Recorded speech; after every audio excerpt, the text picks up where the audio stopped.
Hello. Hello, friends. Welcome back. Welcome back. How's everyone doing today? Hi, Bonkman. Yeah, you were first. Woohoo. I love how you just come in here first thing, just checking out the menu for the day. And he looked up, well, what's Kirschwasser? What Kate wrote there. A German cherry brandy. Delish. Yep. Straight from Germany from Sam's mom. Hi, Demis. Dust. Good to have you back, man. Yeah, I popped that VIP badge on there yesterday for you because, well, 12 months together, man. Thank you so much. Yeah, Michelangelo. Not first, but great to see you as always. Thank you for those new follows as well. First thing, Big Daddy Foo, Beer Hound, as well as Scores. Welcome in, guys. Yeah, good morning, good afternoon. Some of us are still working on coffee. Some of us are, well, later through our day, but here we are. Yep, we got coffee. Cheers to that. So far, so good. The sun is shining. Blue skies. It's gonna be a good one, friends. Yeah, wear that badge with pride. Hi, Cookie. Hope you're doing good. Yeah, Sam did some really good late night baking yesterday.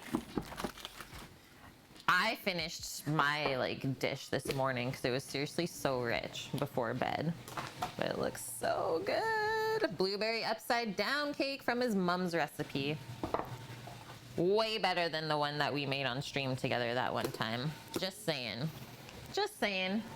May or may not have had that for breakfast this morning. Yeah, yum. I think Sam's gonna get into it right away here too. Okay, so we are only cooking for 3 people today. We're only cooking 3 orders going out the door.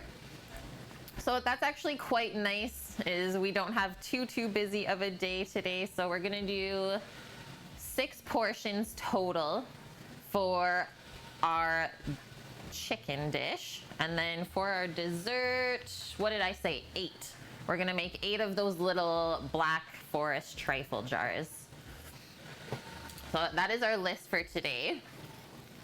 And yes, we are cooking outside again, so that's why we started with the eggs this morning. If you guys watched last week's stream when we did the quesadillas, so kind of the same chicken is going down today because seriously, it was so delicious.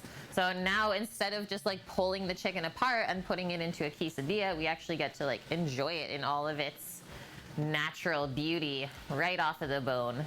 And yeah, we're gonna be spatchcocking those chickens, or an easier word to understand for that is called butterflying the chicken. That one makes a little bit more sense, right?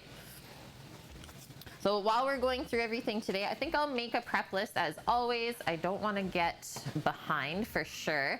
Is Zach's coming to pick up his food at 4 p.m. is he's working today on Saturday. So he said, if you need food after work, come on over, man. And he just messaged us. He's like, I might have to go back to work after I come and eat dinner with you guys. We're like, what? Such a busy guy. And then our other customer is picking up his stuff at 5 p.m. So it's a little bit later for us. So we'll be finishing that dish probably off stream. Okay, so first things first, we should for sure do the chicken. I think it will definitely get better with time as it sits in the marinade. And we do have some recipes linked here today for you guys. What do I have?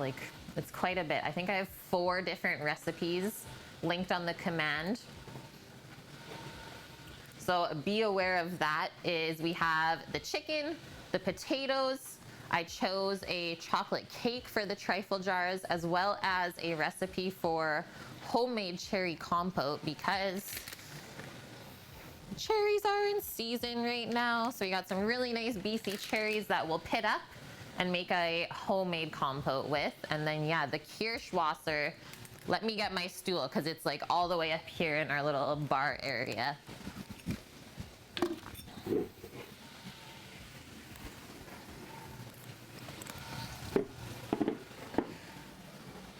Can she even reach it? Gotta take a few things down. keep it safe in the back. It's literally like an unlabeled bottle of liquor, so you know it's homemade.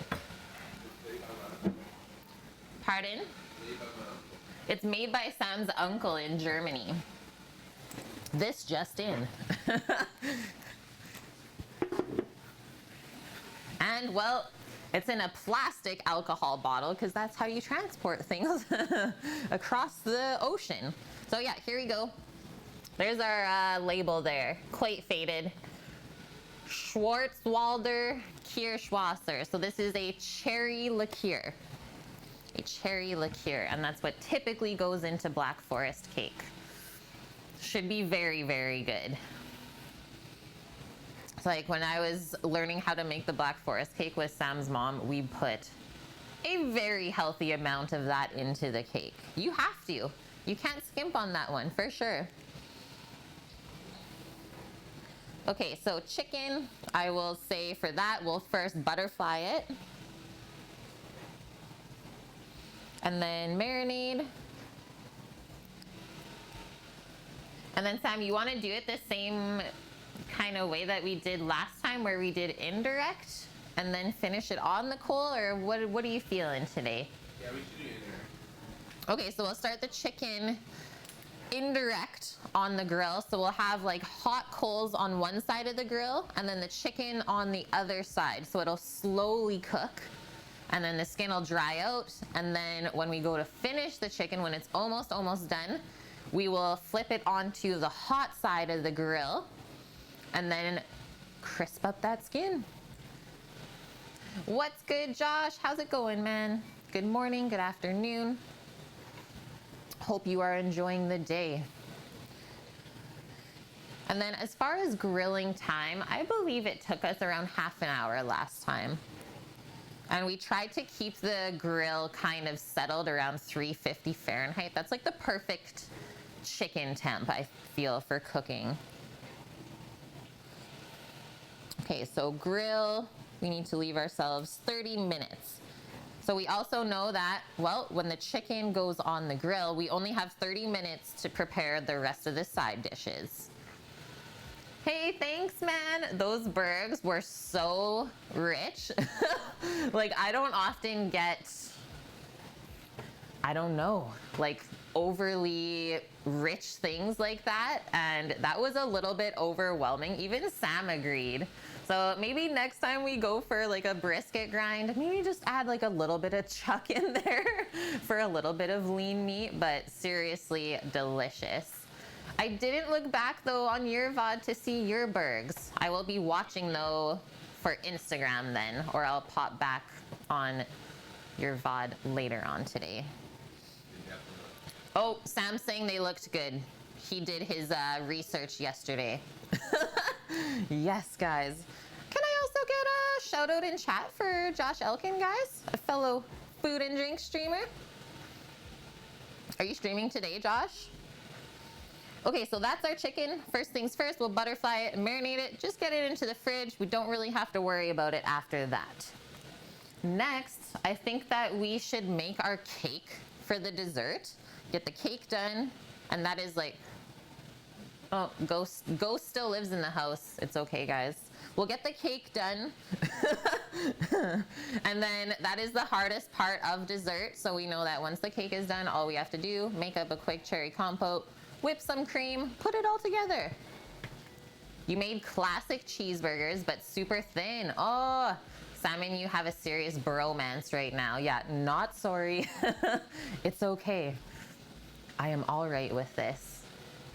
Yeah, so you went with like the super smash burger where you got like super crusty on the outside. Those are tasty. I just had one time where it was like so dry and just not super appealing. So there's like definitely a happy medium, but I'm sure you did it justice. I'm sure you did great. Whoa. First things, Van Al Handyman with a 25-month resub. Okay, we're getting those over 2-year resubs now, guys. Thank you so much. All right, Dad, come on down and get your beef jerky. I don't have to send that one anywhere. Okay, so next thing on the list would be our chocolate cake. And then maybe while the cake is baking, we'll have about 40 minutes or so. Maybe we should do the cherry compote, and then those are just done. And then we know later on when we have like a good grip on all of our dinner things, we can start to put together the desserts. Because I think the trifles do get better as they sit with the layers for a little bit of time. So we'll put those together like basically an hour, I think, before we plan to serve, and that should be perfect.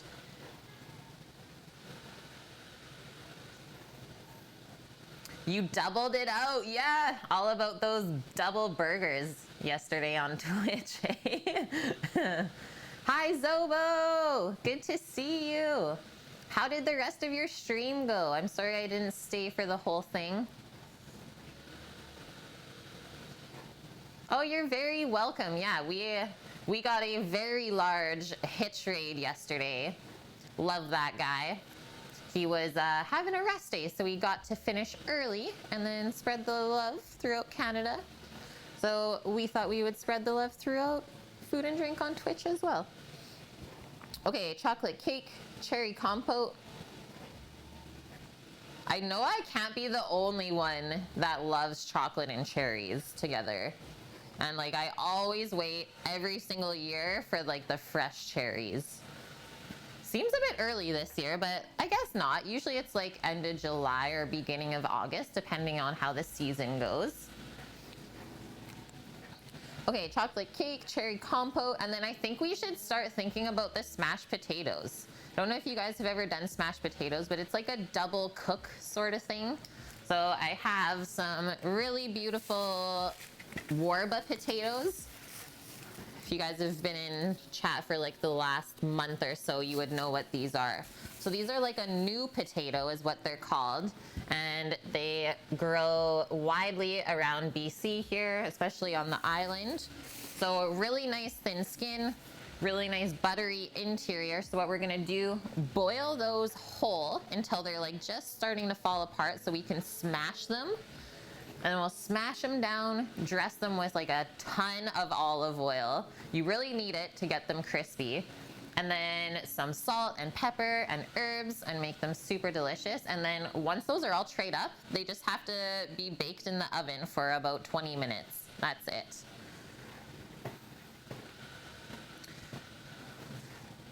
Zobo, it was okay. It was a long one. The mole came out great, but you have so much and you don't know what to do with it. Okay, I have like quite a bit of mole too. That's the thing is like the mole recipes make so much.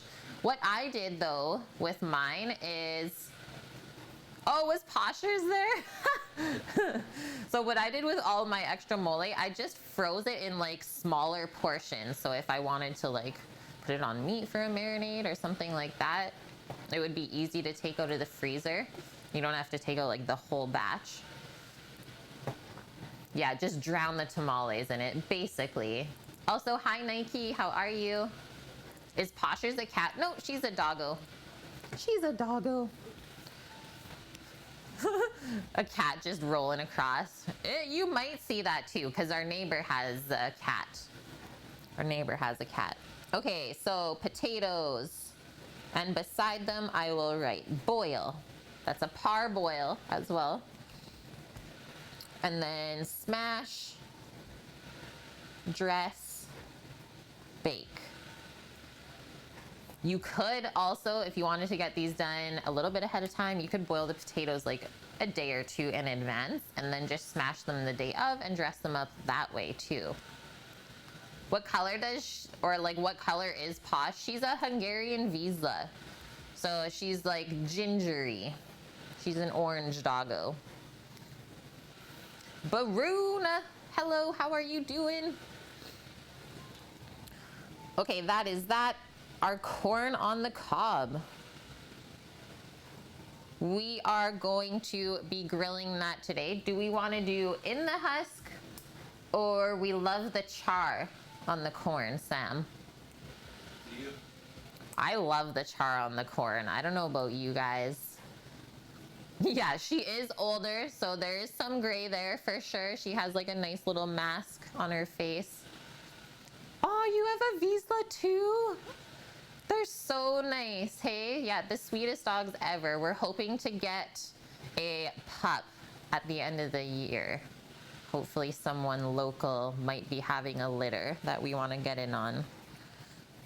A pup. Okay, so corn on the cob, we will shuck them. And then just a simple grill, and those take about 10 minutes or less, especially on our nice hot grill from the chicken. So the chicken will come off of the grill to rest, the corn will go on.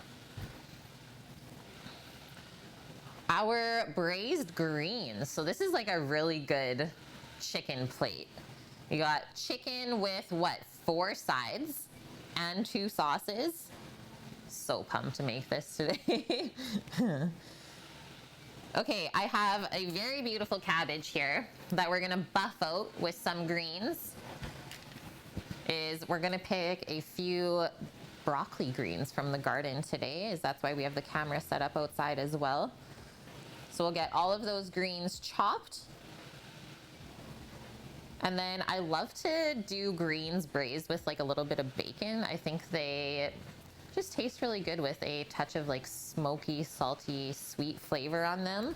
So we will render our bacon first in the pot, then put all of our chopped greens in, let that steam for a bit, and then we'll finish it off probably with some white wine.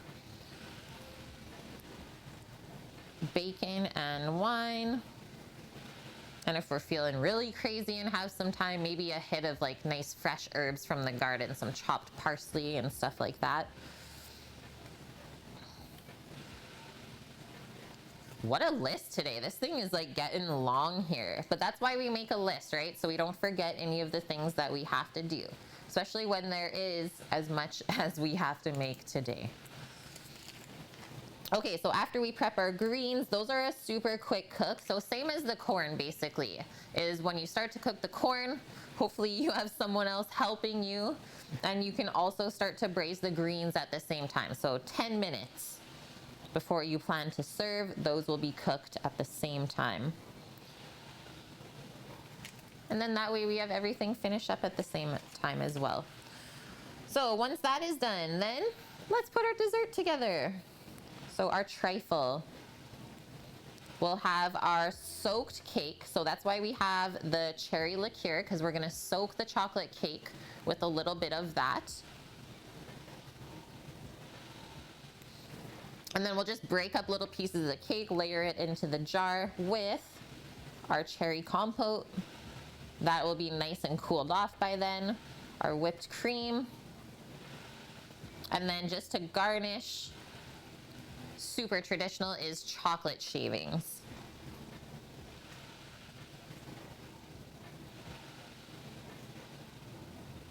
And that is that, friends. Okay, let's get into the chicken. Can't wait to start crossing stuff off of this list for us. It's gonna be a good one. A long one, but a good one. Mace Wind, thank you for that follow.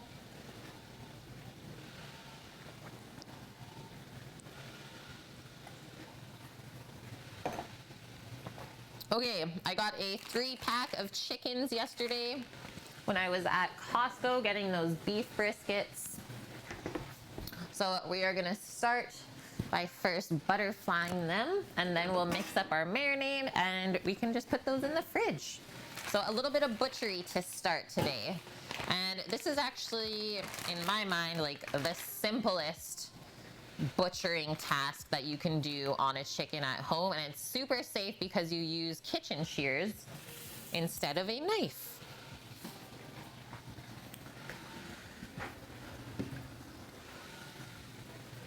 That. Just getting all of our tools here.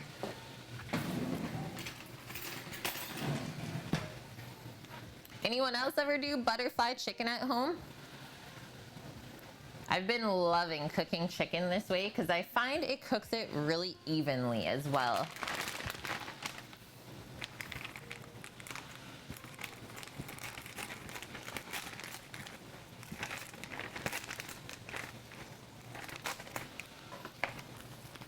And yes, we are cooking all 3 of these chickens. So we're doing like a half chicken dinner plate for $30 with all of those sides. What do you think of that price point?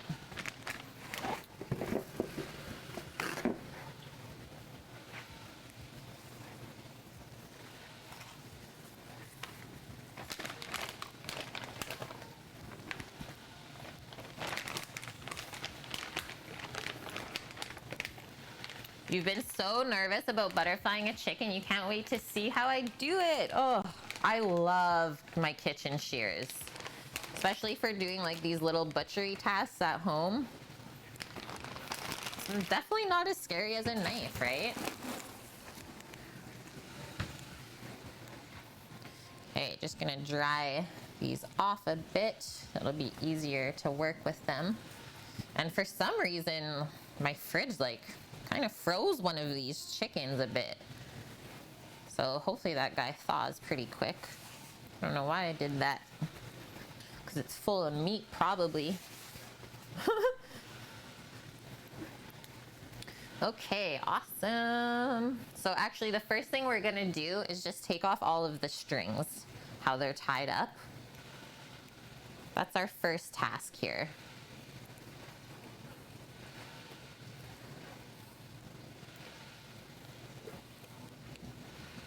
Can we even get into there? Super tight. Okay, we'll use a knife for this part, I guess. Or I guess you could use your shears.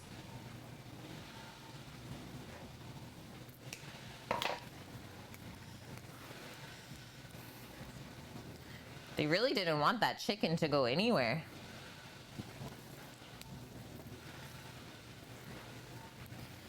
It's a puzzle. Way too early for that. Yeah, I was thinking it, Judo, but I wasn't sure if I could say it. I was like, there's some weird stuff happening.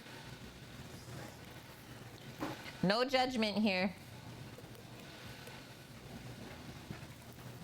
Hi, Annie. How are you? I don't know why this light is flickering today, guys. The ghost is here for the chicken plate. Yep. Hi, Oinker Bob. How's it going?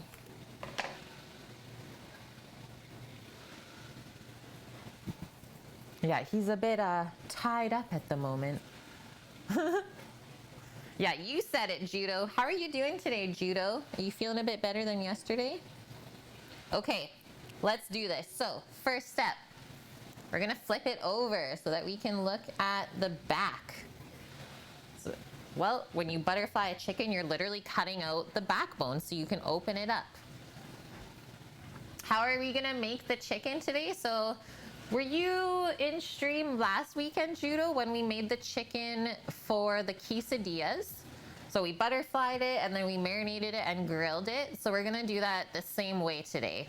But instead of after it's cooked, pulling all the meat off of the bones and like shredding it, we're going to serve it as a grilled chicken plate instead. Annie, nice. Yeah, this chicken's been doing some squats. What else does it have to do during a quarantine? Okay, so literally we're just gonna I like to follow the tail and then come all the way up until the neck here. So just cutting along each side.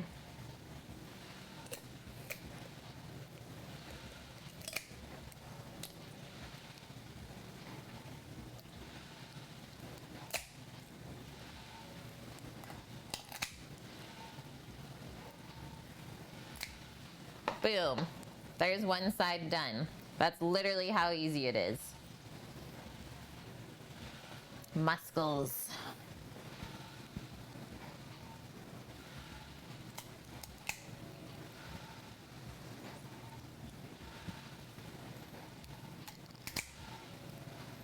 And then I always save the chicken backs for making stock at home afterwards. Or crabbing.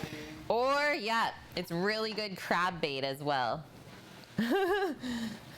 Okay, there's that. And then the only one other thing that we're going to trim off is just the wing tips. Because I find that they just kind of like burn. And, well, there's nothing too edible on there. So just snip that off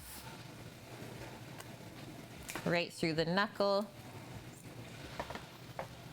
And then I always just take a paper towel to the inside of the bird when we flip it back over, because sometimes we like cut through some of the offal. It's awful when you cut through that offal. Oh no, that's how stream's starting today. The worst puns. Okay, that's cleaned up. And then the next thing we have to do, this is our last step, is see how it doesn't really want to lay it flat open? Is we have to just cut through the breastbone here. Is the bottom part is like rubbery cartilage, so that's fine, but this is bone. And if we split that, it will open up really nicely for us. Yeah, the impact play, exactly. So this is where like a very large knife comes in for me, because I feel safe using this. And yeah, my hands like aren't anywhere near the blade. So what I always do is just kind of like slide your knife in through that top part of cartilage until you feel the bone and it doesn't want to go anymore. And then hold your knife like nice and taut. And then we're just gonna bash down a few times until you hear the bone crack. Some people get like weird at this point, but it doesn't take a lot of effort.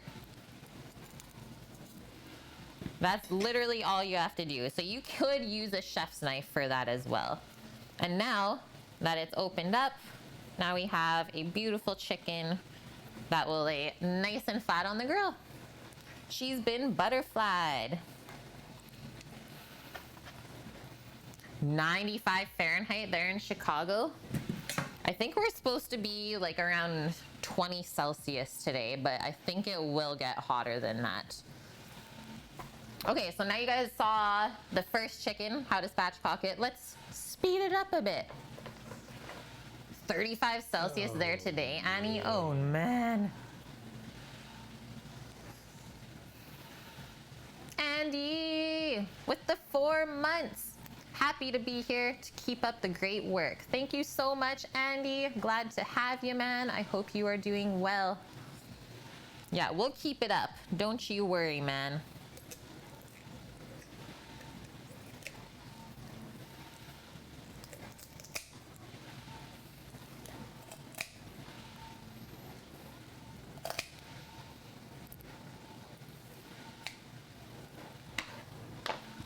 One side done.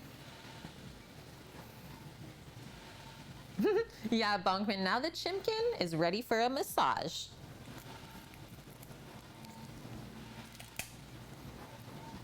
Seriously, this was so delicious last time we did it. That sounds like, yeah, we're doing this again. I was like, okay, I'm in. Oh, actually, I think we both agreed on it. She's like, do you want to just do the chicken again? Yeah, let's do it.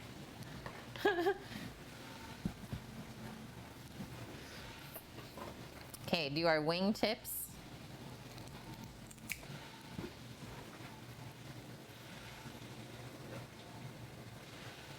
And I'm just looking at the brand on these kitchen shears. The brand is called Silvermark. If you're like, wow, I want to get myself a pair of kitchen shears. The brand is Silvermark.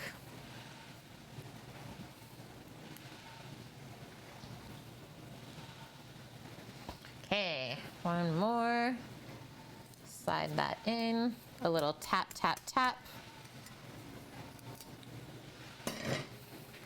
Split, flip, done. Next. And well, we also had this chat last weekend when we were spatchcocking, guys, is you're literally gonna pay double for a chicken when it's butterflied for you in the store. Is we confirmed this, is I believe it was Cookie that said it, right? Is you'll pay around $30 for this if you have them do that for you. That's why I keep saying this is the simplest thing you can do for yourself at home to save money. Hi Buff, how are you? Annie says they didn't have any regular balsamic vinegar in stock, so you had to go with Colavita white balsamic. Ooh, I think you'll like it. I think it'll remind you like kind of Germany, hey Sam? White balsamic vinegars.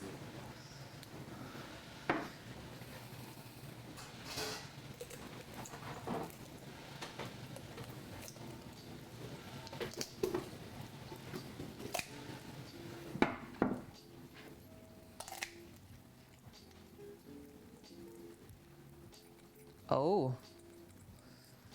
There's a lot of bloobs in there. Yeah, totally, Annie. Yeah, white balsamic vinegar is literally just like destined for salad dressing or potato salad. Super, super good for like a German potato salad. Nom, nom, nom. Whipping cream seems really thin. The whipping cream seems thin, Sam? Yeah. He's calling them out. What are they doing? Diluting it?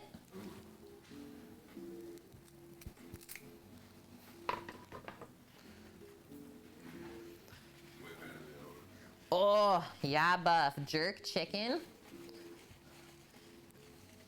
Well, I was saying earlier, Buff, that I think that this is like the best way to cook a chicken evenly, is butterflying it. Because you just like allow for more even cooking and heat dispersion. Okay, that's done.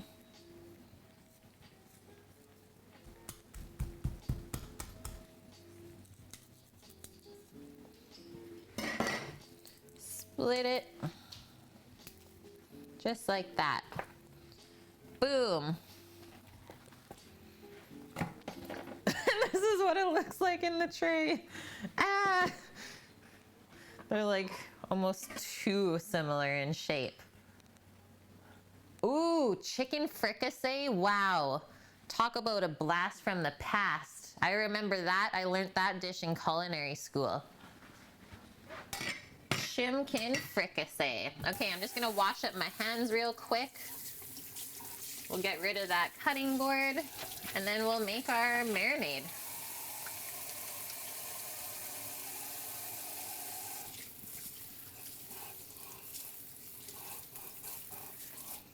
Yeah, we asked one of our clients, we're like, are you craving anything for next week? And he's like, I think I would love like some grilled chicken with something a little bit spicier and a blue cheese sauce. So this is what we came up for with him. I think it's gonna be super good.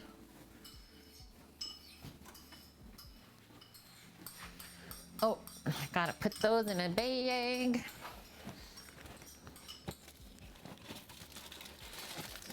Save those chicken backs. Oh no. Hi Titan, how are you? Is it okay?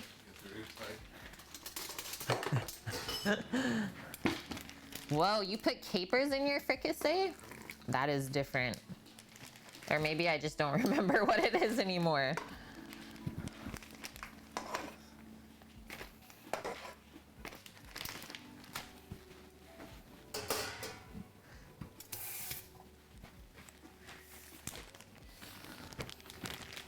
I am doing well. Thank you for asking. Yep, the sun is shining.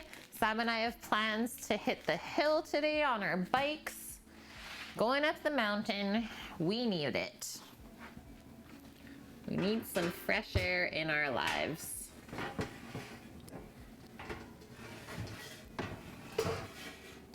Okay, stay. Hey, didn't even use my boning knife, see? You don't even need a boning knife. Yeah, the capers in like the creamy fricassee sauce, I can see that being super good. The sour, like briny saltiness. Perfect.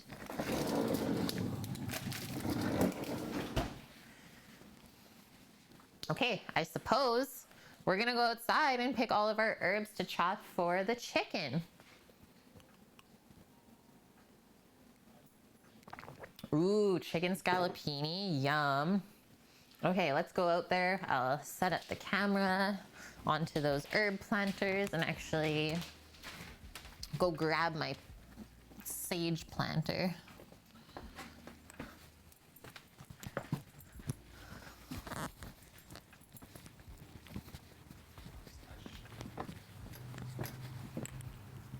Because sage is super good with poultry.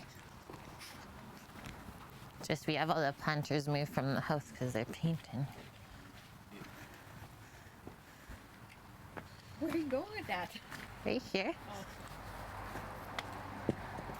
We're going going to move all of your peppers and stuff around? Oh. Okay, everyone's shaking their head yes. I'm listening. Okay.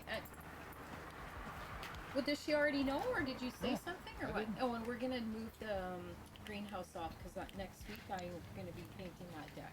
Okay. There it is, guys. And yeah, Bonkman, you did peep that basil earlier on stream. Just gonna go get a little bowl to put all of our herbs into.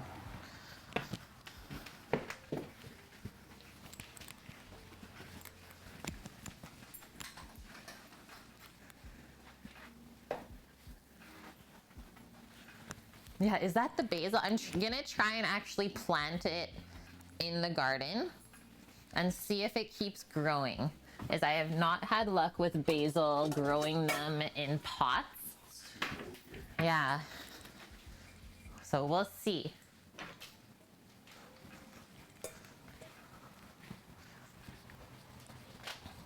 Actually see if I can get a little bit closer. I don't know, it should have.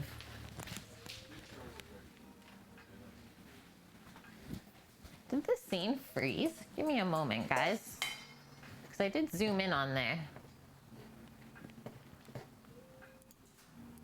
Properties, refresh.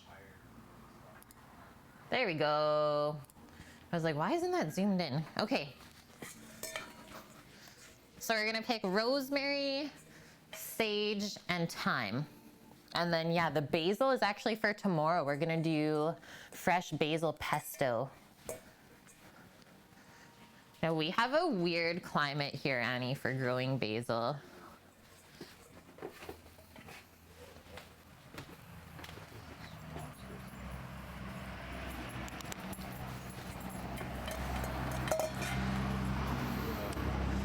Okay, so for our 3 chickens, let's do 4, 5, 6, and actually, why don't we pick extra herbs right now for the smashed potatoes too? Because we can do the same mixture on there.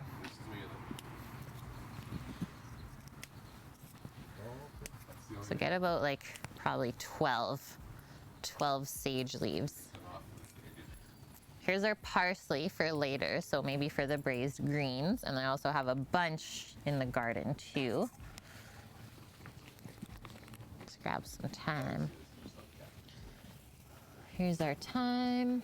I actually have 2 different varieties.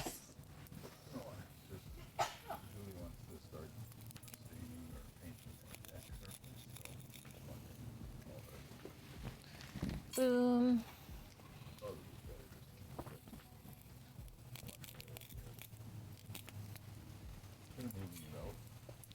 Just shift it? Okay. Yeah. Yeah, it's not like it's heavy, right? It's just. Do 1/2? Yeah. Do that side? So good this time.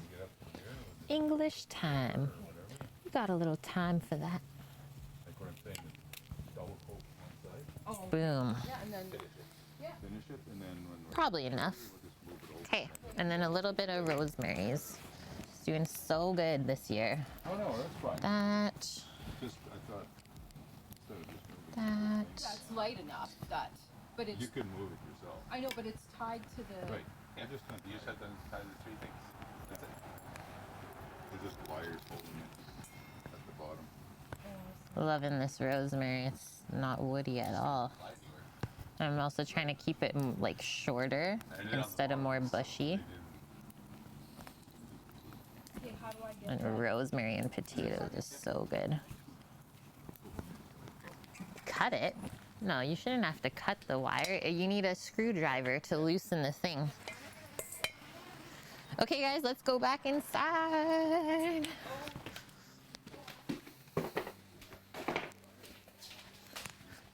Did you like the little banter out there that you guys get to listen to?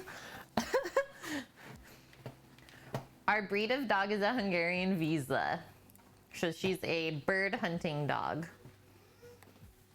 Okay, we're back. Here we go. Look at those beautiful fresh herbs.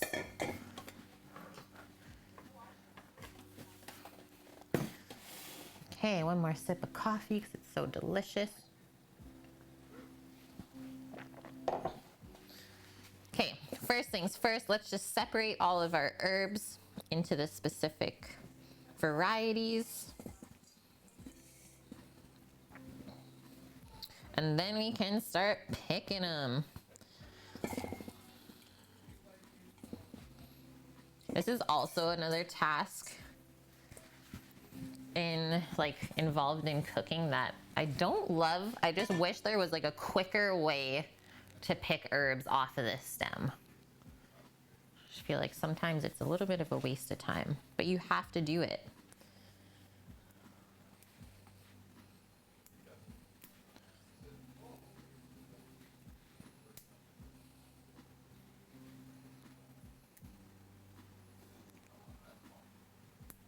You have a Jack Russell? Aw. I am like a big dog person. I'm the person that would like, if I could, I would pet every single dog I see.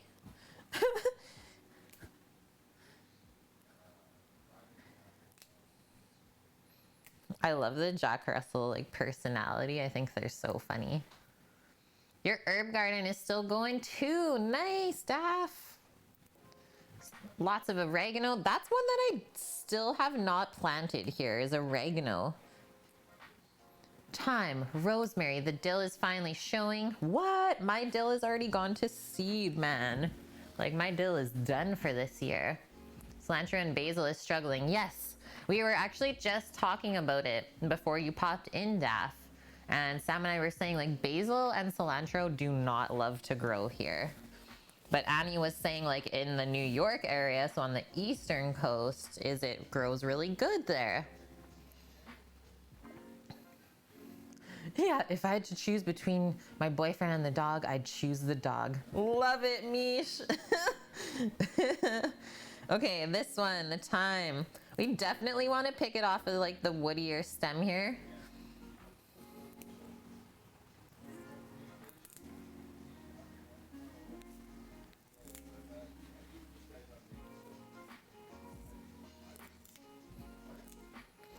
Just keep picking. And yeah, it looks like a lot of herbs, but we did pick some extra so we can dress our potatoes up later on. So it just makes sense to chop all of the herbs at the same time. Another one of those efficiency things. Ah, green onions. And the chives are looking good. I do have some green onion seeds still. I usually plant those more like closer to the fall, and then try and just use solely with the chives, which sprout up super quick throughout the summer. But yeah, I love to like kind of overwinter green onions so I can pick from them.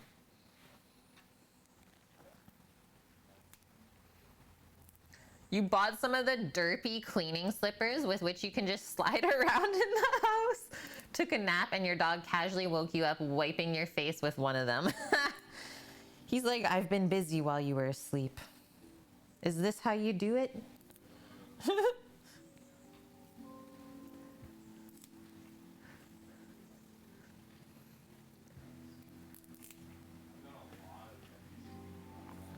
Your thyme is German? Ooh. I didn't even know there was like such a thing. Maybe I need to find that variety for Sam. You can have German and English thyme.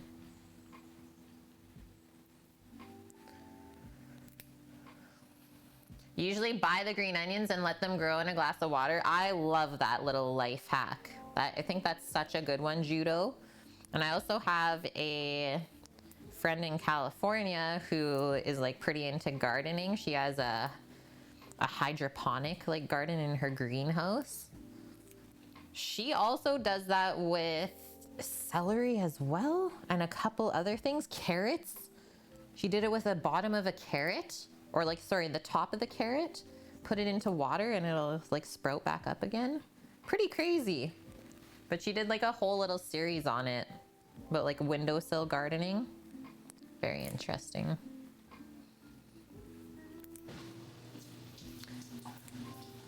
You say this every time, Beth. But here we are, jealous of our ingredients. My man. I I would think that you get like pretty fresh stuff where you are as well. And yeah, you know what? I am very, very grateful to be able to use all of these ingredients, especially in the summer. Like, I really, really look forward to summertime every year.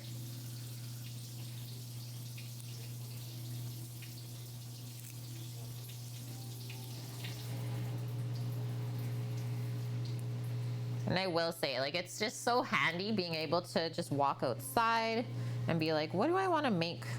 What's popping up this week? What should I make? Because that also teaches you to, like, cook with the season, right? Viyun, how are you? Couldn't resist.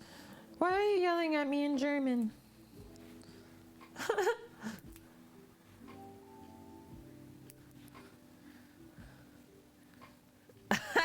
Hilarious, Judo. And plus, do you want to take a little peek at the thyme flowers? I think they're so cute. And they do have flavor too, so there's no reason why you shouldn't use them.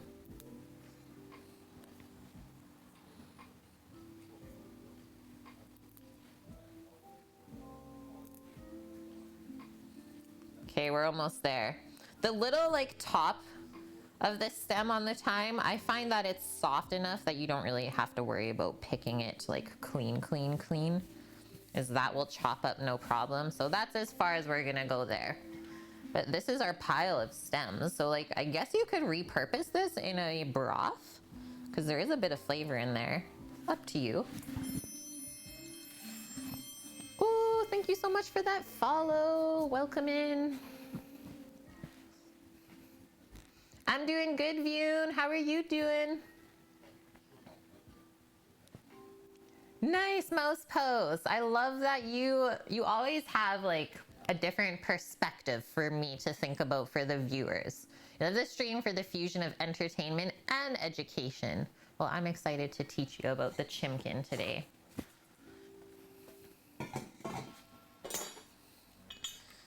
Okay, last one. Or actually, let's start with the sage then. Let's start with that. And what we're gonna do is just stack the leaves on top of each other.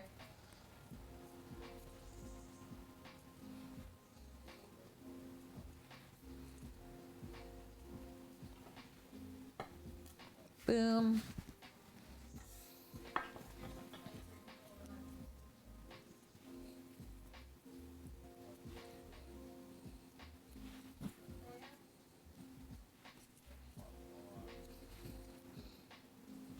And all of these herbs we're cutting up right now can also be paired with pork.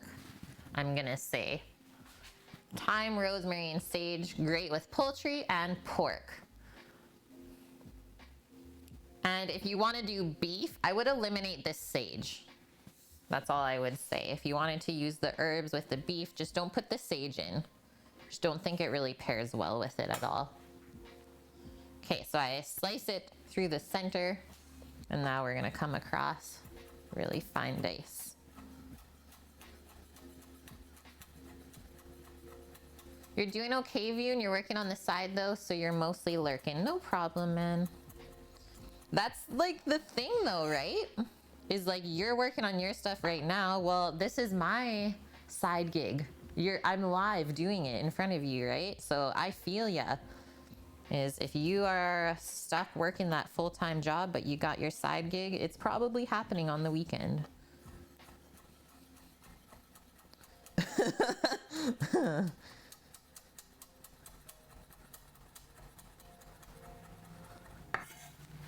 You found that homegrown thyme is very potent. You use half what you buy in the store. The mint is good, but you put it in separate pot. Yes. Yeah, mint is a very deadly one. Do not plant mint directly in the ground ever. You have to keep it contained in a pot or it literally will take over your entire garden in like a season. It's worse than ivy, I think.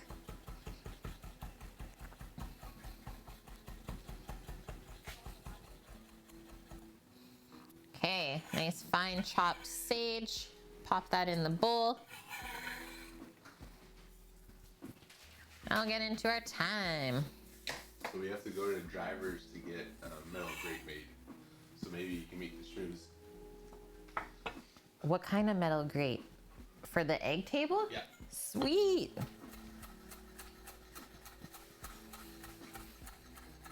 you might be able to meet all the great dates. Bien. Oh my gosh. Are you okay?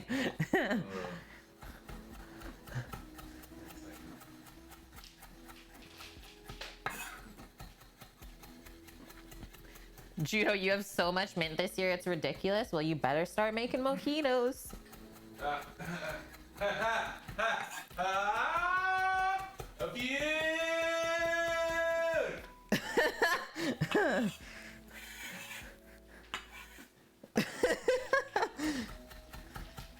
This one's definitely not awake yet.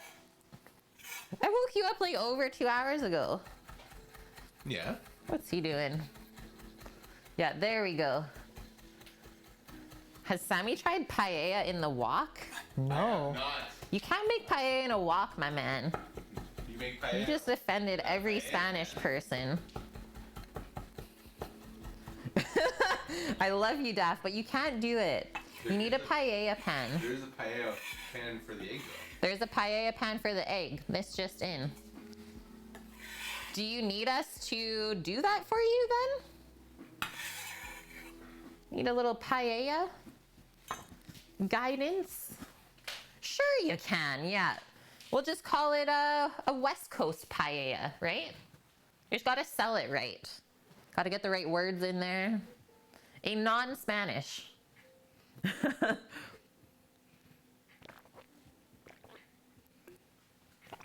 Oh, good water. Okay, next one, rosemary, our last herb. Bunch it all up. Just like pineapple on pizza. Yeah, we'll just call it Canadian paella.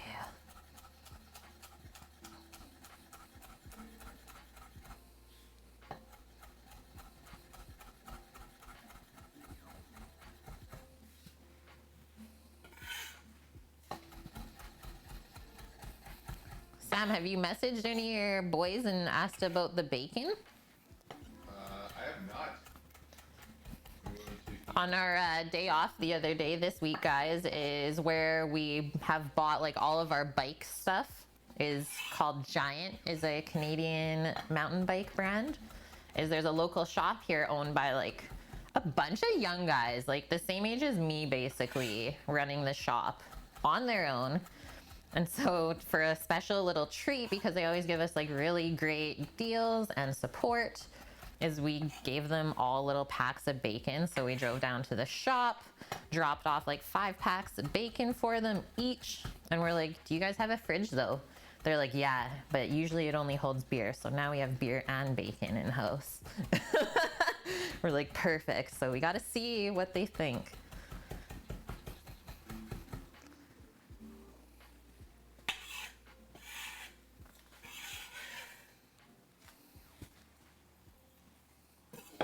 Boom. Sounds great, Annie. Yeah, going to lurk while you make your sourdough dough.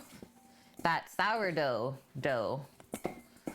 Okay, let's toss all these herbs up, and then we will reserve, I think we'll only need about 1/3 to dress the potatoes with. We'll just kind of sprinkle it over, and then the rest will infuse into the chicken. Yeah, that's what they said on the way out, Zobo, is like, I always see like all the delicious things you're making online. And I'm like, well, if you're like ever want something that I make, by all means, like we can come and drop it off for you. He's like, I'll keep that in mind. Maybe we'll make some trades. It's like, yes. Love the bartering system.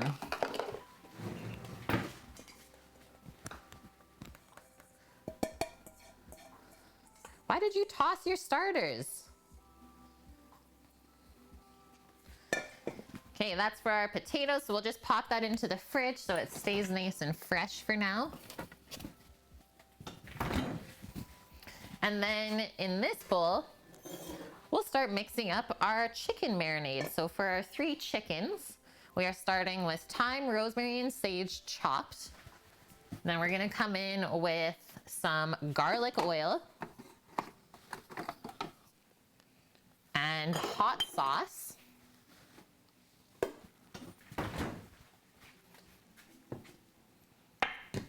And that is it. Now I'm prepping for when the economy collapses. We're ready. We'll trade for ammo and water.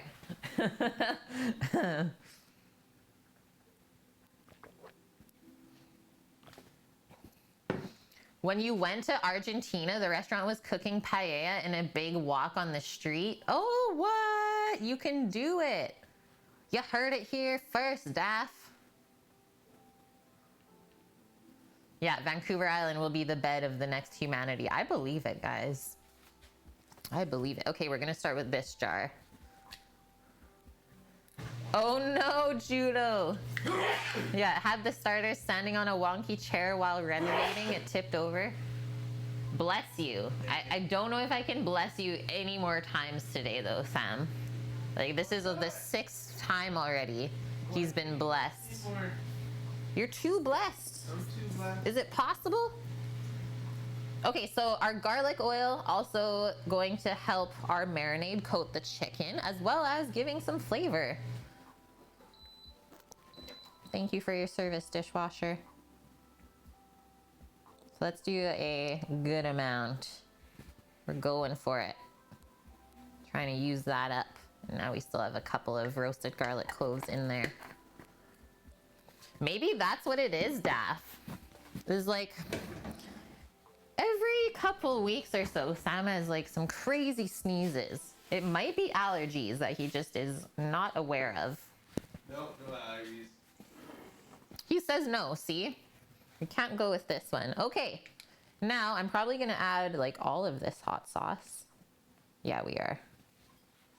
And maybe even more. We might have to go get the big bottle and we'll fill this up. I will be right back, guys.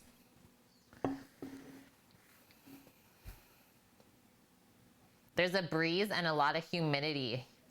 It's been a hot week. I've been loving it. Okay, I'm just gonna mute my mic because it might go staticky when I go to the other side. BRB.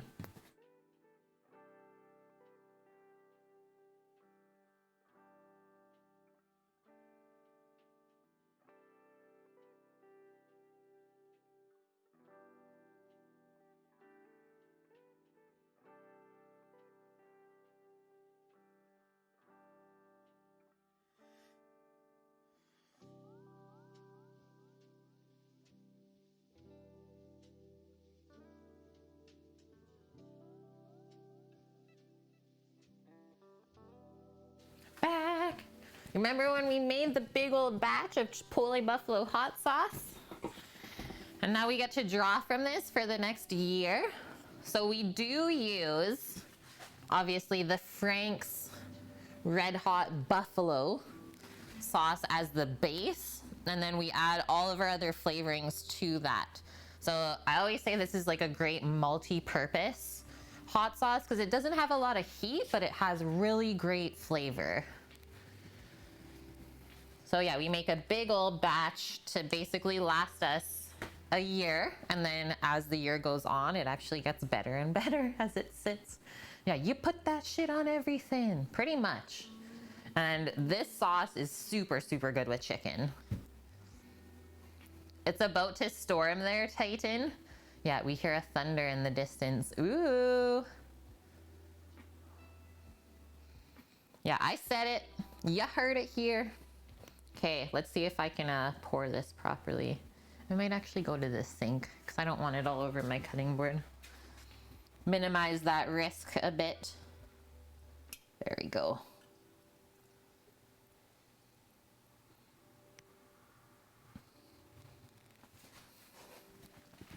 I know that if we wanted to, Sam and I could easily bottle this and sell the sauce because it's so good.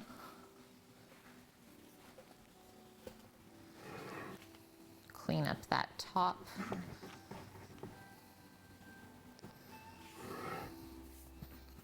There we go.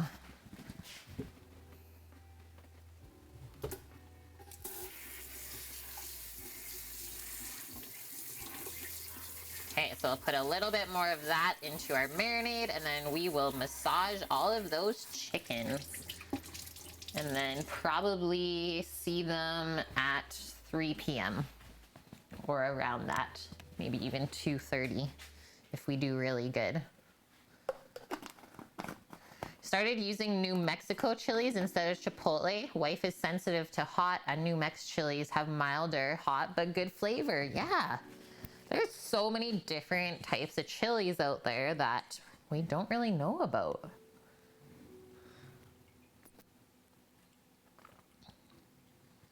That's probably good.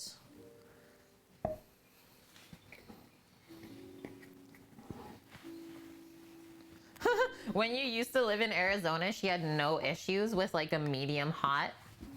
But since you moved, she's a wimp. Just her tolerance has gone away a bit, right? And you can't really help that either, I think. If you're not always exposed to it, your body doesn't have to be used to it. Wow, I am loving how this is looking already. Okay, I'm gonna put some gloves on. Love the green and red color, or green and orange.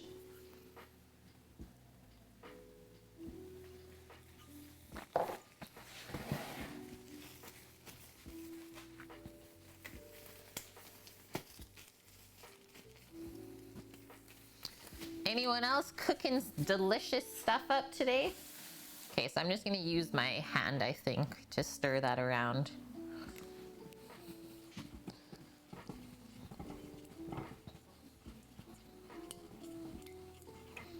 And then you notice that we don't have any salt or pepper in here yet, so I like to add that before we grill, maybe like half an hour or so before the chicken goes on the grill. Put your salt and pepper on there. Okay, how do I want to do this? We're gonna keep them stacked in this container. It's just we gotta kind of marinate them one at a time. So I'll put some on the plate first. You're cooking yourself in this heat?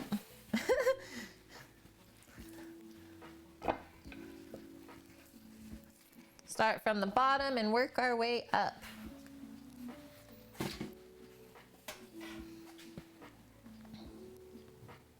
So we want to distribute the marinade obviously on the top part of the chicken, and I like to rub it on the underside as well. So there's some good meat underneath there too. But most important, we just want every single surface to be covered in the marinade evenly. And I do think that like giving it a little massage does help it penetrate a bit more. So in all of the crevices too, like underneath the chicken wings and stuff. Okay, flip that. We'll pour just a little bit on this side.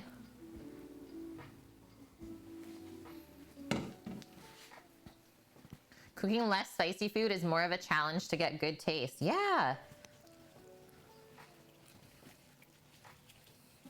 There's something to be said, like some chefs say that they like almost put hot sauce and like hot related items in every dish, obviously unless the person's allergic, because the capsicum helps open up the taste buds more and you just taste more of like the proper flavor.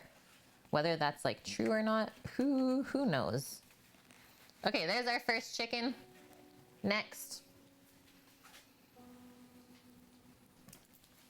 Man, the garlic and herb smells. So I'm gonna do the bottom side first.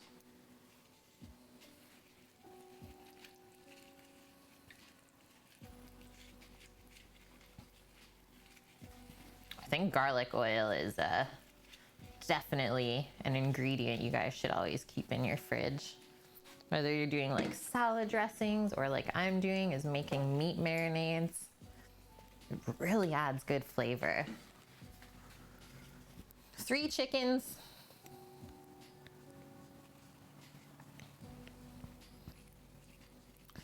Yeah, 1.5 of the chickens is for us. And then the other 1.5 we are selling to our friends.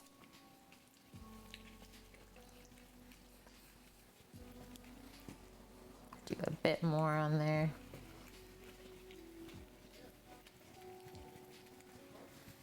$30 for a half chicken grilled dinner plate today. Hey, Scooter Beach, good to see you.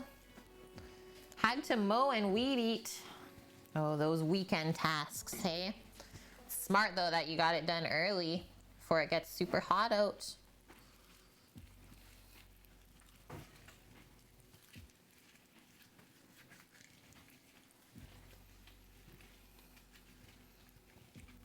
You once made a chili con carne for your mother-in-law. She doesn't like any spicy stuff, so you didn't put chili powder in. Yeah, never again.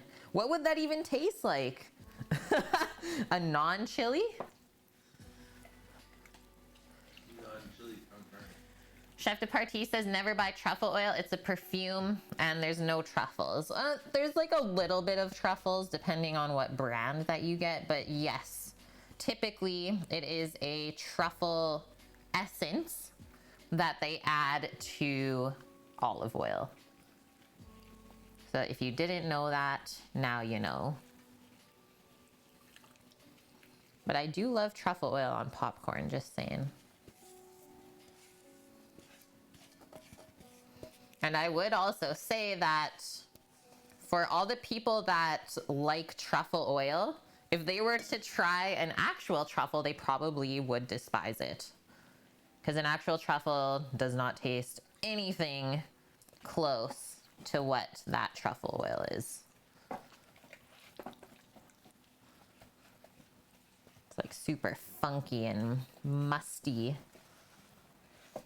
Definitely an acquired taste. Okay, there's our stack. I'm gonna pop that into the fridge and maybe we'll go take a peek at it in an hour or so. See how everything's marrying up.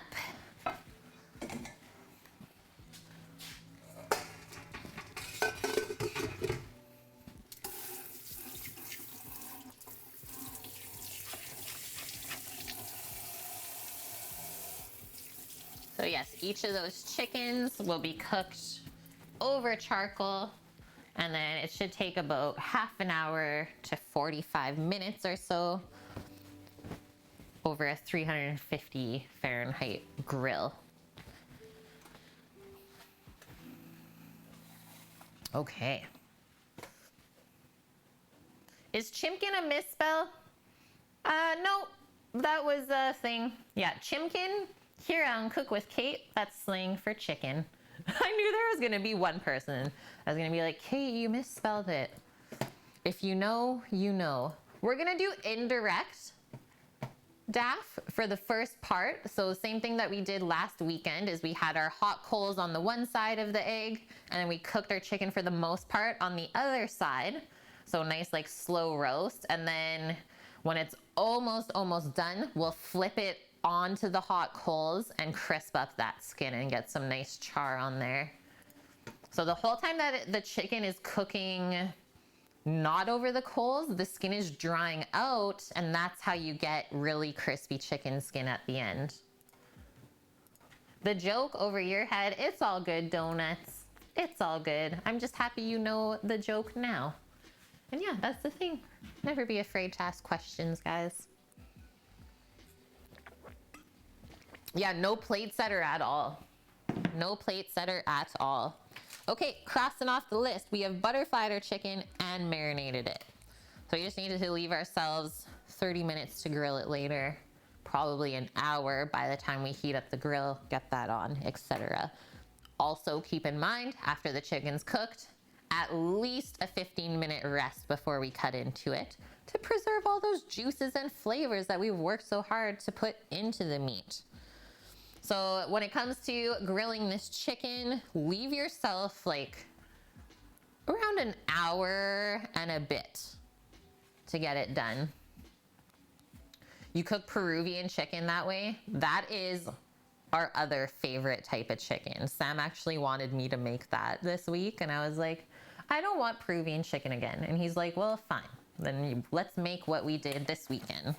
And I was like, I'm in, because that was so delicious.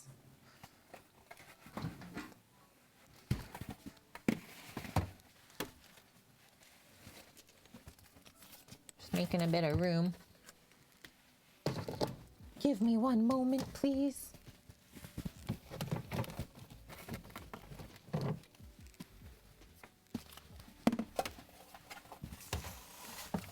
And then it's cake time, guys.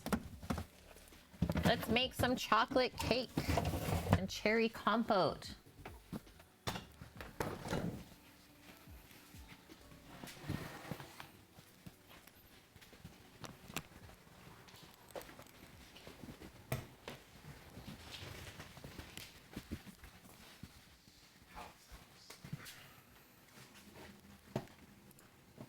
You baste yours in addition to the marinade. Can't get enough of the spices. It's so good. So, so good. Yeah, anyone that's not had Peruvian chicken over the grill, get that in your life. Right meow. Okay, let's look at our recipe for today. So I chose the German chocolate cake from Ricardo because I thought that the chocolate cake recipe looked really good. So we're just taking the cake from this. That's it. We're not actually making a German chocolate cake. Just looked like a really nice, deep chocolate cake to then pour Kirschwasser over and turn into a Black Forest cake in a jar. Okay, so I'm guessing we're gonna need a stand mixer for this. First things first, we're gonna place some chocolate in a bowl. Pour hot milk over the chocolate and let stand for a minute. Whisk until it's smooth. Okay. Gotta love the cake recipes when there's actual chocolate inside of it, right? And then in another bowl, we'll combine flour, cocoa powder, baking powder, and baking soda. And then we cream our butter, brown sugar, oil, and vanilla in a stand mixer. Add our eggs, and then we add our chocolate mixture as well as the flour mixture. And then we bake at 350 Fahrenheit for about 40 minutes. Easy peasy, hey? So in those 40 minutes while the cake bakes, that's when we're gonna make our fresh cherry compote. Okay, let's set up our mixer, get all of our ingredients out, and I feel good about this. Should go pretty quick. So we need semi-sweet chocolate, is what they're looking for here. Also, a note on this recipe from Ricardo is he does have it measured out in grams and milliliters as well. Love that one.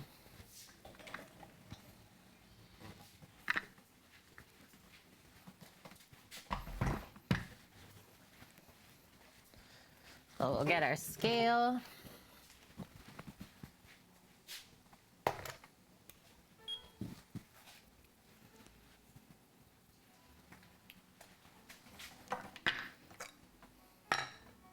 Our mixing bowl is nice and clean in the dishwasher.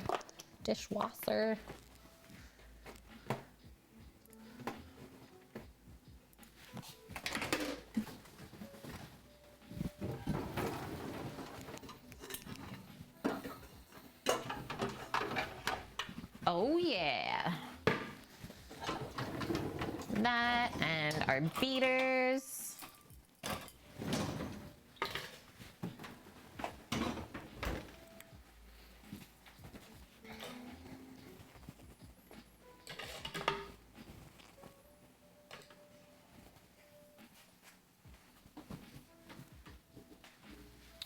Okay.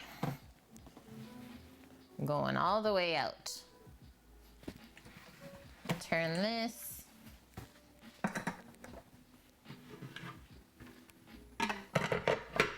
Draft the inside of our bowl as well.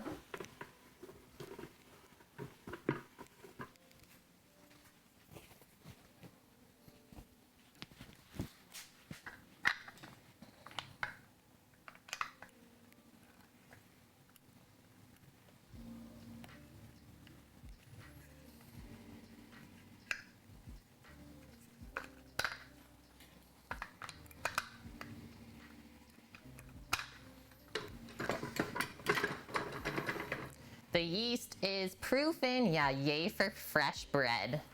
I think you're so right when you say that, Cookie. Yes, indeed.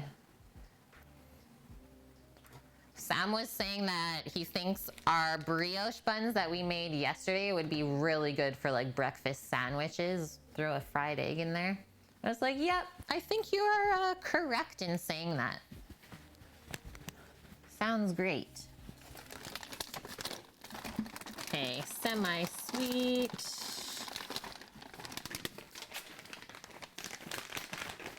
See if we have enough. I think we will.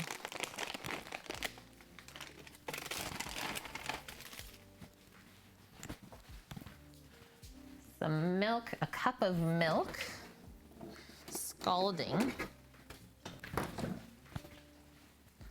Use honey in your sandwich loaf. Oh yeah, Cookie, you're making your sourdough sandwich loaf today. Honey is always good. I think honey and bread, yeah, you guys are definitely doing it right.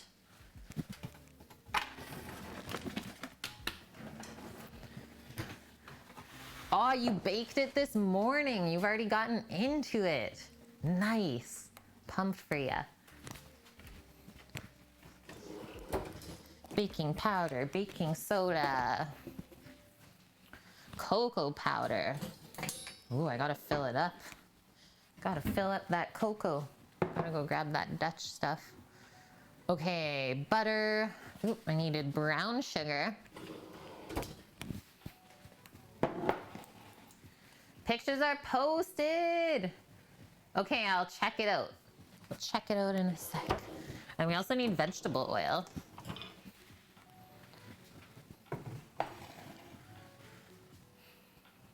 And vanilla. And then 2 eggs.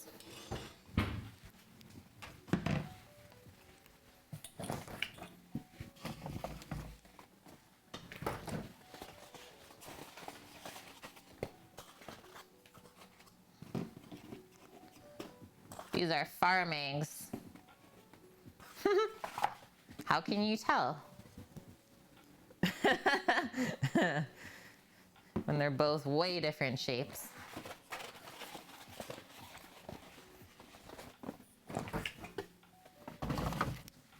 Okay, so there's butter and oil in here. Delish. Delish. Okay, I'm going to grab that cocoa powder.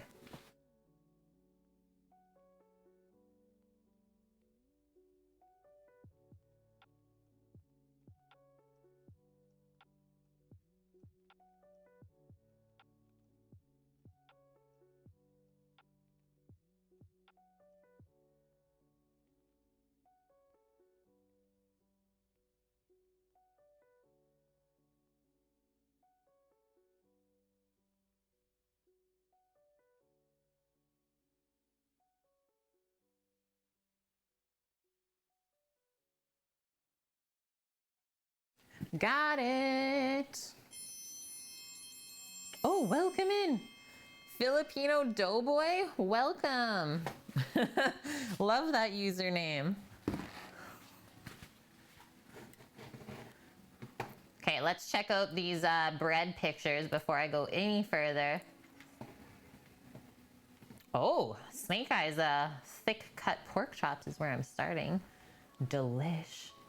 What? Kev's Sunnyside egg salsa sandwich. And then there's Cookie's sourdough sandwich loaf. I love the look of that crumb and crust cookie. I wish I could have some of that right now. I would make a patty melt with that bread from my brisket grind. Yeah, it's not gonna last long. Jay goes, unfortunately, you're all out of farm eggs. Your sister's chickens are mostly freeloaders. Okay, so our first step is just melting our chocolate with the hot milk. So 85 grams of semi-sweet chocolate. I'm using chips, but if you're going from like a brick of chocolate, just coarsely chop it up. So let's just get a small bowl for that. So we're gonna pour the 1 cup of hot milk over our chocolate. And then as we scale out the rest of the ingredients, that will melt up real nice. Probably that small bowl is enough.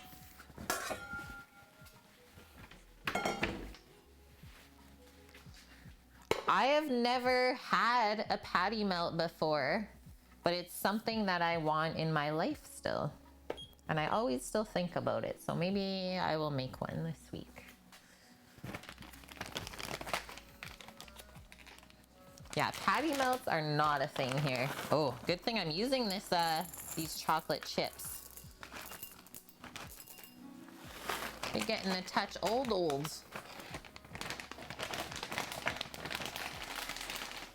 Okay, I went for 91 grams of chocolate.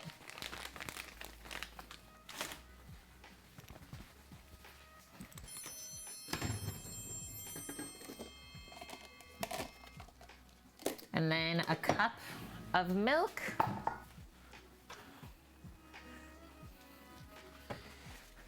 Nico, thank you for that follow. Welcome in.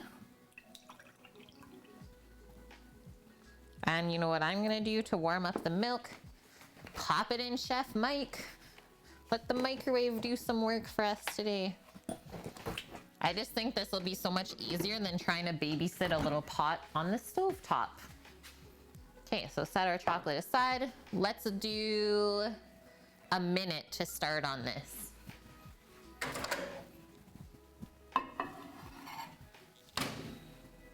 Quick min.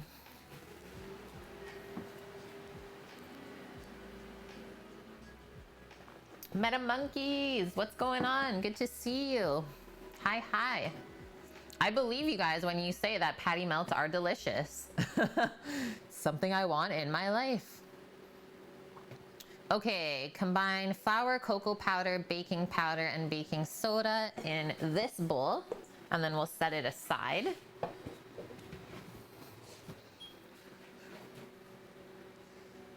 So, who measures flour in milliliters? I'm gonna say that's probably supposed to be grams. 430 mils of unbleached flour? What? Let's see if the 430 grams looks like 1 3/4 cups of flour, but I think it is. No, that's off.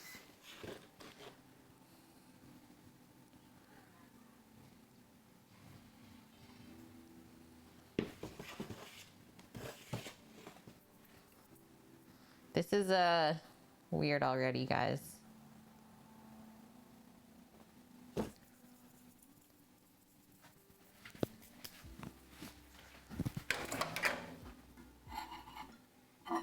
Milk is, oh, actually perfect right now.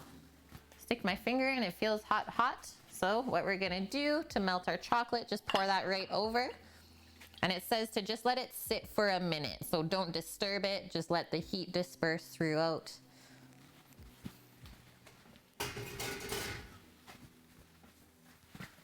Okay, next up. So 60 grams of cocoa powder, sifted as well, it says. Let's get our fine mesh. Actually, we'll get our Follies sifter.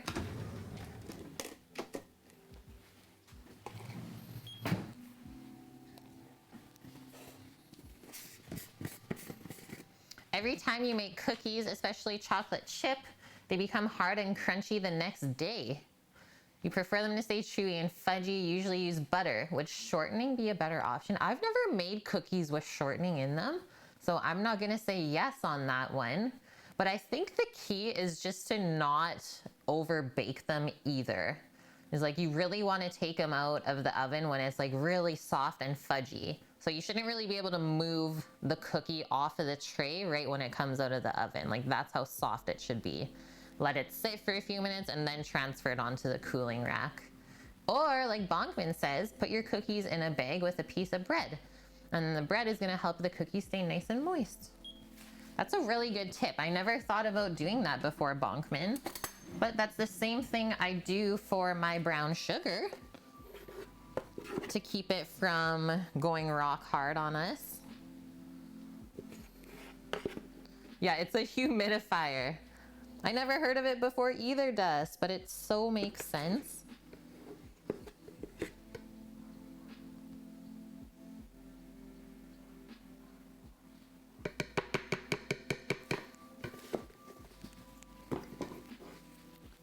Okay, we got that.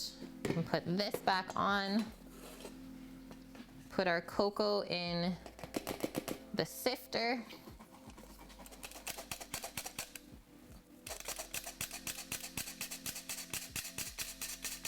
I don't know how old this thing is, but I'm quite sure it's older than me.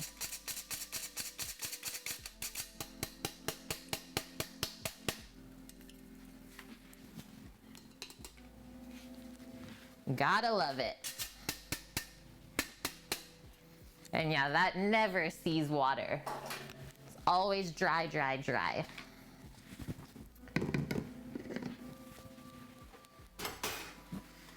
Okay, next up.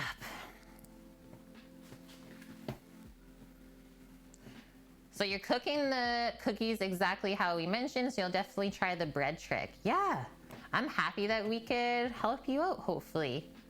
Hi, Randy. This is actually cocoa powder. Yeah, it's not red. It's supposed to be brown. It's a Dutch cocoa powder, though. And we are just starting to make a chocolate cake for our Black Forest cake jars, or our trifles. Okay, next up, 1 teaspoon of baking powder, 1/2 teaspoon of baking soda.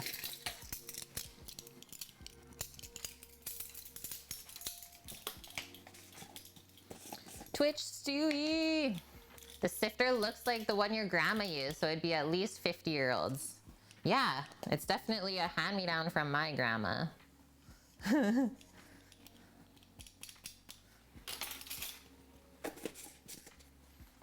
Ooh, thanks, Bonkman, for posting the article link as well. Remember that trick from your mom?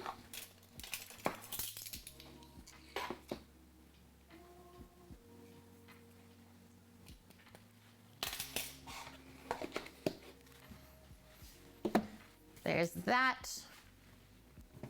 The one thing I'm not seeing in this recipe is salt. And, well, any chocolatey thing needs salt. So let's do a 1/2 teaspoon of salt as well. It'll just make the cake so much better. Trust, guys, trust. Okay, let's set that aside now. So all of our dry bits are in there. Should we take a peek at our chocolate and milk and see if we can mix it together?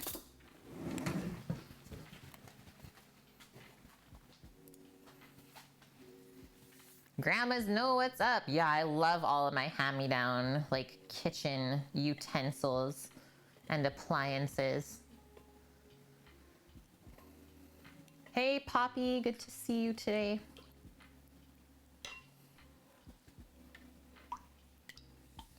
I don't know if that's really... Oh yeah, it is. She's coming together now. I might just pop this entire bowl back into the microwave. Because this should be smooth, it says. This is like gonna be a very loose ganache. Because it's using milk and not cream.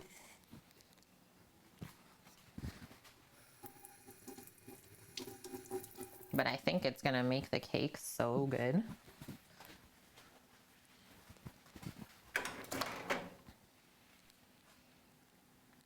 Let's do 40 seconds on that one.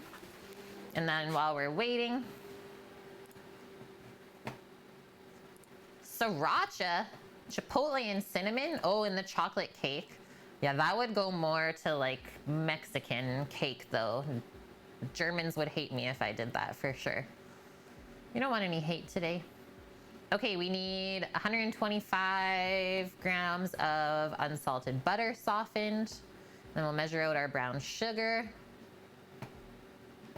And then just canola oil, vanilla, and eggs.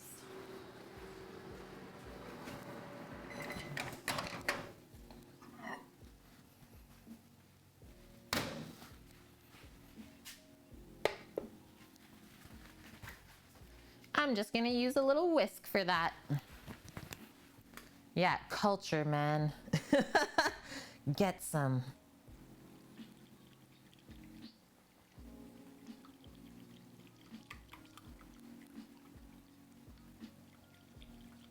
There we go.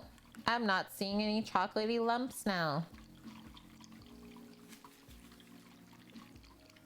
Nice and smooth.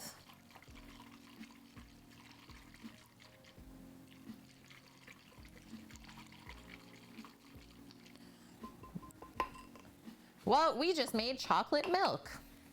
That's how you do it. Hi, cheese.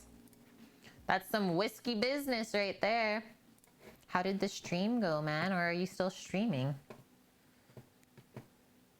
Okay, our butter that we gotta soften, 125 mil. Heck, we're gonna reuse this container.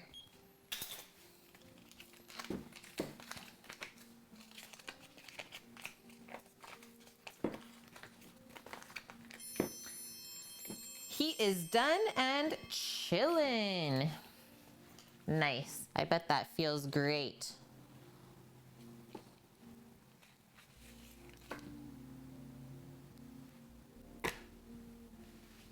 $150. We went too far. I gotta trim off a bit of the top. 25 grams.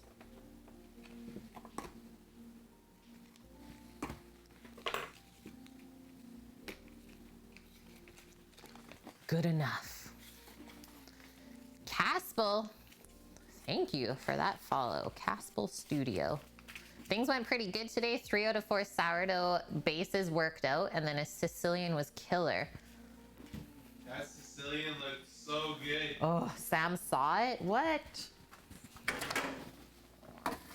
If I could eat pizza every day, I would. 9.7 out of 10. 9.7 out of 10, Sam says. Do I use European or American butter?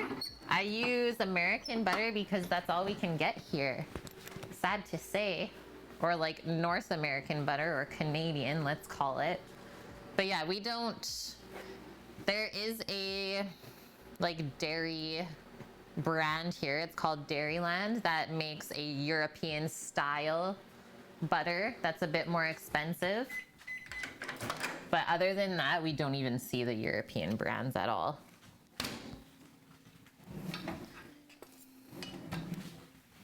I wish. Okay, we went a little bit far on the butter.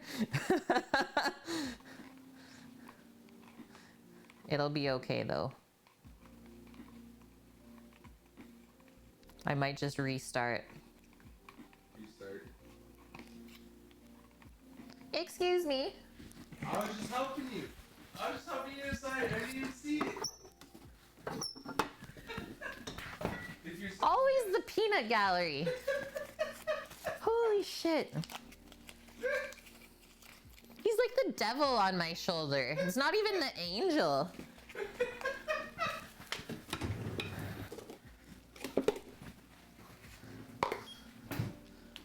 Holy.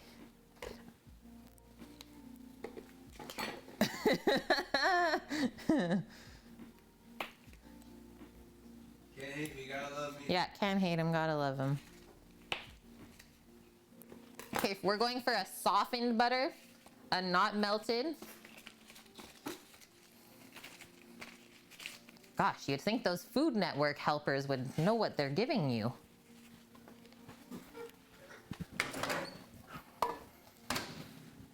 Let's go. 10 seconds. Yeah, I guess if Sammy can't stir shit up, then who can, right? That's fair. Okay, we'll do another 10, and that'll be perfect.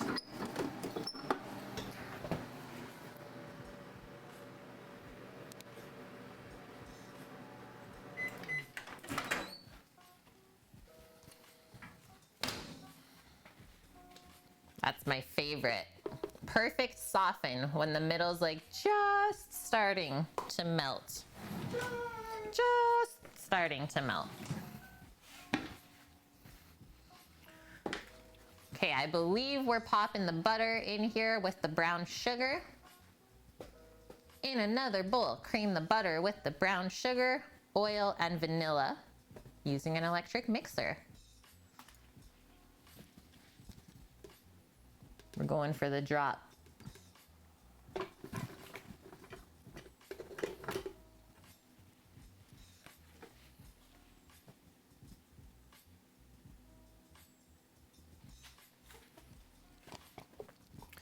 Scrape out all that goodness.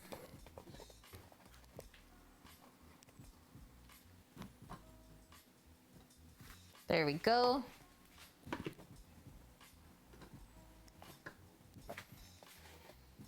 Okay, butter.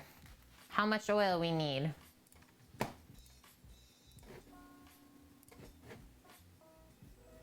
$60 mils. I'm using grapeseed, but by all means, you can use canola oil.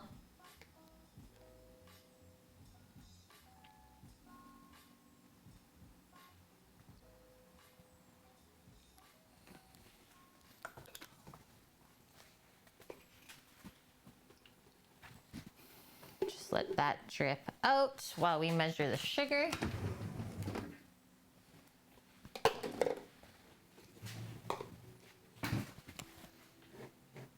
$375.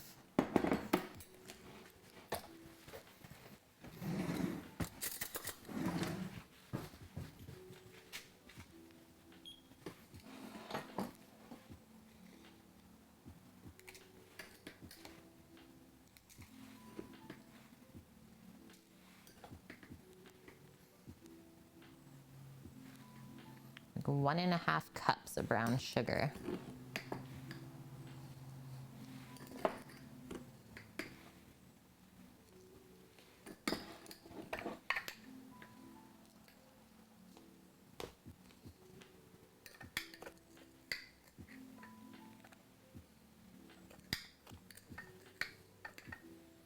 The brown sugar is gonna make the cake kind of like more fudgy, right? Than the granulated sugar. Okay, I'm gonna pack this down. It's only supposed to be 1.5 cups, and this is like already at 2 cups. So I'm gonna stop here, okay? It still is calling for 70 more grams, but I seriously feel like this recipe is a bit messed. Somebody could not, for the life of them, convert this recipe. 4 chops, 3.5 pounds. Oh, daff. That's gonna take a bit to cook. Those are some thick boys. Thicky thicks.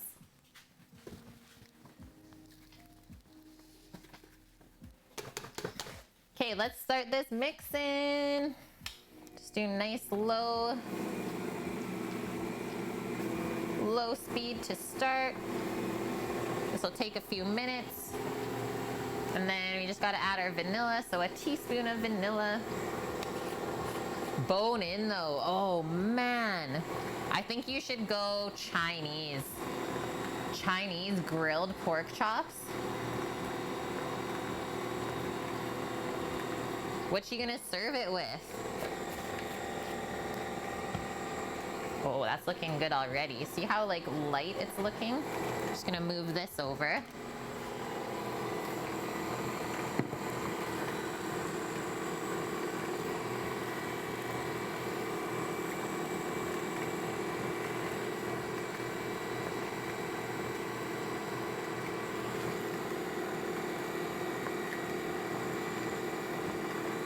There it is.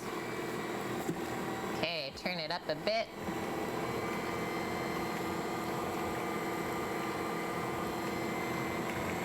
And then I'm gonna scrape in like 30 seconds. Okay, once this is nice and creamed and fluffy, then I'm gonna pop the 2 eggs into there. It says add the eggs one at a time and beat until smooth, and then we add the dry ingredients alternatively with the milk and chocolate. Aw, thanks Noodle Wolf. Yeah, seriously, my favorite mixer ever still. I wish all of you could have this in your lives. I've used my fair share of mixers in the past few years, and this one definitely is very easy to use. Just go around the edges, maybe even down to the bottom and the middle. I would say though, like for the most part, you don't really have to scrape with this one. It's not like you always have to keep scraping the bottom like the KitchenAid mixer because it doesn't hit in certain spots. Is this one always mixes down to the center, just sometimes I have to scrape the side. Isn't it annoying to clean? No, no, no. You will see when we go to take it apart how easy it is to clean because all of these pieces are dishwasher safe.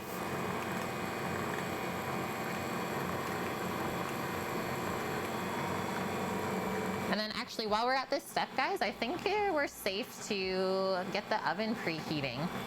So it bakes at 350 Fahrenheit.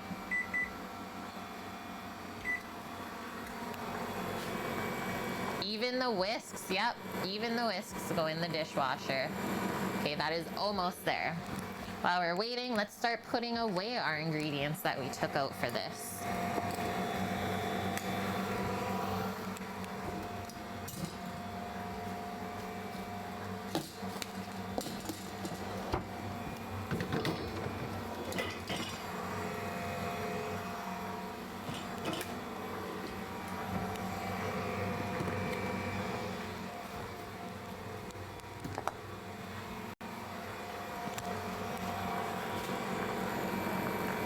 Stopping. See how light and fluffy that got? So now our eggs, one at a time. What's up, Mish? You bought an ice machine, a really good one, wanted to spend extra to get good quality. What? Like you have a standalone ice machine for yourself? Maybe that's something Sam and I need. Because yeah, we don't have like a fridge with the ice thing in it. And definitely in the summer, we drink a few more like refreshing alcoholic beverages that use ice. Okay, one by one, these eggs. A Chinese hot mustard marinade? That sounds really good, Daff. I would think that would grill up, no problem. Yeah, something about mustard on the grill, hey? You have a cheap $20 mixer, supply your own bowl, it's just the motor. Yes, I love those. For my stream though, I find that would be super annoying to use for you guys. Like the beating against the side of the bowl is quite loud. So this is great, like the top down thing. Once again, another one of those investments for ourselves. And well, you can keep it going as well. So now we just have to add our other egg. Don't even have to stop the mixer. Keep it going.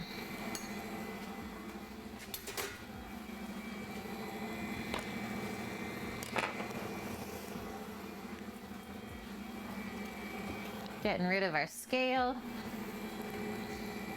Yeah, hand mixer. Hi, Snake Eye. I just wanted to say that just saw your pork chop this morning and it looks unreal. How did you like it? Okay, I'm gonna do a little scrape.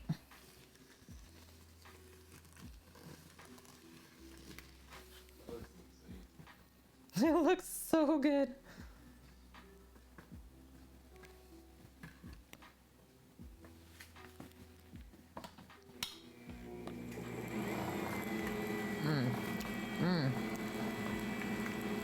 What do you consider my favorite appliance? You have some money to spend. Oh.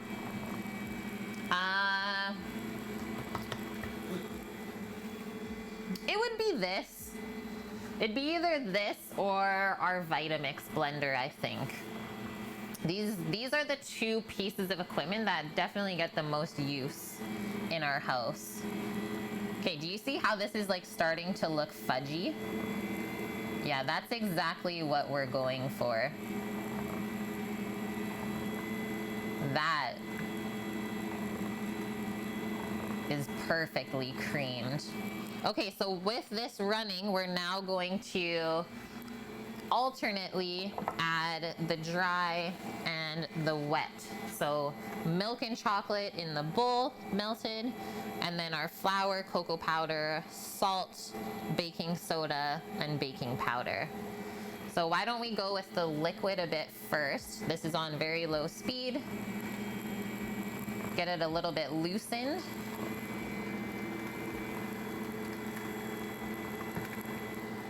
And then we can add the dry.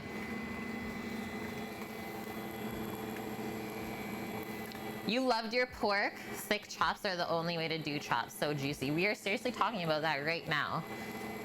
Is can I do nothing, aka the fuck can I do? He's grilling up some pork tonight. I'm actually gonna stop this for adding the dry bits though, because I just don't want it to put the cocoa and flour everywhere.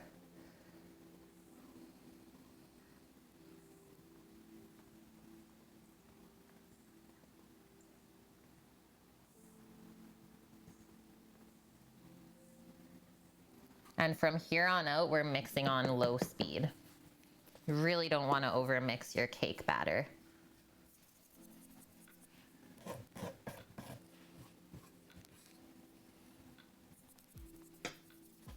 Okay, a little quick mix. And then I'll add the rest of the liquids. I'm just gonna slowly add this.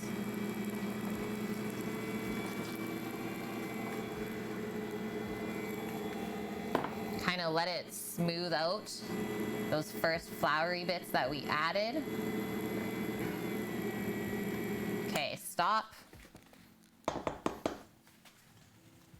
that is looking rich. You would love to buy a Vitamix, Meta, but you don't have that much money to spend. I know they last for a very long time, but oh, they're expensive. Yeah, totally. But these are all things that we've like saved up money for and not just been like, oh, I need a new mixer, time to buy one. It's like you wait for the stuff to go on sale. And yeah, it's just being patient and making smart investments and choices. And then the other thing I'll say is Sam is really good when he goes to buy something. He does all of his research online first about the product. He does comparisons and then goes from there.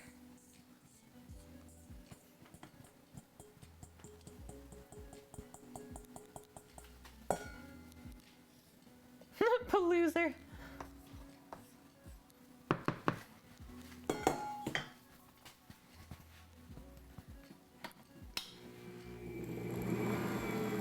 Yeah, do your research, people.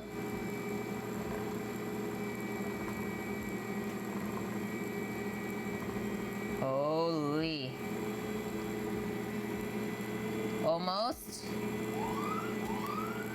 Ah! It's our UK Sunday crew. I'm gonna stop this, I think, because we can mix the rest in by hand. Welcome in, Christopher Collects crew. How was the stream today? What kind of coins did we find? Okay, let's take this apart. First things first, unplug the mixer. And how do you take it apart? You literally just lift the bowl off. Take this off. Gonna get rid of this big guy, but we will be using it again later. So let's keep in mind to wash out this bowl like ASAP, because we have to whip some cream later. And we ain't doing that by hand. Not with the amount we have to make. So yes, beginnings of chocolate cake for our Black Forest Trifle Jars. Oh, you guys got 2 Olympic coins? Nice. Sounds like last weekend. Prince I, thanks for that follow. Okay, I'm just gonna rinse my hands. What are you doing? I've come for beaters.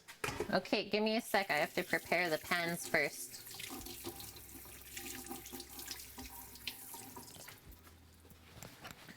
Actually, what about instead of baking in 2 separate pans, since we're not making like a round cake, what if I do it in the Pyrex pan?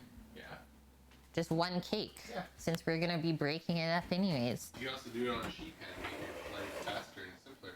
This is okay. Make a sheet cake.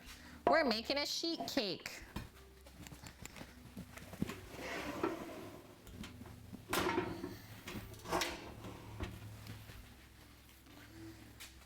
Okay, all I'm gonna do is spray this with some non-stick canola spray. Keep it from sticking, and we're pouring our batter in. And I think we'll still keep like our 40-minute bake time in this big pan too. Get you some Lloyd cake pans. Some Lloyd cake pans? I'm in. Holy, you know it's thick when it stays on the beater like that. Yeah, you know it's thick when.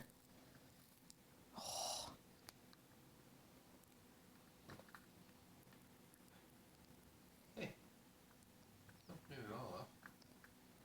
Sam says, Kate, you can't clean it all off. What's he gonna clean? Yeah. Sorry.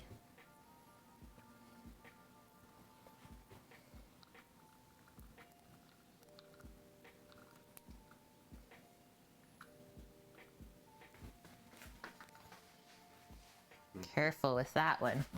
Okay, he will taste this batter. Oh man. It's just a bit of chocolate. I was gonna say, this looks like a brownie mixture. Okay, so I'm just gonna start scooping this into the pan.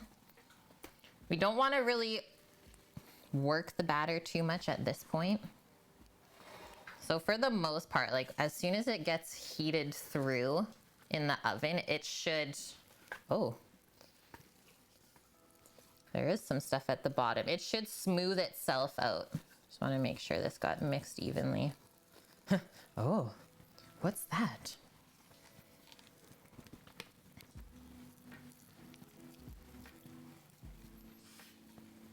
Yeah, we got some brownie vibes here with this cake. It just smells like brownie batter. Yep. It's rich, rich. Really didn't take us very long to make this cake though by hand. Quite a simple recipe, even with the weird conversion that we had to think about.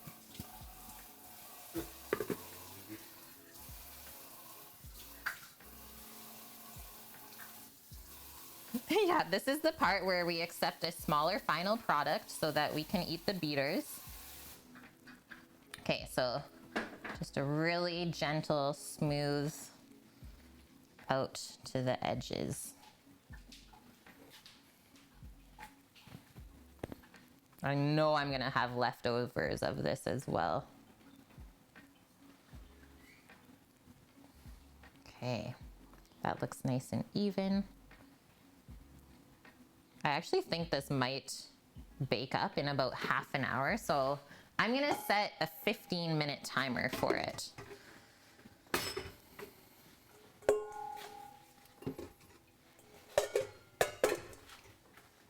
15-minute timer.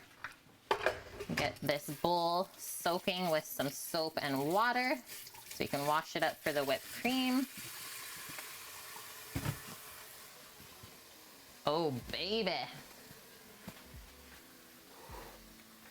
Hi, Mike Sai, how are you? Neat mixer. How long does it hold up for kneading bread? Yeah, it has a dough hook attachment with a metal bowl.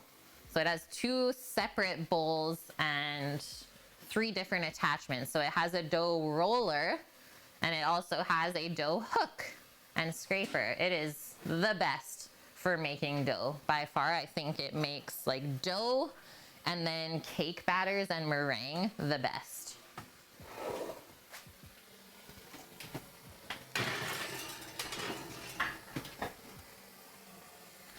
Okay, in the oven, timer, 15 minutes on the clock. Okay, just gonna switch this up for a sec.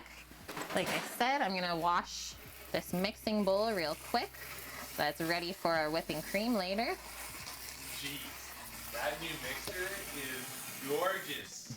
And I'm actually gonna take a really quick break. Hold tight.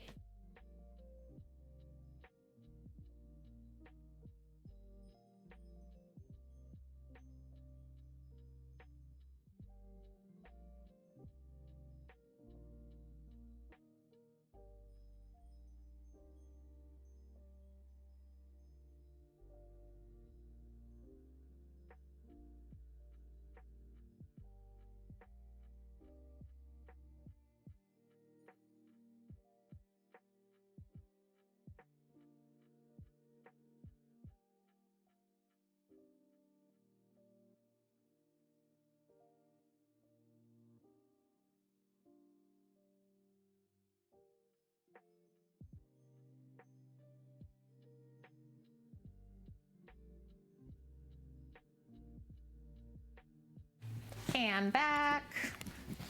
Get this flour put away. We're rolling right along. I feel good about today, guys. We have like quite a few tasks to complete, but they're all very simple. Cheese's mixer, insane. I love your new mixer, man. Trev, it's your favorite mixer again? Mythical, you'd spend the money? I think it's worth it. And then, well, you saw yesterday if you were in stream that we did the meat grinder with my mixer as well. So it's definitely a multi-purpose machine. Okay, we can check off that chocolate cake from the list. And while that's baking up, we're gonna start pitting cherries for our compote. Got some nice fresh BC cherries and some wonderful German cherry liqueur to cook with that. Yeah, quality versus quantity, for sure, for sure. I'm with ya. So actually, let's check our recipe. This is another one that's linked for you guys in the recipe command. It is from Bon Appetit. This is actually the first time I'm using a Bon Appetit recipe since that whole kerfluffle a while back. I tried to not use the recipes for a bit, but this one was just too easy not to. There are only 3 ingredients in this, and one of them is booze. 4.5 cups, about 20 ounces worth of pitted cherries.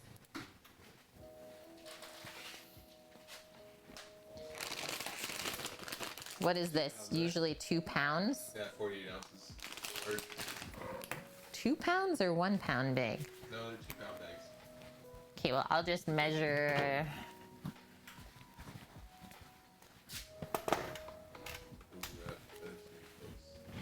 Oh, I can cut it in half. I don't need that much compote. That's the thing. Okay, we're gonna do it in this pot. Let's just like rough measure them and then account for the loss of the stem and the pit. So that's a little bit of weight too. Sounds like Cherry's Jubilee. Oh, make some crepes up. Flambe that ish. Yeah, dude.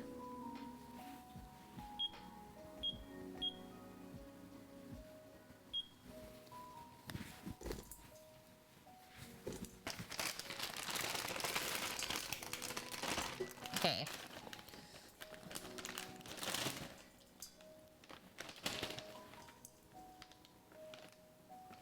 If we do 27 ounces, I don't think we'll lose like 7 ounces worth. Let's do 25 ounces. And that way we'll leave ourselves 5 ounces of loss from the pits and the stems. That's more than enough. And then I still have a little bit to munch on fresh. Ooh, chutney for pork chops. Okay. Okay, Bonkman.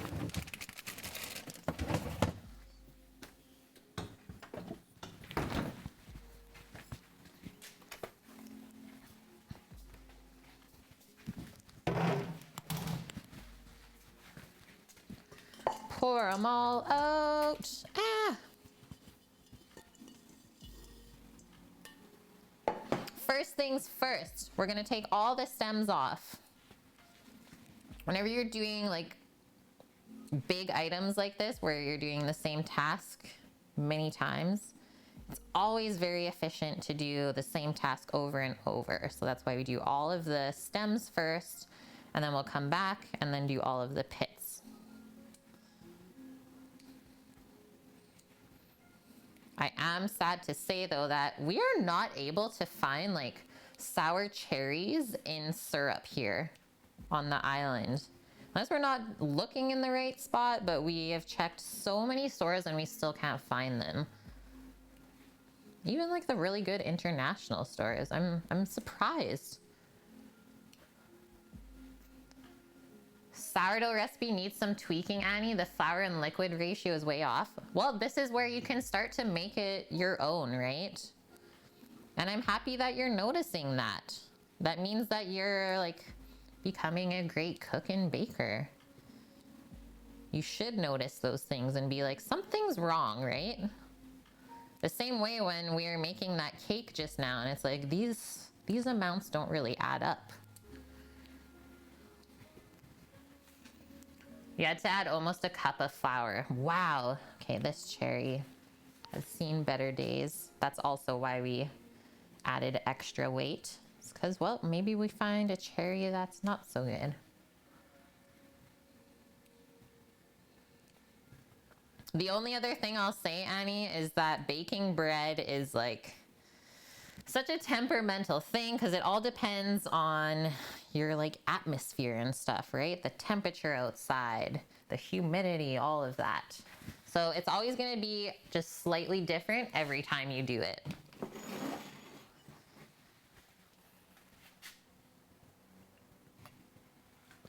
Yeah, cherry wine. Are you saying that, Trev, to save the pits from the cherries and put it into wine? Ooh, another thing I think I want to do is just like put a towel over the board, because when it comes to pitting these, it's gonna get really messy. I don't want to stain my wooden cutting board. You guys will see. Like, I'm definitely gonna have to wash my apron tonight, I think. And that's why we wear an apron. See, it already got it. No. No.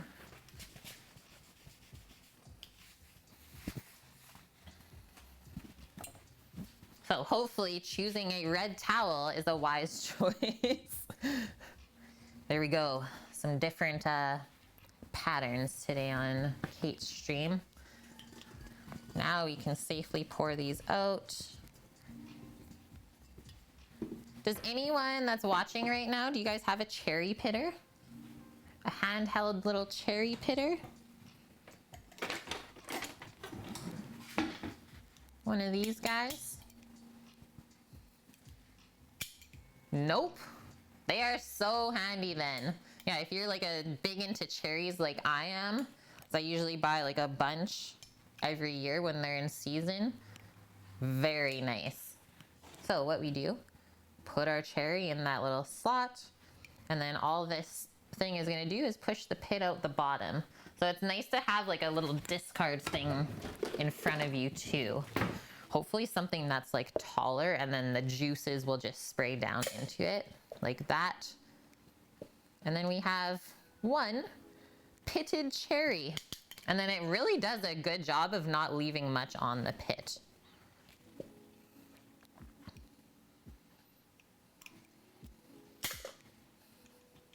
So once you like get into a rhythm, you can go pretty quick.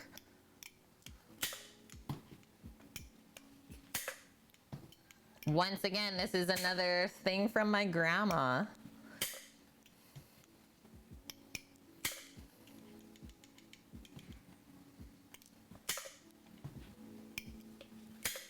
Cash Money, how's it going? Good to see you today.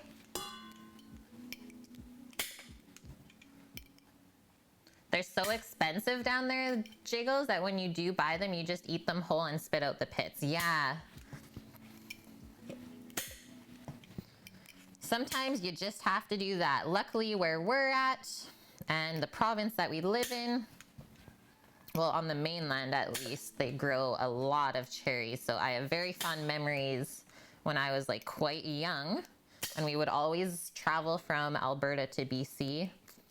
There was one year where I was old enough and we went cherry picking. So much fun.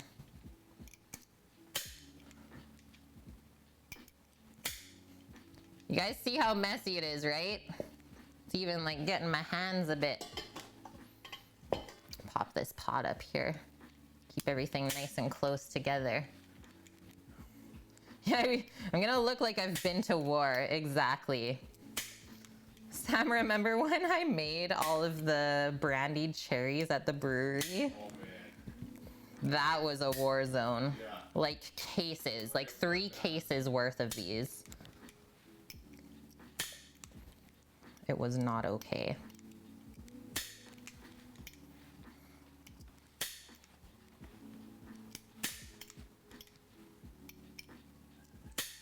Oh, that one went flying. Didn't even go in the container. Man down.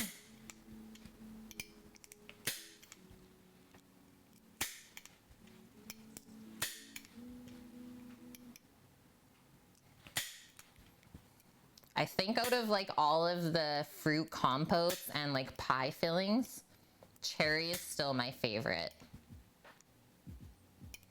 Maybe because of the meaty texture. And then I'll even go one step further and say sour cherries are my favorite. Oh, sometimes the pit just won't go through the bottom part as well. It's just a bit too big. So sometimes you have to squeeze it out yourself. Same with you, Mythical. There's something about cherries. Don't get me wrong though, like I love every single berry out there. Blueberry, raspberry, strawberry, blackberry, K-berry, like the list goes on, right?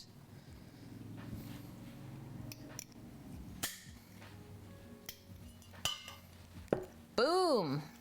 You like apple, Trev.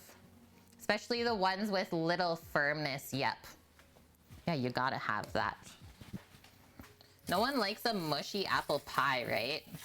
Once again, you need the texture. You need the texture and the crunch.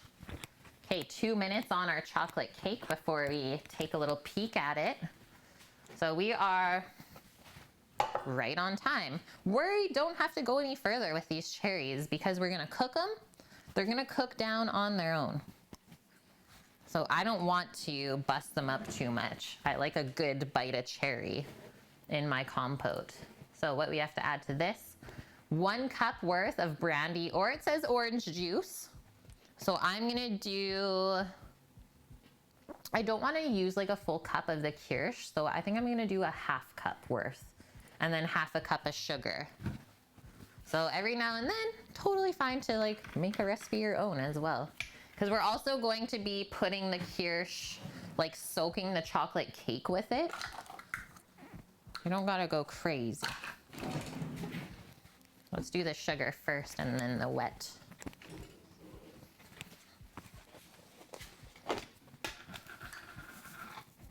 Love those 3 ingredient recipes.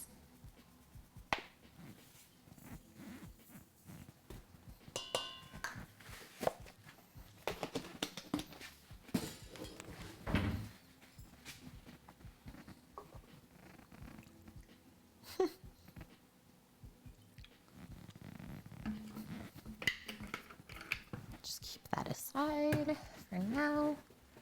Had to make breakfast before watching Paul and Jock. What did you make? What did you make? Okay, bring all ingredients to a boil in a large heavy saucepan. Reduce heat to medium-low and simmer until the cherries are softened and start to release the juices, so about 10 minutes. Using a slotted spoon, transfer the cherries to a medium heat-proof bowl. So we take the cherries out and then we simmer the juices until they're thick enough to coat the back of the spoon. Pour the reduced syrup over the cherries. Love it. Love how simple that is. Okay, so our timer is going off for the cake. Let's pop this onto the stovetop and we will see what we're working with. So that goes in. Lovely.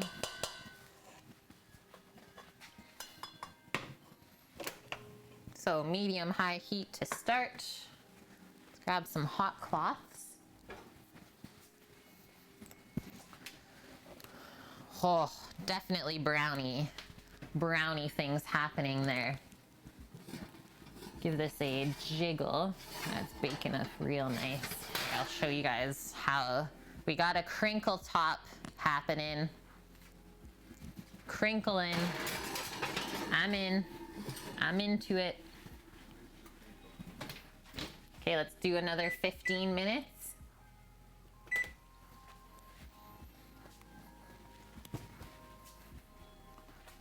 There's that. Let's get a spoon for our compote. You could also add some vanilla to the cherries as well if you wanted. Up to you. Whatever kind of flavorings you want. So we'll wait to kind of listen for that to come up to a simmer. Okay, rolling right along. So still have to just wash up the mixing bowl for the whipped cream. So I'm just gonna quickly do that. And then the next thing on our list is starting our smashed potatoes.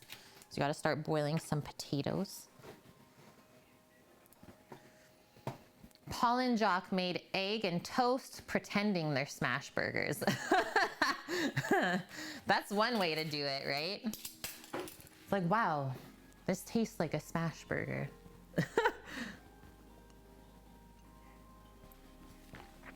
That was cute.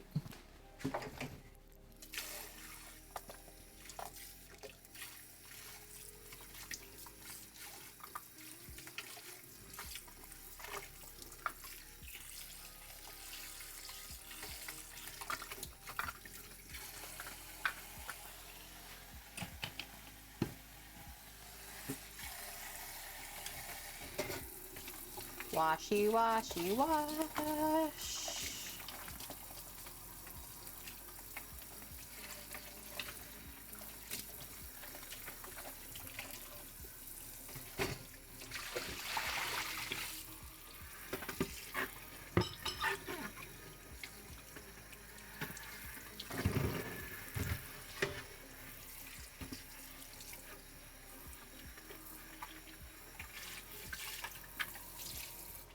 Lovely. One nice bowl. Okay, the pot is simmering. That didn't take long at all.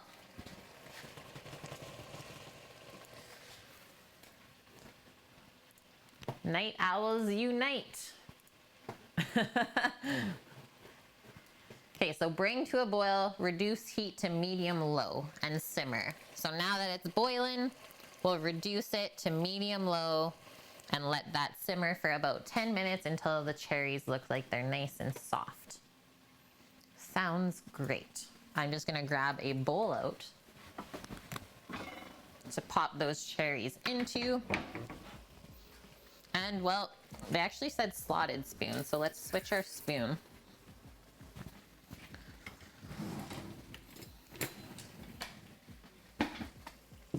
Boom. Next up, potatoes. So for these guys, they're pretty large, some of these potatoes, but we can't cut them and disturb them if we're gonna do the smashed crispy potato. So we have to leave them whole and boil them that way. The kitchen's almost done, Judo. Perfect. Night owls don't have a schedule. It's true. Yeah, you guys only go to bed when you're tired. So one thing, when we're making smashed potatoes, we want all of our potatoes to be around the same size to start with. And then they will all cook really evenly. And we probably only need about 5 of these per person, I would say.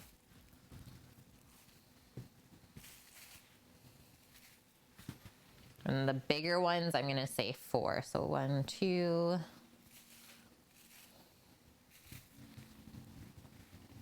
3,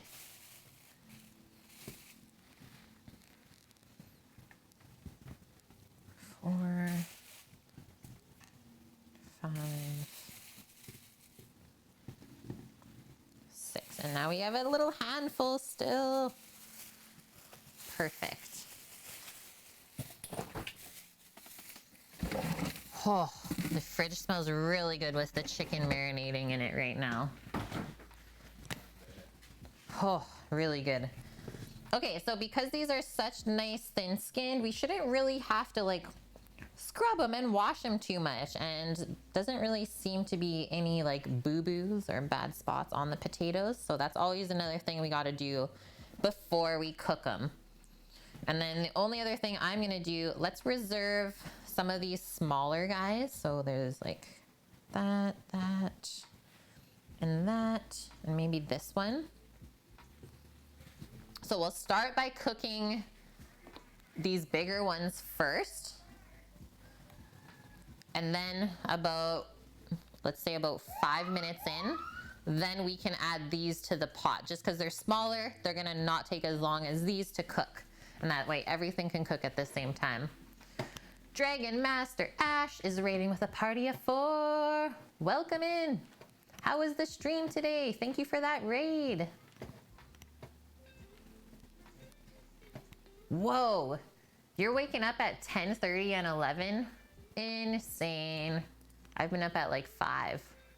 These potatoes are called warba potatoes. We actually did some educational things on these not too long ago. I believe Bonkman was the one that like found the link for them. Warba, they are a variety of like new potato. So it's the first potato that kind of pops up in the season. Rebus, thanks for that follow. Okay, I'm just gonna give these cherries a little stir back here in their sugar and cherry liqueur. Oh, that liqueur is smelling so good. And then let's get these into a pot. Little spots of pink flesh. Yeah, they're so, so lovely. Sorry to raid and run, but we're serving dinner right now. Oh, no problem. I'm probably going to be doing the same later on in stream. Thank you very much for that raid. I hope you have a great day. Warba potatoes are a very early season maturing potato that are round with white skin that has deep red eyes and white flesh, great for baking and boiling. Mackenzie Seeds uses only certified seed potatoes grown in Canada. Yes. Yes, yes, yes. They're so good.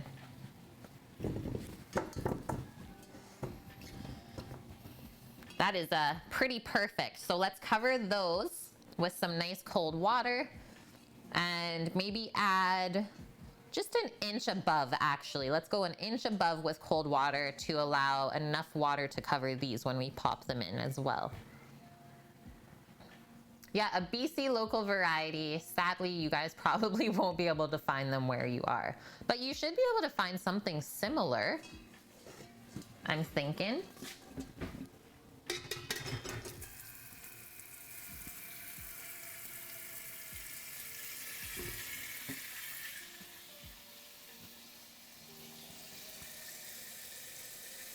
I think I'm actually gonna put a lid on those cherries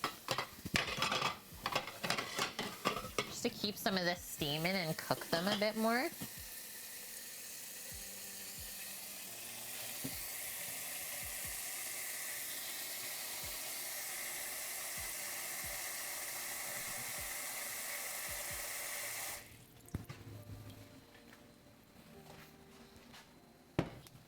Okay, here we go. Potatoes on there. I'm gonna turn those to definitely a medium-high heat. And then we're also gonna season our water so that it seasons the potatoes as they cook. So let's do 1, 2, 3, and 4 spoonfuls. Those are about teaspoon sized. And then let's pop a lid on that as well. It'll just help it come up to a boil quicker. And then like I said, once it's up to a boil, we will turn it down to a simmer, set a 5-minute timer, and then we'll put the rest of these little nuggets in to finish up. Yeah, we're cooking the potatoes until they're soft enough to smash, but still hold together. So that's why we're not really disturbing the skin too much. Okay, another thing off the list. So boiling potatoes, check. Next one, corn on the cob. We gotta shuck some corn. We're gonna do direct right over the coals again. But many people also love to grill their corn still in the husk. You can do that too, just I would recommend soaking the husk to keep it like a little bit wet so it doesn't burn or char up too much over the coal.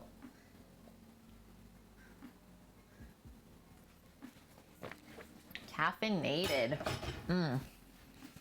Coffee from my brother, so good.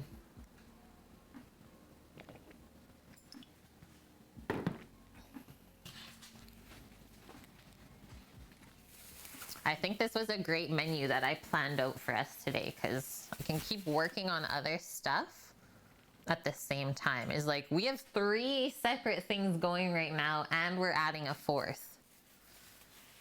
Could you do that at home? 1, 2. Are we giving them a whole corn on the cob, Sam, or just half? A half corn? So those are our 3, or that's like what we need right here, isn't it? Let's go with a bigger. We'll do some extra as well. We'll keep those 2 smaller ones for Sam and I later in the week. Maybe we'll do a grill up.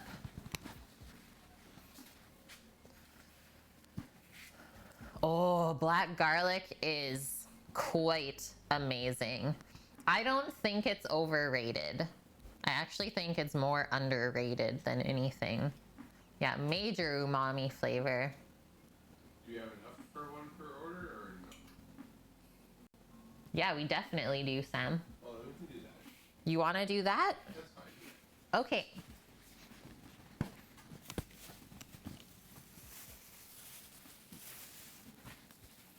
Use them all up. 6 calves.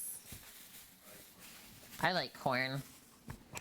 And if you don't use it all in one day, you could always put it into a salad or something the next day.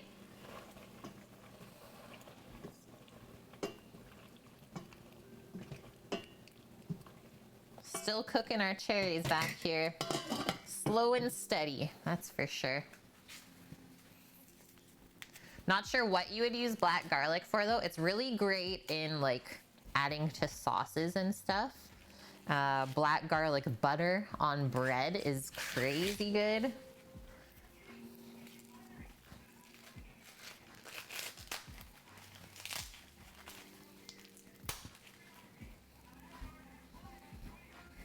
So all we're gonna do later on when we go to grill our corn on the cob is just dress it with some oil and salt. And actually, I'm gonna gather this all up and we'll throw it outside all together. I'm not gonna shove that in my compost bin and fill it. Suki, hello. What's up? Oh, not too much. Just chilling in the kitchen right now. We have some chocolate cake baking in the oven. We have some cherry compote cooking on the stovetop, and we're also starting to boil our potatoes for smashed potatoes. Got all sorts of things going on. This cob is showing its age. That was one of the newer ones. This was the variety from last week that we got. This is a newer one, and I don't know. What are they trying to pull here? Peaches and cream, though.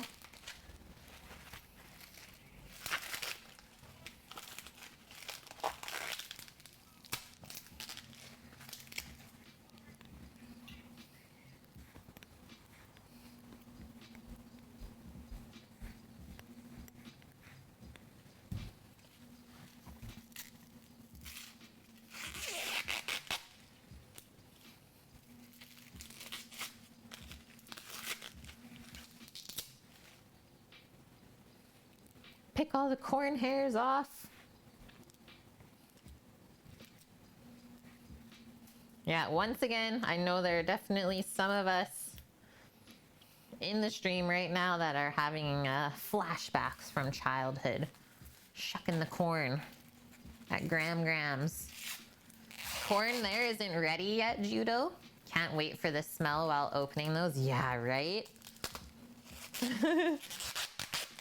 This one doesn't want to open for us. Hey, Zobo! Thanks for keeping you company with amazing cooking as always. Gotta run, but hope everything comes out delicious. Thanks so much, Zobo. I hope you have a wonderful day. And thanks for hanging out while you had the time. Guys, go give Zobocat a follow if you can. She is a fellow food and drink streamer, and we did raid her yesterday as well. That is who we raided yesterday. Lovely, lovely. That was our cake timer, by the way. Just caught up in my corn. Okay, second check. Oh, she has risen.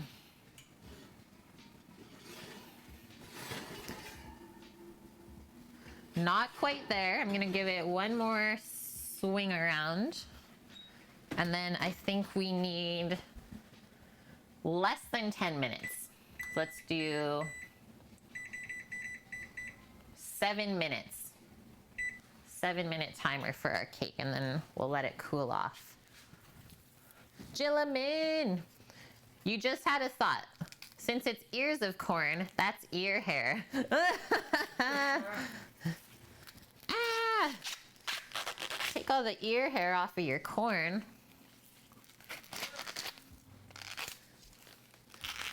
Judo. Yeah, hopefully you guys forget that when you go to eat corn when it's in season. Smells so chocolatey. Yeah, very chocolatey. Okay, let's take this big old pile. And we'll give it back to Mother Nature. Yeah, forgive me.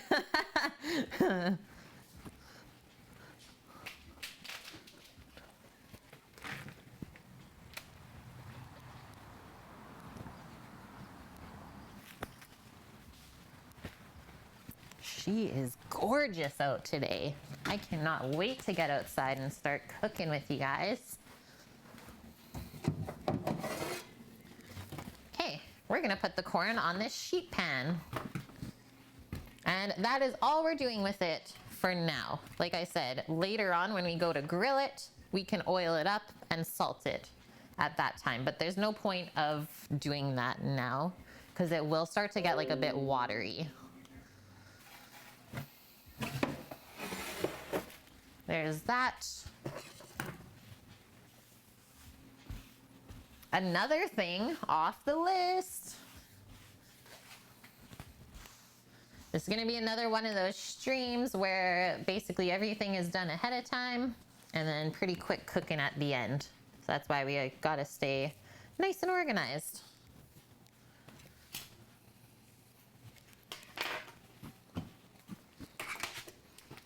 Okay, corn has been shucked. Next up, our greens. Okay, our bacon braised greens. So I have the cabbage here already. 34 Celsius where you're at right now. I don't know what we're at. My phone's outside. But I think we're probably hovering around like 22 Celsius, which with the humidity here is like, it feels pretty hot. But yeah, we don't have a heat advisory. That's for sure. Oh, one moment here. Look at our cherries. Maybe we're at that perfect point. Oh.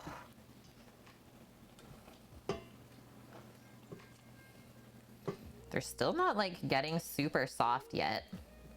So I think we're just gonna keep it going because they should start to fall apart on their own. I can tell though that they are getting semi-soft because now we only have one even layer of the cherries. whereas we couldn't do that before. We'll just leave that like that and keep our eye on it. Okay, so braised greens from the garden. I'm gonna pick some broccoli leaves with you guys in a few minutes from now outside. Yes, we are doing a little garden tour, I suppose, today. And then we're gonna buff it out with this really nice green cabbage. So bacon, cabbage, broccoli leaves, definitely some white wine, and then probably fresh herbs like parsley. Maybe we'll steal a little bit of basil off of our plant. And dill are my favorites to do with that. You only had a tablespoon of hot mustard, Daff. Oh man. You got some wasabi and Dijon. Oh, that's gonna be some flavor on those porking chops. Holy, see? Murder scene. Told you, cherry juices get everywhere.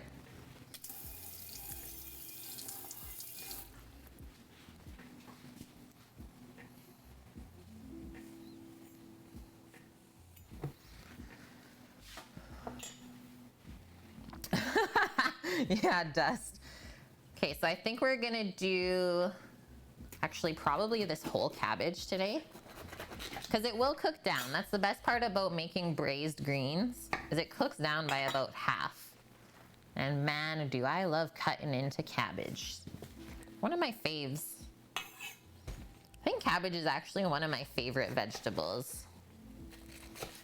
It's quite versatile. Like you can cook it, you can eat it raw. Takes in lots of good flavors. It hasn't rained in 3 weeks where you're at, Jiggles. Wow. Wishing for the rain then. Braised cabbage is bang. Yeah, I agree. I agree. Even in the summer, right?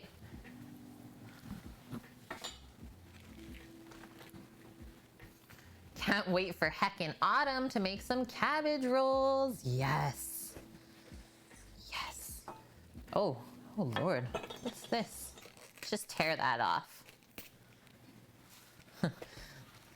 Oh Lordy. Okay, tear off any of those browned bitties.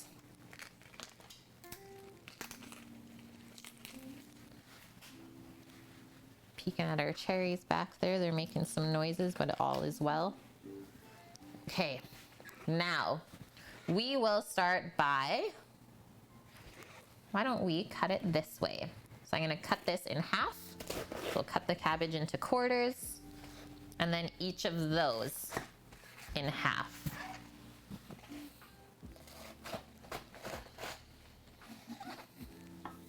That actually might be enough. Probably end up saving that.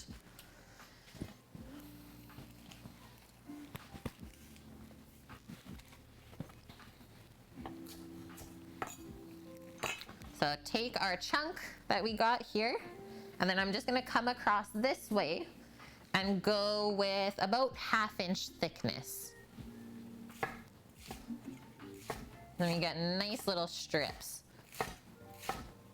One thing I hate when people do braised greens is when they leave them like really long and stringy. I just find them really hard to eat. It's like a choking hazard almost. Oh, our potatoes are up, guys. Potatoes are up. Let's pop that. Turn it down to like a medium low, and I'm setting my 4-minute timer I'm gonna do. Also, checking our cake. That cake timer's going off. I think we're good. I think we're good. I'm just gonna take this out. And what we'll do, we'll check it with a thermometer. So it should read 190 Fahrenheit or more.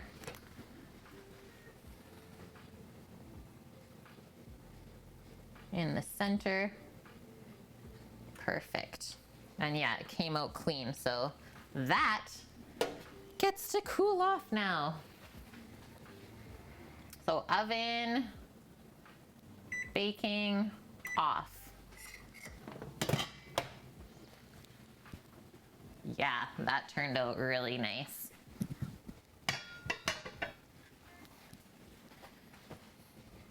give these cherries another stir while we're over here, I think. I like how the sauce is like covering them now since we put a lid on it. Yeah, we're getting there. We're getting there.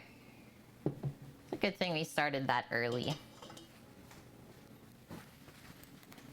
Okay, while we're waiting on that, I'm gonna keep chopping our cabbage over here.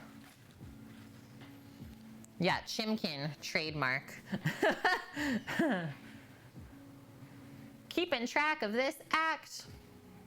Hi, what's the recipe for the grilled chicken? Hi, it is actually linked in our recipe command there. It's the first link. It is not the exact recipe that I'm using, but it is a great resource for you to start. And then what we did for a marinade today is garlic oil, sage, rosemary, and thyme, and some of our homemade chipotle hot sauce.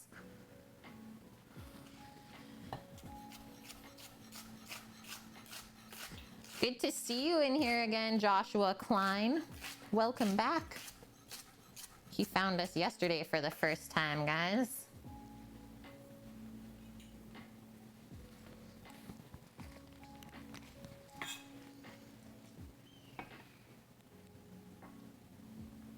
Now, there are no dunce questions. Yeah, all of the new folks always come in here. I'm sorry if I'm saying like, or asking dumb questions. There are no dumb questions, guys. The reason why we have this stream, and it's to help teach you guys all of the best things that involve food and cooking. So never feel like you're asking a dumb question.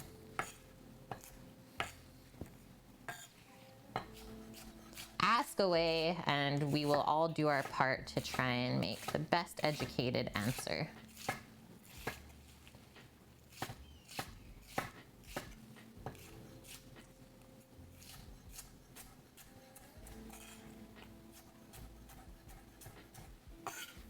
Perfect amount of cabbage, I think. I think we're gonna be doing this in a big brazier pot on the stove.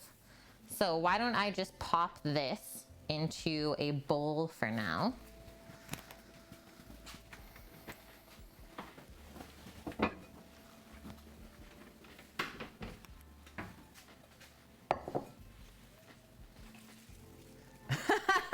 But if you're mean, she'll say that you don't have to watch. It's true. It's true. If you're offended by the stream, by all means, you don't have to watch.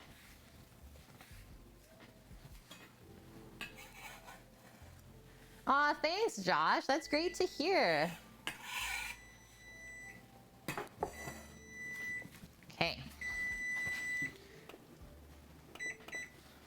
Our small potatoes are now being dropped into the pot.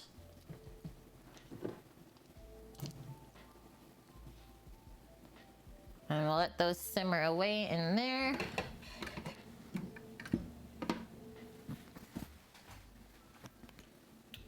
I'm just gonna take a paring knife and feel those larger ones, kind of just see where they're at. Oh yeah, still really crunchy, so that's perfect. Goku, you need to ask a question.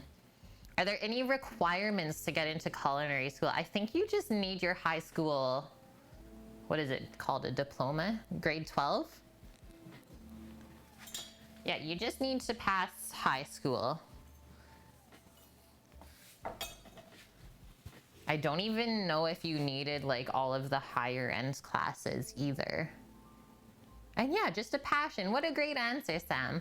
Just your grade 12 and a passion for cooking. Oh, White Dove, I love that you asked that. Am I gonna try for partner again? So I did apply 2 weeks ago, like secretly, I didn't tell you guys.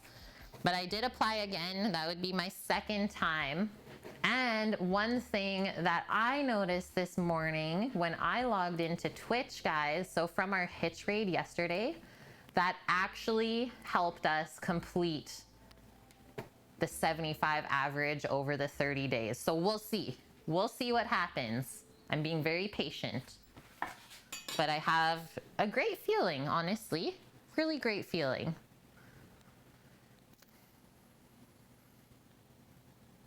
feel like COVID kind of fudged up 2020 being the year of food streams. I don't know. I feel like if anything, it should have been like opened up more food streams because there were so many more people like staying home.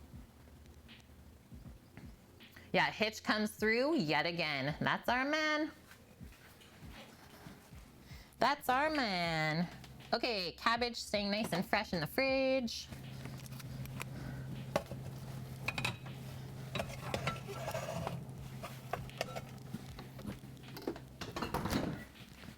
Let's go over to the stove again. I'm gonna check these guys out.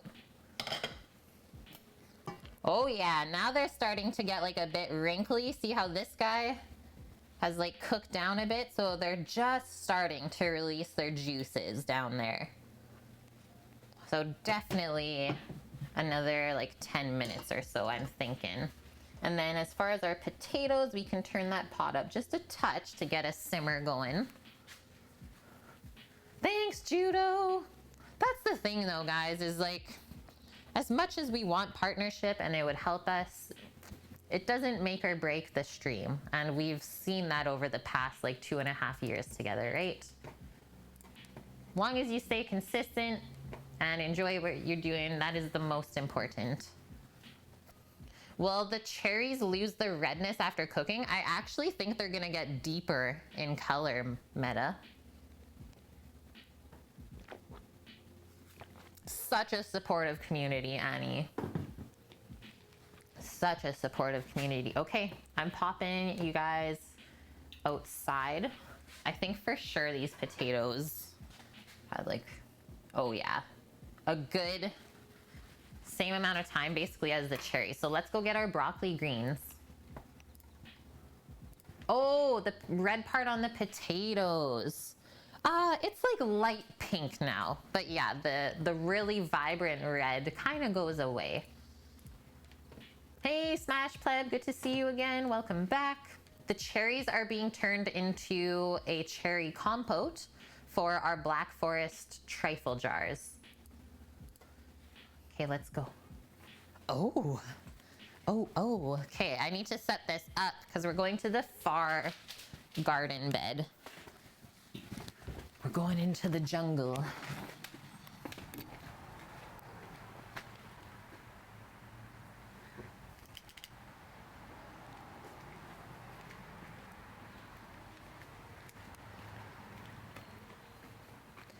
How far does my cord reach? I'm at the limit. You guys don't see anything. Just a sec.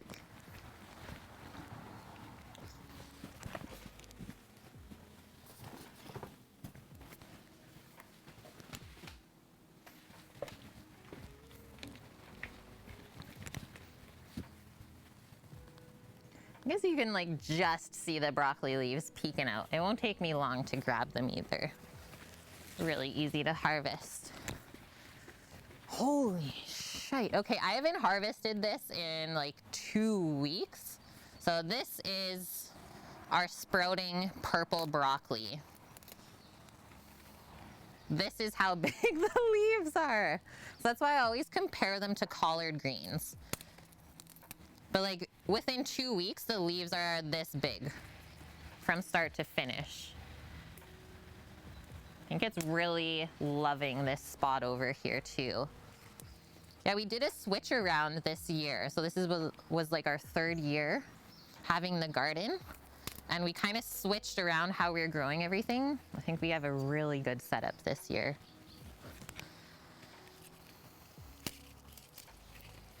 It's all about knowing the different like sunny spots of the yard and what's gonna grow well in those spots.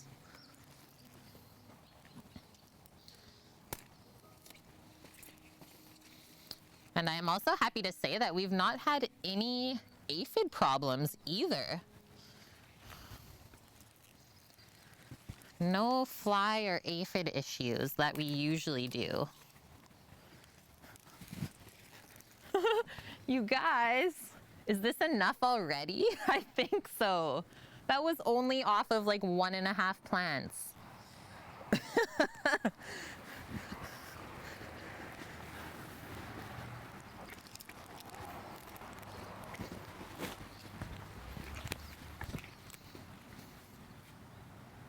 Did you peep the tomatoes though? First tomatoes of the season. Dun, dun, dun, dun. They're hiding down there. So can you guys tell how I've pruned all of the bottom leaves to allow for the sun to start ripening the tomatoes? So on the right there, the little orange guys, those are sun gold. And then the left variety is a new one this year for us. So we did 2 cherry tomato and 2 bigger ones. What is it called? Ardunia? Ardunia? Very cool.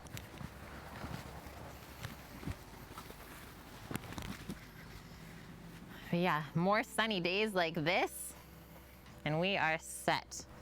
Also, look at how tall the broad beans are in the back there, or fava beans.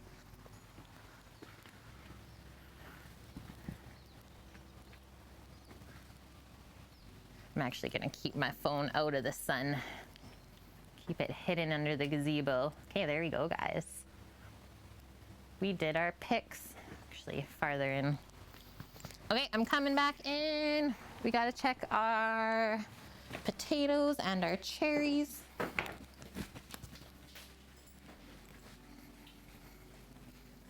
Yeah, that was madness.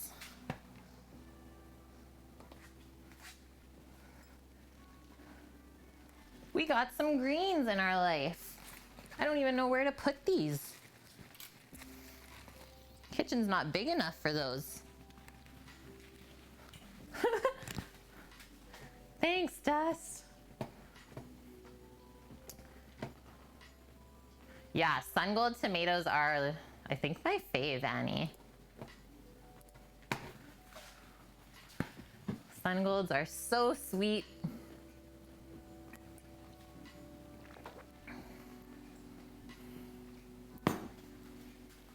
Was that a holy shite?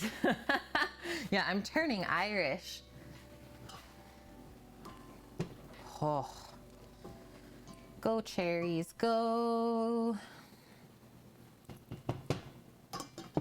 Turn that up a bit. Okay, let's check our potatoes. Just gonna come in with a paring knife again.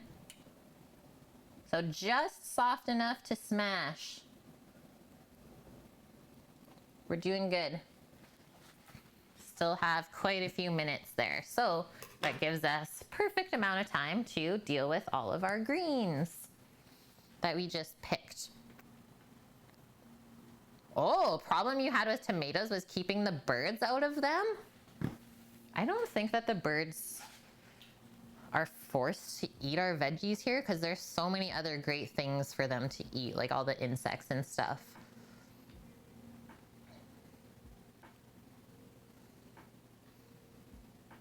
I think it's a bit of both, Josh, is like how nice the garden looks. So I'm using my phone out there. So I have an iPhone Pro Max 11 to take the video out in the garden. But yeah, is here where we live on Vancouver Island. It's like the rain coast of Canada. So it is notoriously known for being super green and vibrant.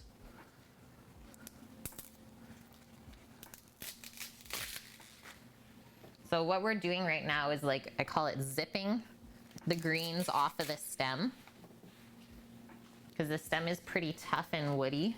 Doggo will like this one though. Doggo loves to eat the stem of the broccoli greens. It's like just crunchy enough for her. Yeah, they do look like collards, don't they? Sprouting broccoli, purple sprouting broccoli.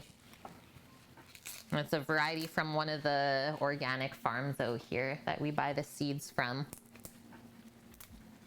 Yeah, the crunch, hey? Once again, let's give back to Mother Nature. Just gonna pop all these outside.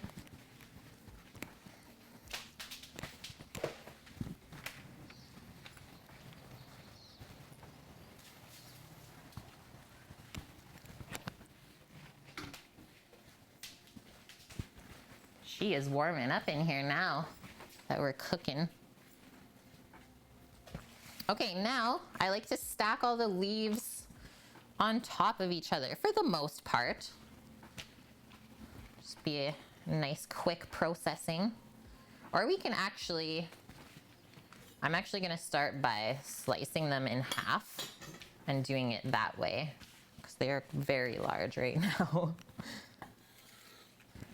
Might be the biggest that I've ever grown them. And it wasn't on purpose.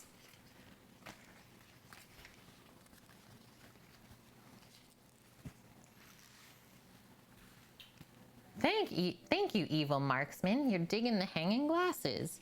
That was actually a little wine glass rack that Stream got for us. I believe it was mostly Dust Pirate and the Magic Cookie.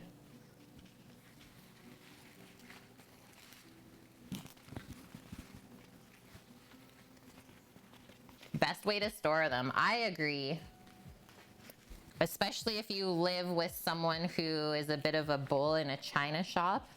It's nice to have them in a spot where they shouldn't really get knocked or anything like that. Who's that? Who would that be? Who's that?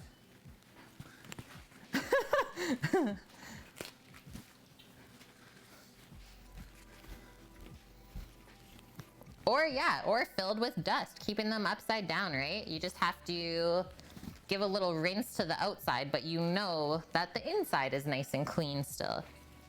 Is Sammy in a china shop? No, he's at home.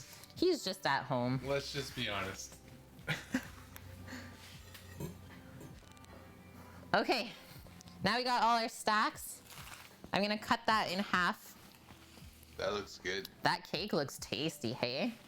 And then we're gonna cut our strips. So let's do 3.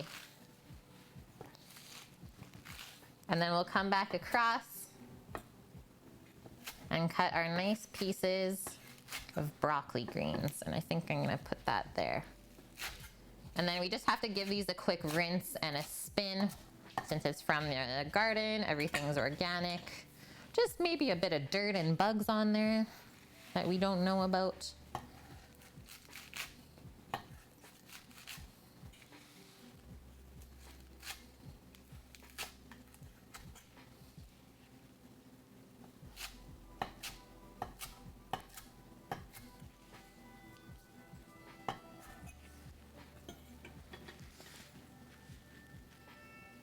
The Bull in a China Shop episode of Mythbusters. Aww. R.I.P. Grant. I don't think I saw that episode, but I did watch so many of those. Love that show. That was definitely a show my brother and I always watched together.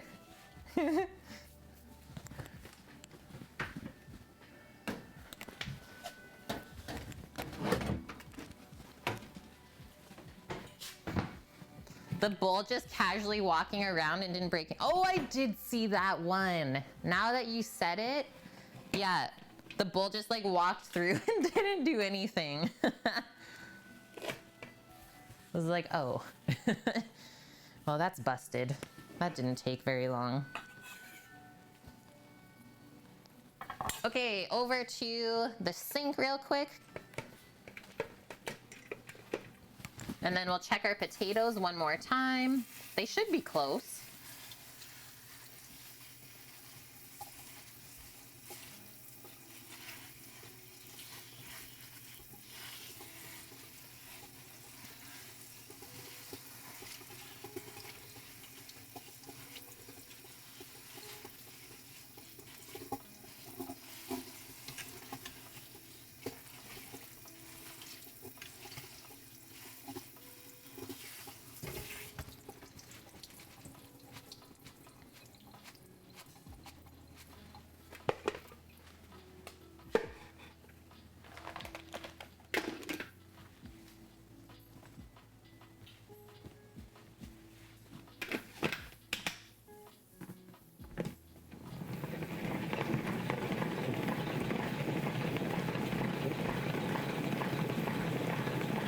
Elephant in a glass shop? That's the saying where you are, Judo?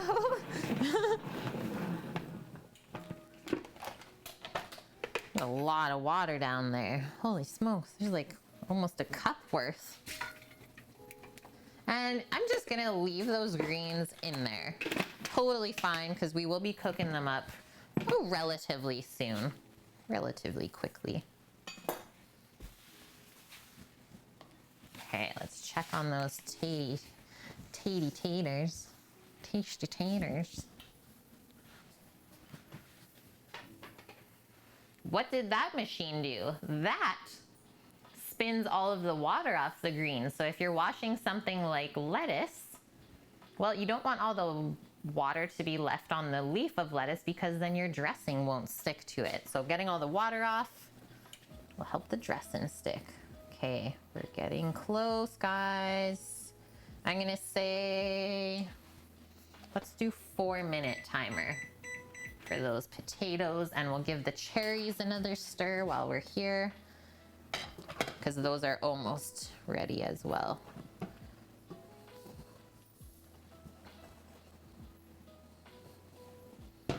They're almost all wrinkly and cooked down, and then we'll strain the juice out and reduce that and put it all together. Okay, so greens are chopped. Let's also chop up our bacon while we have time. I'm just gonna get a little cutting board out. Put it together like 2 birds of a feather. Totally, Annie. And yeah, we don't need a ton of bacon here. A little is gonna go a long way.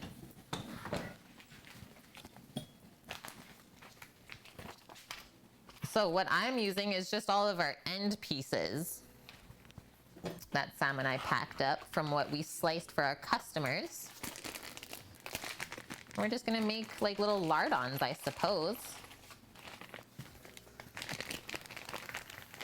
Do I prefer a glass stovetop? You know what, Paul and Jock? I really have no problem with it at all.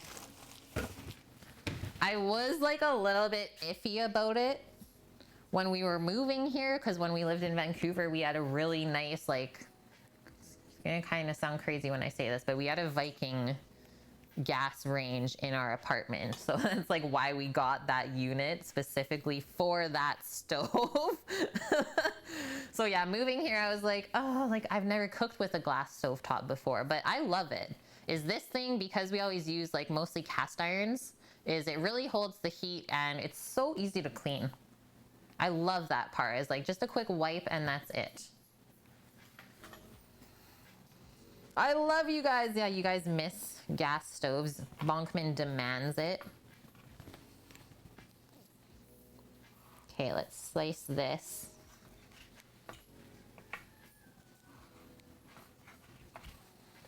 I really don't miss the flame like the gas stove because we have the eggs outside where we get to cook with fire, right? So at least we have that. Maybe that helps us not miss it as much. The low heat settings are too finicky on the glass stovetop. 2 bed, 1 bath, who cares? We want that Viking. No. It was like almost a studio type of setup. It was quite a small unit for sure. But yeah, the kitchen was bomb. So that's why Sam and I got it. And then we were able to host potlucks and stuff from it. Like not massive ones, but it's definitely enough room for like a good 20 people to come over. And then all we would do is like rent out one of the meeting rooms in the building. And then we would eat with everyone in the meeting rooms. Everyone would bring their sides and Sam and I would make the meat. These are some good meaty chunks of bacon for the greens. Oh yes, yeah, that's one thing I just can't with as well, is the electric coil stove. I will never go back to that. Will do anything in my power to just not have to.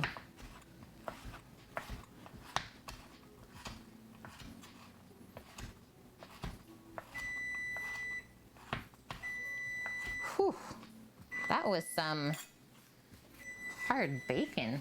It's got some good crust on there. Okay, I'm just washing up our knife, soap and water. And then we're gonna check our potatoes, hopefully for the last time. I'm hoping they're done now.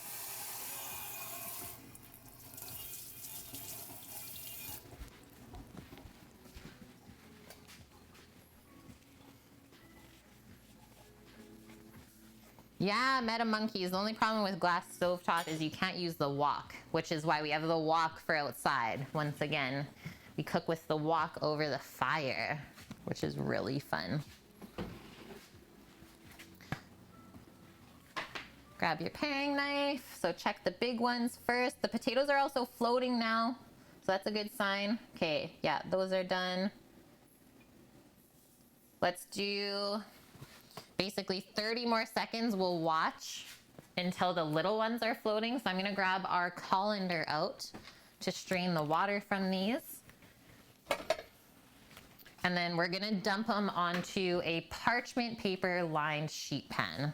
Because I'm going savory with this, I don't love to use my silicone mats, as I find they take in those savory flavors, so I keep them for mostly baking.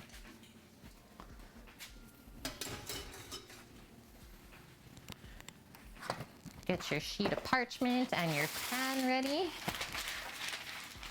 Hearing Hitch riding on Gravel's shoulder sounds like a pot bubbling away in the background. So he's off again then, Paloozer. Hey, he got his rest in Regina.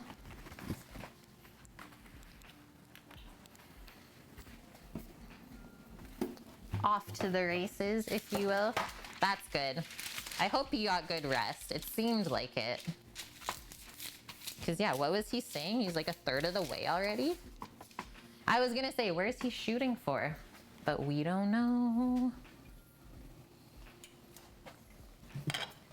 Oh, I think we're there. See how the syrup, the bubbles of the syrup have also gotten a bit larger? I think what I want to do now, though, instead of taking the cherries out of the liquid, why don't we just cook it down with that? Like, I want them to be nice and soft.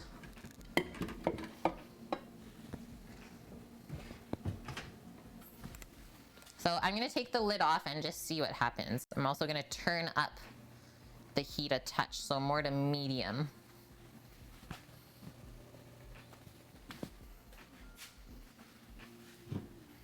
I got a thirst today. The thirst is real, friends. You can tell it's been hot out. Okay, I'm turning these off.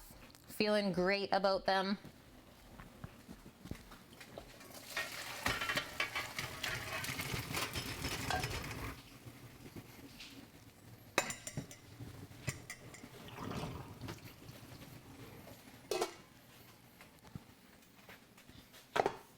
Let's come back over here.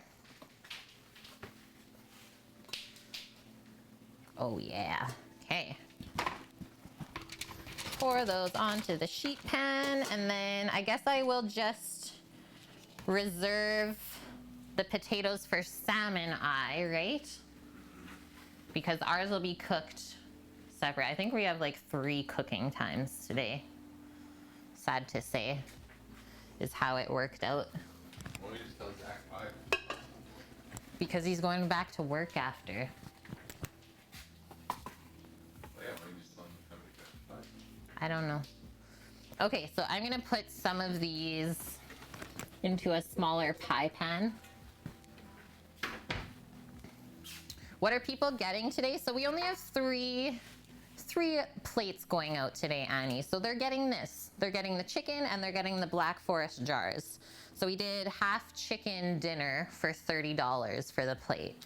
It gets the breast and thighs, so like half of the butterfly chicken grilled up, 1 full corn on the cob, the smashed potatoes, the bacon braised greens, and then the blue cheese sauce and the hot sauce. I'm gonna do the smaller ones Pretty good. for salmon eye.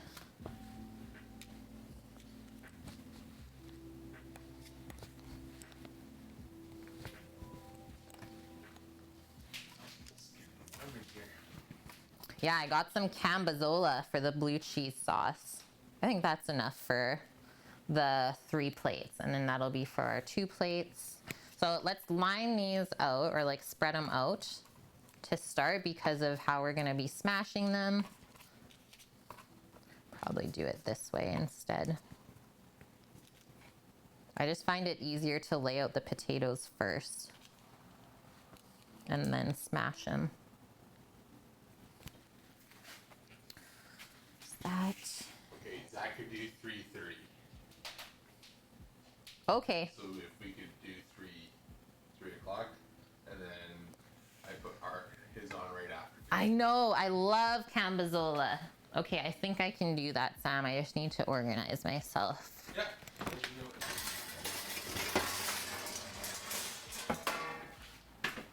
Okay, instead of this, I'm just gonna do another pan with parchment. Holy, this fits all the way over here. Yeah, we had a runaway there, thank you. We do private cooking for people? Yeah. We just kind of started it up at the start of the pandemic, and we haven't really added too many new people into our list of customers yet, just because of the food supply is so inconsistent that we can't really guarantee ingredients every week. So we just have like four local families that we've been cooking for every weekend. Does that feel good? Yeah, that feels good, Sam. Thank you. Okay, so we're going 3 and 3 on each one, or this one's actually going to be for 2.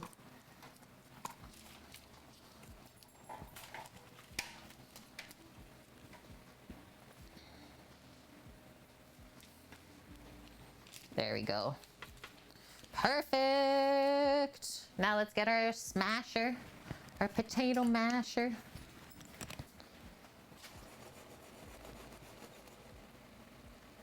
Holy smokes, those cherries back there, they're getting close.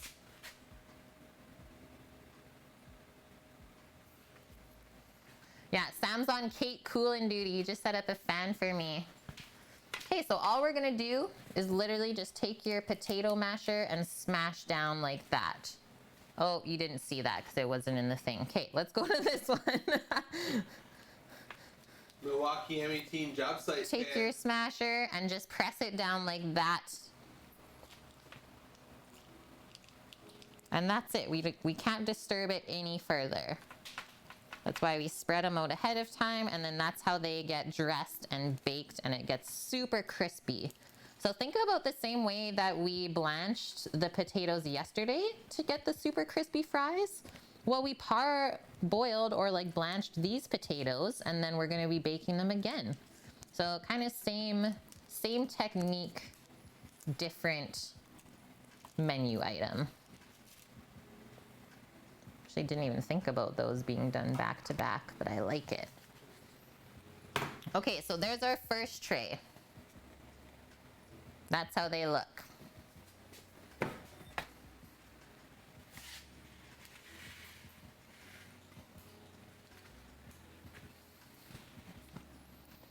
And then to finish off these potatoes, roasting at a really nice high heat in the oven, should only take about 20 minutes. 20 minutes.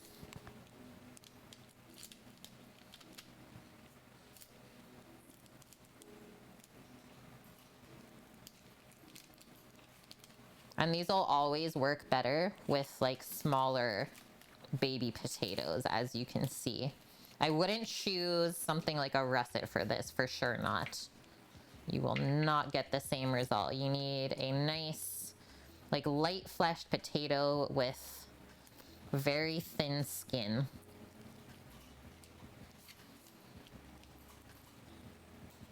And then it's really important that the potatoes don't really touch each other, or definitely aren't stacked on top of each other when you bake them. You need to leave some room for the air to circulate around so they can crisp up.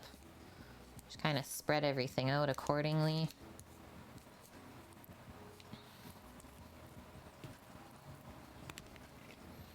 Get the rest of those little nugs on there.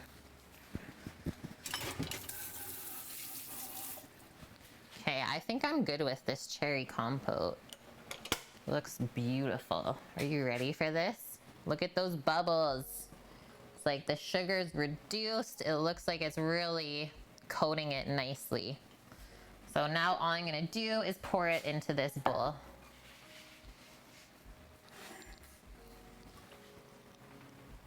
And then as it cools, it'll thicken up a bit more as well. So you don't want to take it too far, that's for sure. Actually, why don't I try and use this spoon? Yeah, nice steamy cherry facial.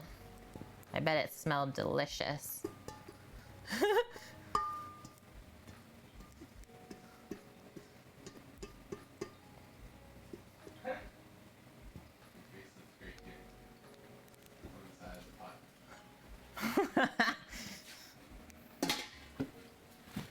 Yum. Okay, that can just set aside and cool.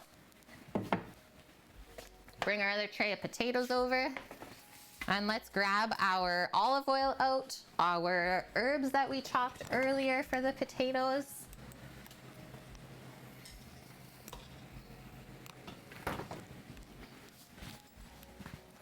There we go. And I will say, a nice coarse salt on these is very, very good. I don't know why, but it really just makes them better. It's like that nice kind of salty hit. Okay. So kind of on each potato, we want like a good little bit of olive oil. For the top to brown and then also for the bottom to crisp up, right?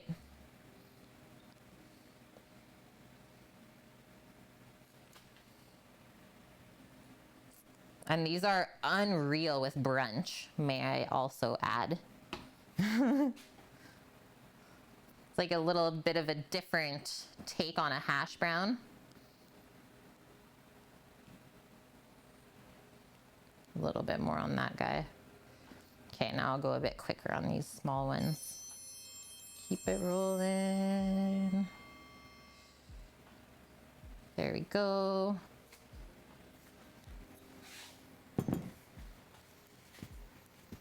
Would one use Himalayan salt in the same proportion as table salt? One would not. So here's a note on that, Annie. The smaller your salt crystals, especially like an iodized table salt, for example, is gonna be so much more salty than your larger salt crystals. And yeah, we need the oil for the seasoning to stick. Exactly, Bonkman. Ant God Fortnite King, thank you for that follow. So yeah, for the Himalayan salt, you could actually use more if it's not like a fine grain salt. Okay, I'm just gonna kind of give these a little pat and swirl around in their oil before we start adding the flavorings and seasonings on.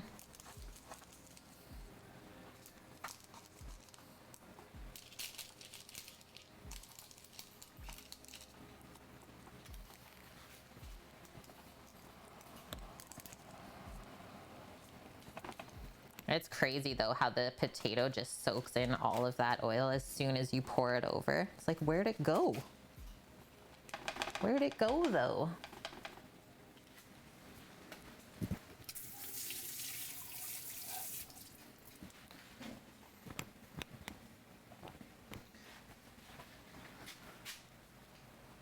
Herbs.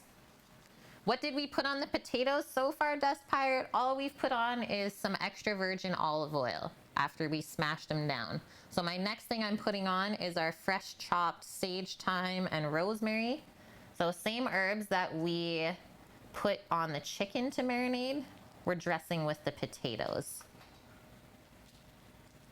Because, well, potatoes are delicious with all of these herbs as well.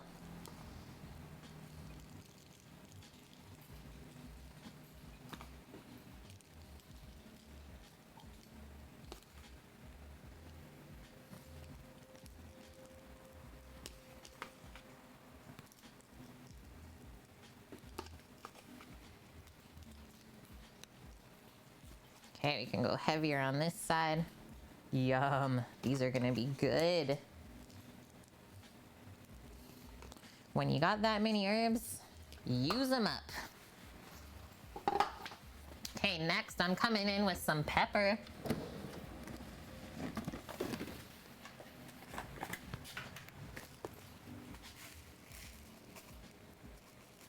The oil with the Greek horse. Oh, it's true, yeah. That is true. Terra Delisa. We always get that brand from Costco. Non-GMO, organic. It's really lovely.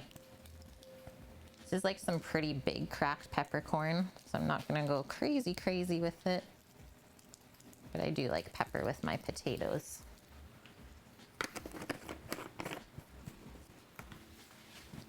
How long did we blanch the potatoes? Ooh, I don't know if I can give you a timing because we did like kind of 2 different sizes. But we did blanch them just until they were cooked through. So I just took my paring knife. If it was able to slide right through the center of the potato, you're good to go.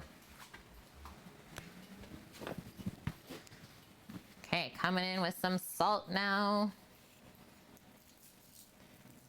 And we did season the water when we cooked the potatoes, so don't go crazy with the salt either, because they've already been seasoned once. But it is also deceiving how much salt potatoes will take in to like make them taste seasoned. I think this is originally a Jamie Oliver recipe from like a long time ago that my mom used to make for us. Believe that's where this came from though. Okay, so I just checked off for the potatoes, smash and dress, and now all we have to do is bake them. So these can actually sit out at room temperature if you're gonna be baking them like in the next hour. So keep everything organized.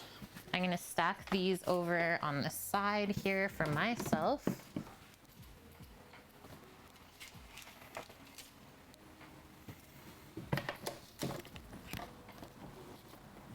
Perfect.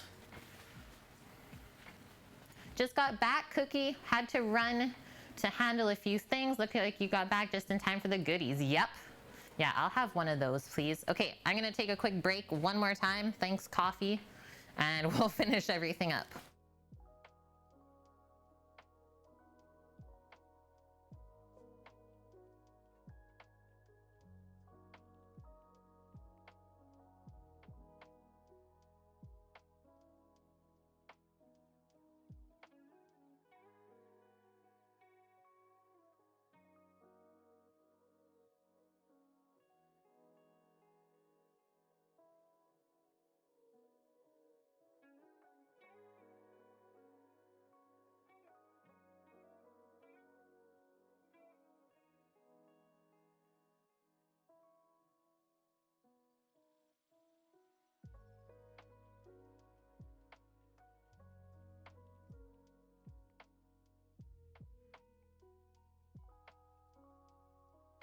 Okay, back. Whew. Whew, whew, whew.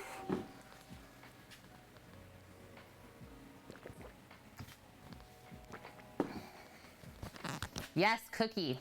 I did reapply for a partner like 2 weeks ago, and then, so you missed it because you're gone. After Hitch's stream yesterday we got to our 75 average in the 30 days. So we'll see what happens. I've been watching my junk email box for the reply. Whether or not though we get it, it won't change anything. Yeah. It will not change the stream what it is now. B Sultan, a food and drink streamer with the 5 months in the row. Thank you, B Sultan, for that resub. It will change something, but not the quality or anything of the stream. It'll just change some things for me, and that's great. Oh, it might mean you get a founder badge. Okay, there are many new things that it'll change then. That would mean a lot. Yeah, I would love to see more of those in chat, right? I think for the most part though, like most of our first subs that we got were gifted. right? I don't know if I want to start talking about that right now, Barkful, but there are quite a few differences. If you want to chat about it, maybe just message Sam separately on that. That makes sense, right? Yep.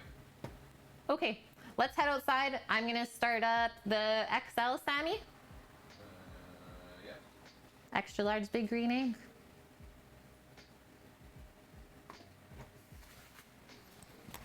Let's get that cam on the grill.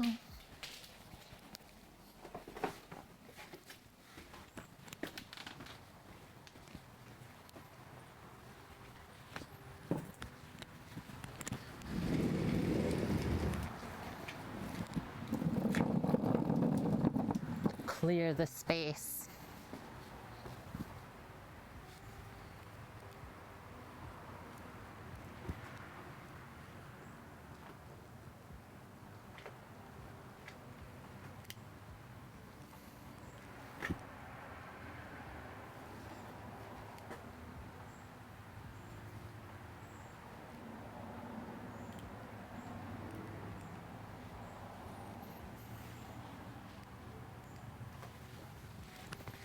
I think that's a pretty banging view.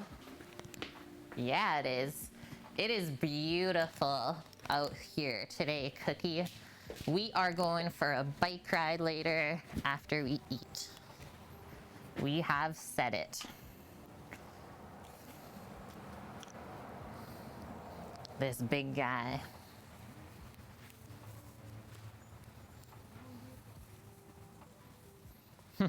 The plancha from yesterday.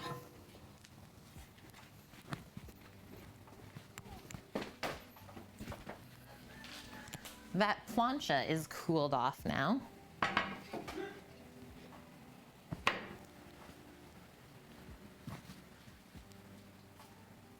Oh, that is a great one to make note on, Paloozer. Yeah, guaranteed transcoding, so literally everyone can watch the stream.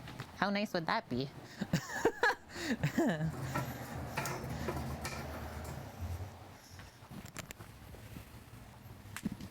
Pop that there.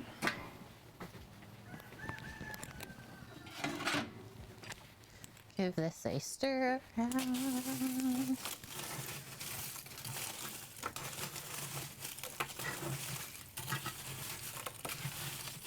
So you gotta stir it around to get some of the really loose ash to fall down. So you keep nice airflow for all the coals.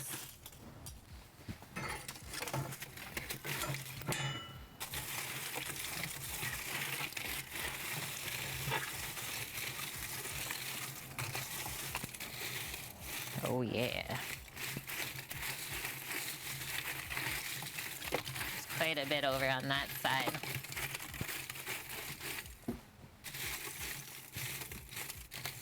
Beauty. Okay, Salmon, how much more We're lighting up the grill. fuel should I add to the fire? Yep. Yeah. How much more fuel for the fire? A little bit. A little bit? What do you want to use? Just You up wanna use to a the little line? maple? Yeah. Okay, maple's down below. Oh, we're going into the bin? Yep. It's this first one? Yep. The other one's here.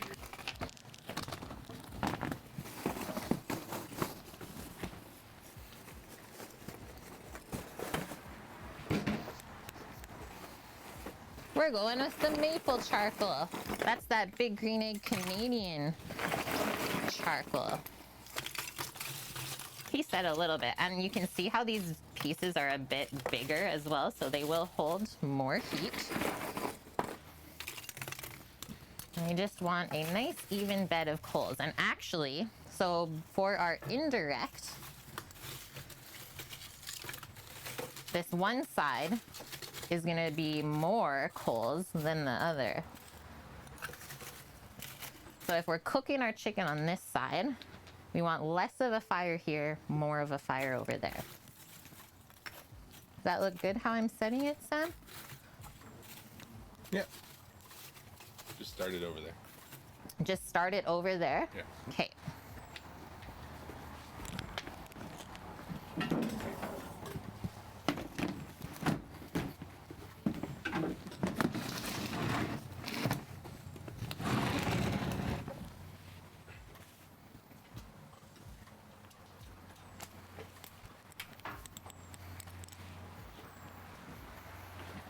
Thank you. Okay, so we're starting this other side. So indirect. Maybe I'll go on this one guy right there.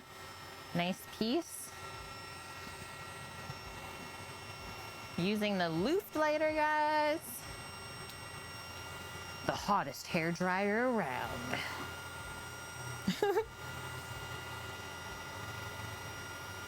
So you literally put it right on the piece of charcoal. Then we have a really powerful heat element at the bottom that blows the hot air.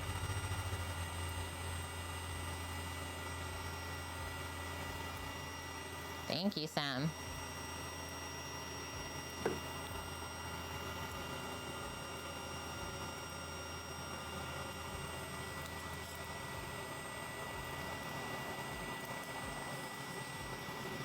And then once you see the piece is lit, you can pull it back a little bit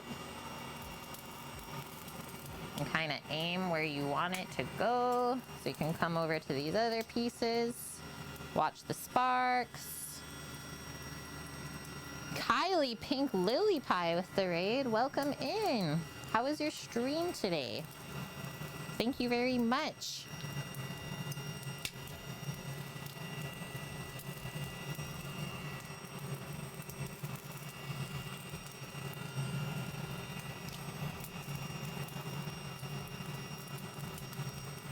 How are we doing? We are great. We're just starting at the grill to cook some chicken right away.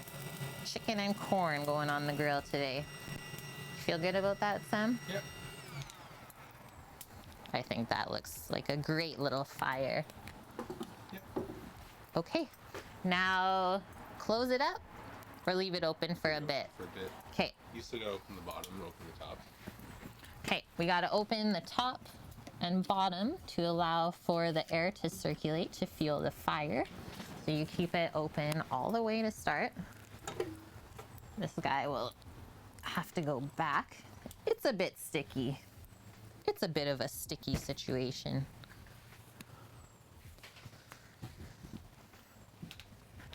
Oh.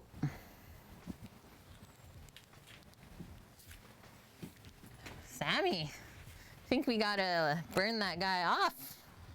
Yeah. Yeah. Yeah. Okay, let's pop back inside and we'll come back out and check this in, well, about 5 minutes, I'm gonna say.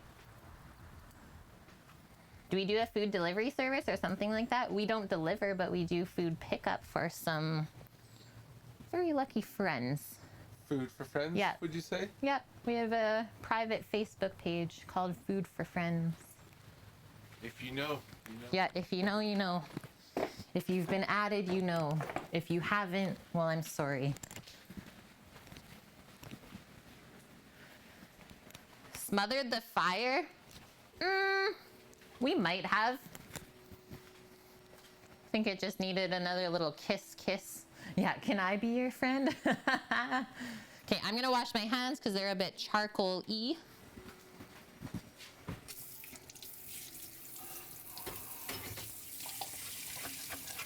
And we're gonna get ourselves set up for the rest of the meal.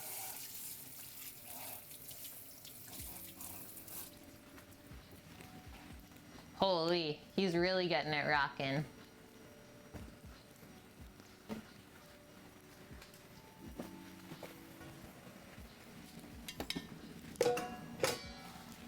Fire, fire.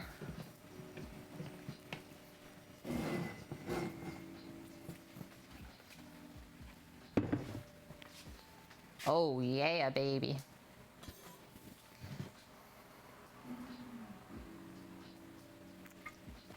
Shiggity, good to see you today.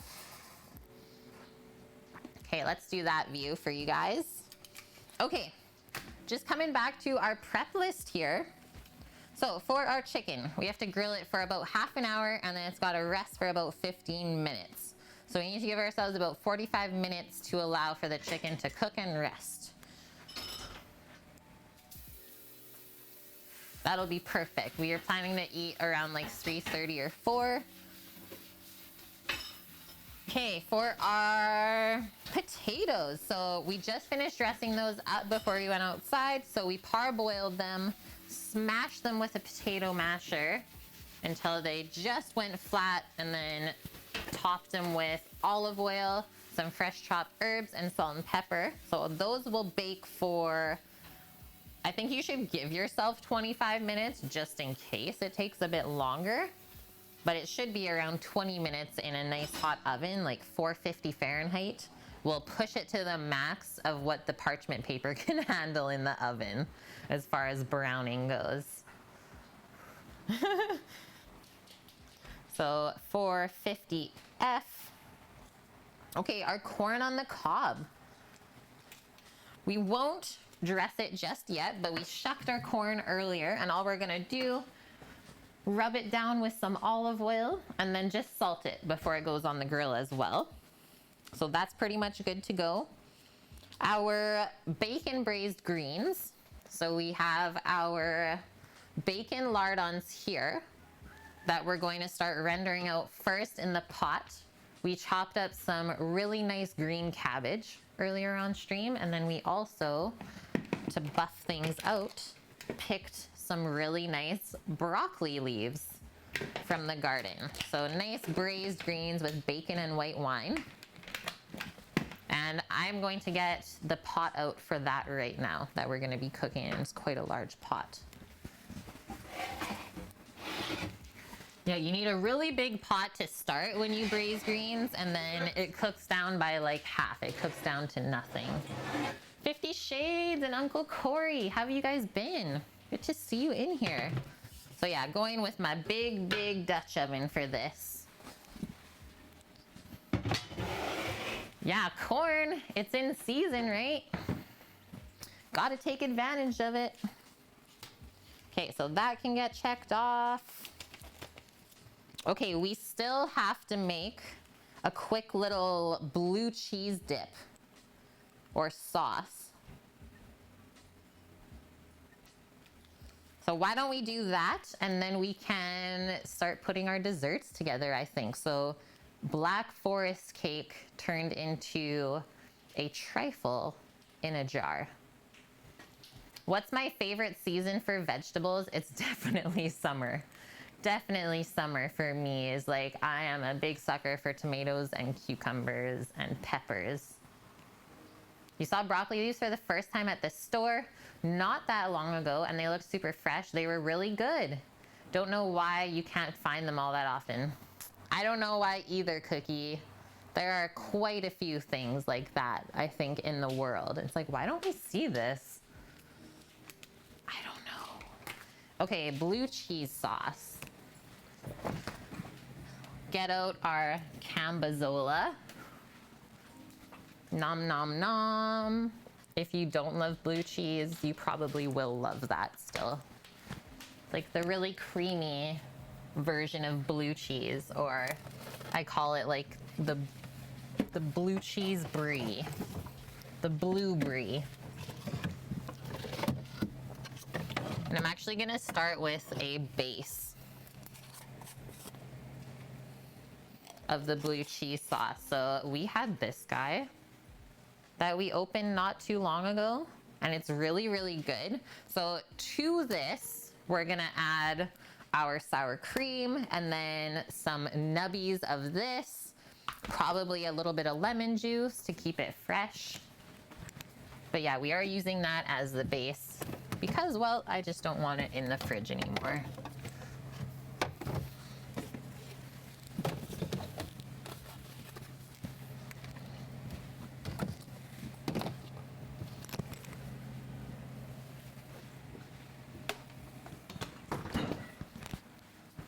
I'm gonna go grab the sour cream, guys.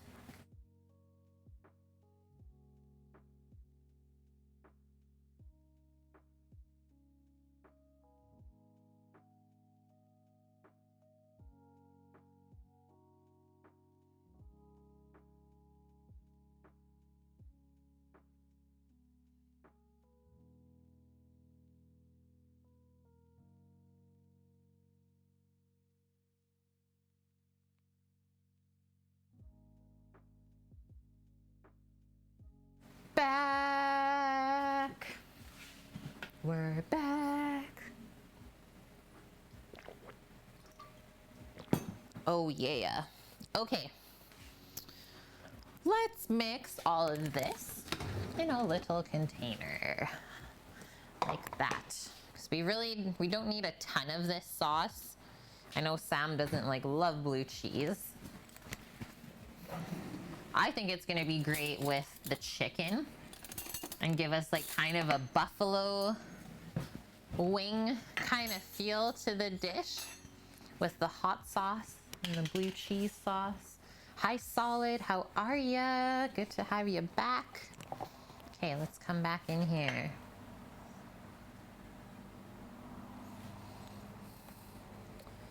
We will start with this.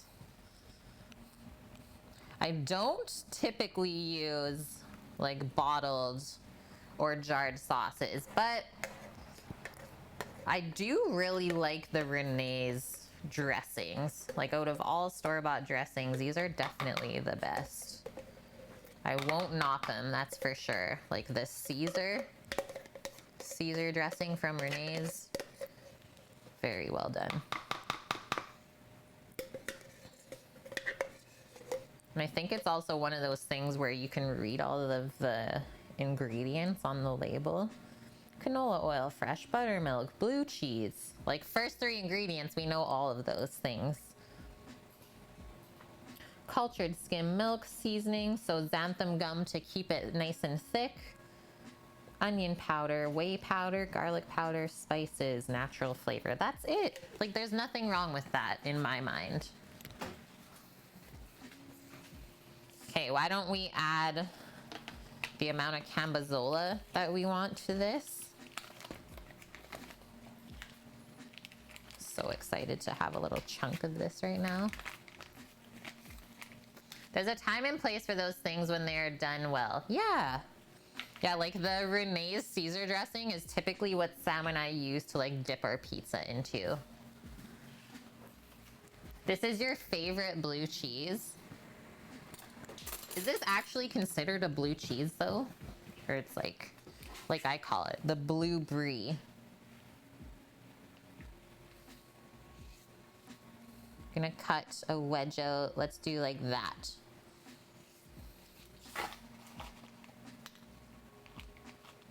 Yum. So just a little bit of that funk in there, but mostly you get the delicious creaminess. And yes, you can eat the rind.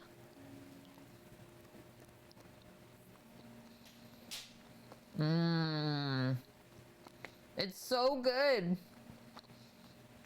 This with honey drizzled over it. I like this, I think, better than brie cold. This is better than brie cold. I'm actually gonna go with a bit more even. Oh, yeah. Hey! 50 Shades! With the 3 months in a row. Thank you so much. Even though I know you're one of the OGs for sure. But thank you very much for that resub today. So appreciate it. Always great to have you around. Yeah, the resub was actually just for the cheese, Kate. Ah! Oh, look, it's our friends from yesterday. Hi, friends. Welcome back. What did you explore today?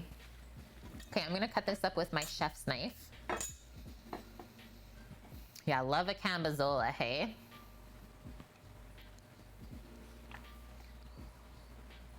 Do you think it would work as sort of a brie en croûte? Yes, that would be so lovely.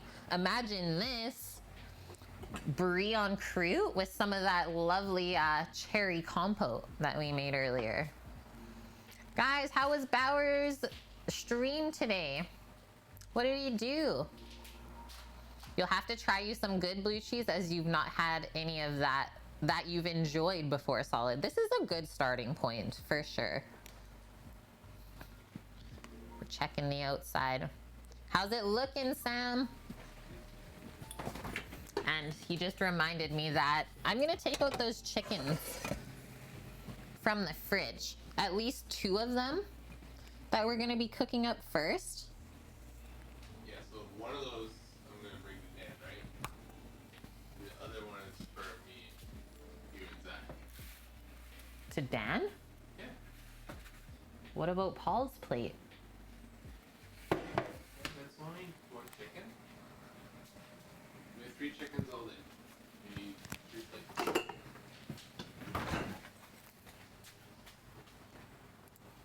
You love all the triple creams? Yeah, always good grilling action. Okay, let's come back in here. Well, one's for us. Half is for Zach. Yeah. And the other one's for Paul. you So we have only have one? a half chicken. I like leftover chimkin. I have chicken wings to cook too. Oh, okay. That's what I figured. Sorry, we're just going with the game plan here. I wasn't aware of. I we figured can we do had that. chicken wings. I just didn't make enough for anything No, else. I just So let's just drop off the chicken. okay. Sam wants to drop off a chicken. Broken man with cracked ribs. Can't really move around too much. Okay, so I'm starting. I don't want this to stick on my board. Starting by doing thin slices. Yeah, it has a slice. Go right ahead.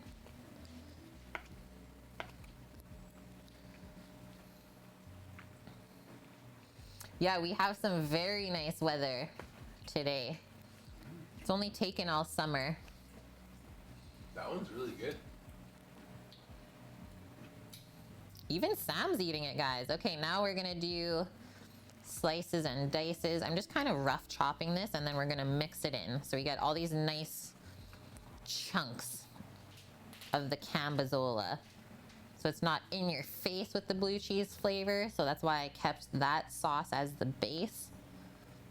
But more just like some delicious creaminess to eat with the potatoes and the chicken and the corn.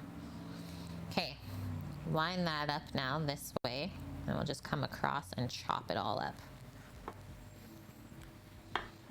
Went camping on Canada Day for like a week. It rained almost every day, at least a little. It was brutal for a bit there, solid. It's like, where was the summer for BC? We're going biking today. Oh. Oh, must have been a deer crossing the road. Someone just skirted their tires. Shall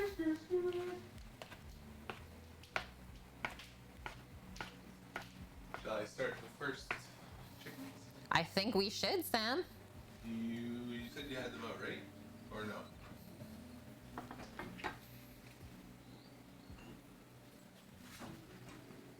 You don't have them out. We didn't take them out.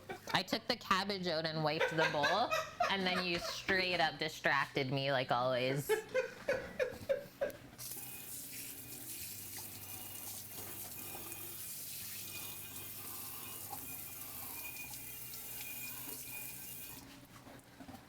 Straight up distracted like always. The good thing is she still pays attention to me, guys. Yeah, do you need something? Okay, let's go outside. You need We're me putting to the chicken salt these on. at all? We have to salt and pepper the chickens. Okay. I will bring that out for you. Does that sound great? Yeah.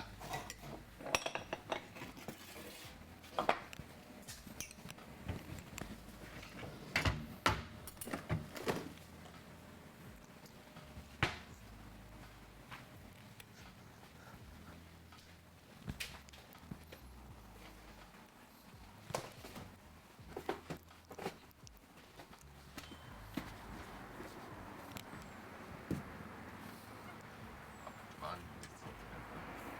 Oh yeah, because we're doing skin up. Yeah, you don't do skin down to start. You always do skin up. And that way the skin dries out as they cook. And then when it's almost done, you flip it over onto the hot coals and crisp it up. So we haven't added any salt to the chicken yet. Whew, bit smoky. But it has been marinating for a good, what, 3 hours now? with garlic oil, herbs, and hot sauce.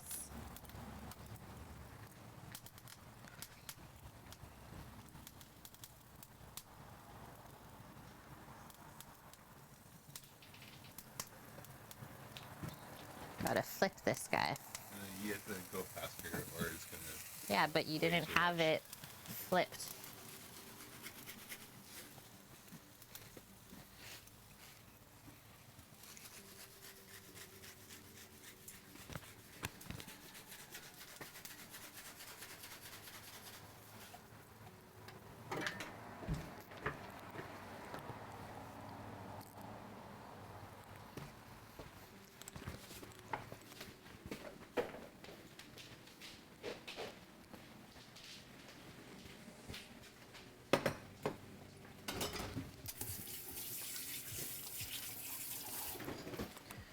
Shall we set a timer?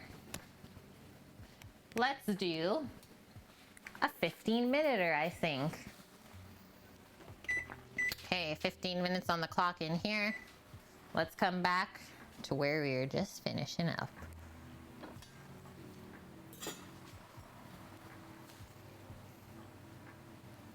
A lady crashed due to a pheasant? What?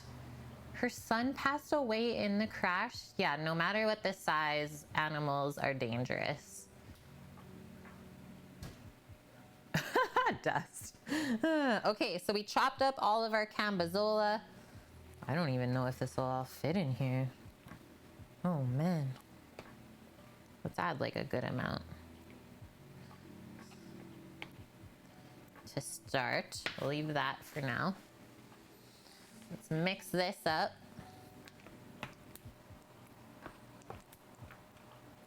Kind of like mash it together.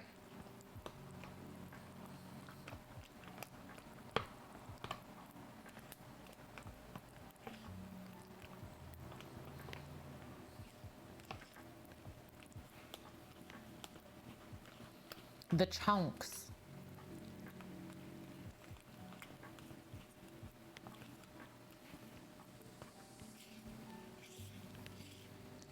And now some sour cream. The chunks. Exactly, folk metal. I put the grill grate up for the corn. Oh! Yeah. Sam wants to do the corn on the plancha griddle, but on like the grilling side of it. A little tester. I flipped it over for it. You flipped it back over? I flipped that side over. For that. Yeah, for today. Well, it'll still get the charcoal flavor because it's still gonna go like up and around. Well, once you get it all steaming and good, and then you put it down on a lower level for a little bit to get the... Yeah, that's Char. right. We got that Island Farms sour cream. It's so thick. That's the Costco one. It's the liter. Well, yeah, $3.99 for a liter. What? I'm pretty sure that's what it was. It's only like $3.99 for half one. Add that to that.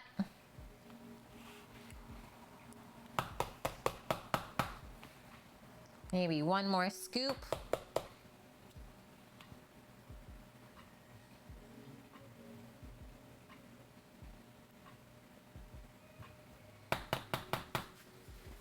Yeah, crazy good deal. I know. Great. We're all about those good deals. Food experiment. Hi. How's it going, Ed? Good to see you, man. Hope you've been staying safe and healthy through all this craziness. Thank you for shouting out Food Experiment as well, Cookie. So if you guys aren't already following Ed, he is a, I don't know if, should I call you a food scientist? He's a food developer that works with certain brands to develop foods for them, and he really goes through like all of the scientific background of what you're making. It's very enjoyable, kind of like Alton Brown-esque, if you like that sort of stuff.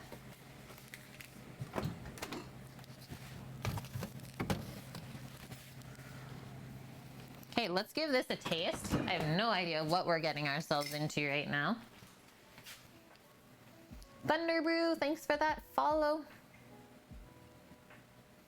If you had a frozen chicken and put it in the fridge because you're a derp, can you wait until tomorrow or do you have to cook it now? I would wait. Don't never cook meat if it's frozen. This is a never thing. It will slowly thaw in the fridge, or my suggestion, if you do want to eat it quicker, take it out of the fridge and let it thaw for like an hour or two.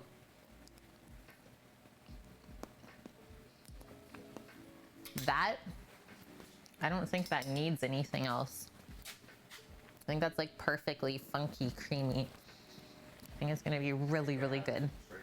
You actually can't, even though you had the Cambazola? I've got Oh. He can't. Well, trust me, guys, when I say that, this actually doesn't need anything else. Shockingly.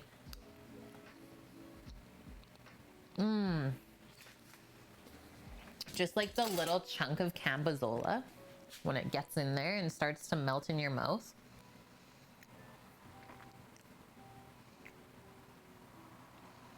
Oh, perfect then, Ed. I know, it's always like nerve-wracking describing other people's streams when they're watching. It's like, hopefully I don't botch this right now. Okay, that is going into the fridge, guys. We can check that off. And now I think we can solely start to focus on dessert. So we are switching things up. We're gonna set up the stand mixer and start whipping up some cream. Whip it good.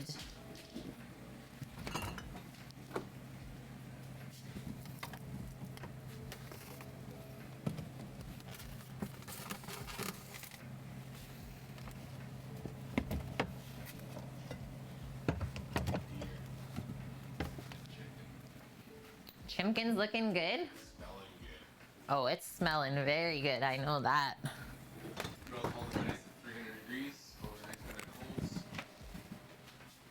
300 Fahrenheit, she's holding, Sam's saying. Okay, so let's think about this. When our timer goes off, we Yourself? actually, pardon me, Did you nick yourself? did I nick In the thumb. this? Yeah.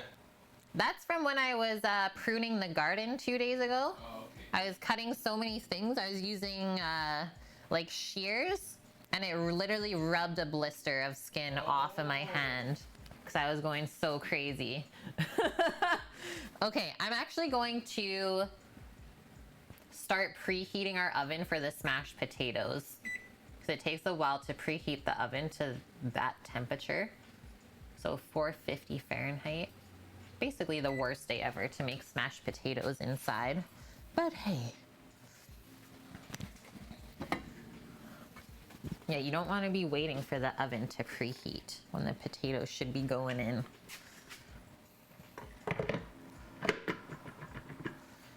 Boom.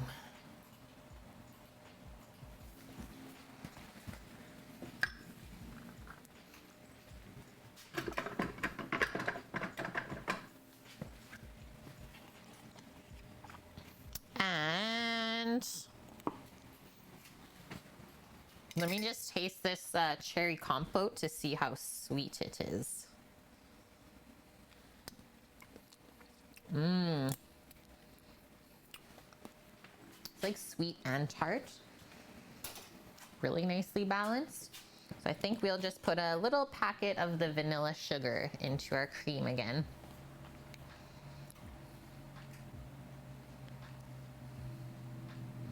We'll do like half a liter or 3/4 of a liter. Okay, plug this guy in and we'll go nice stiff peaks for this so it holds up to all of the layers in the jar. Yeah, we meet again today, mixer. Just gonna grab that packet.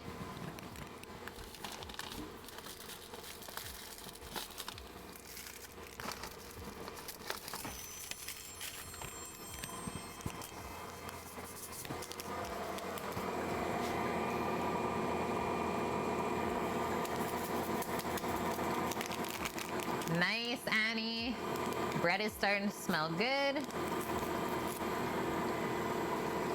Mobbin, thank you for that follow.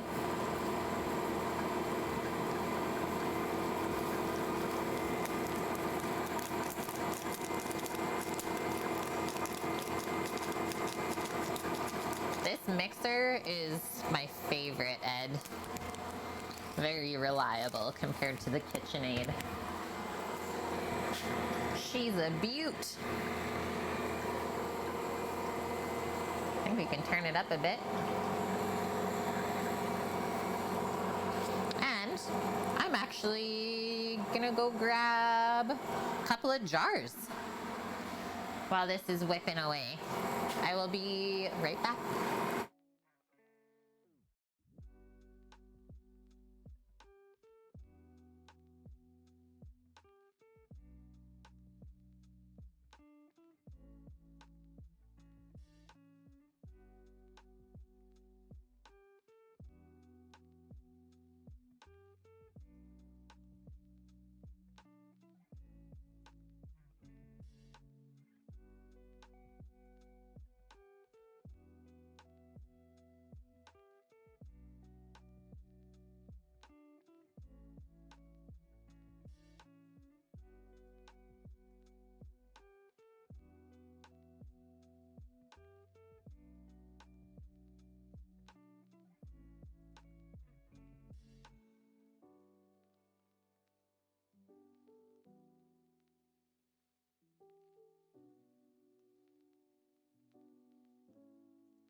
Okay, got our jars. I didn't put my fingers in it. Yeah, careful.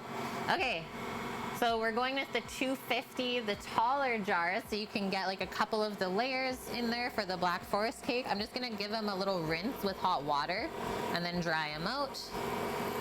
And yeah, the cream is just carrying right along there. So we're doing 8 desserts to start today.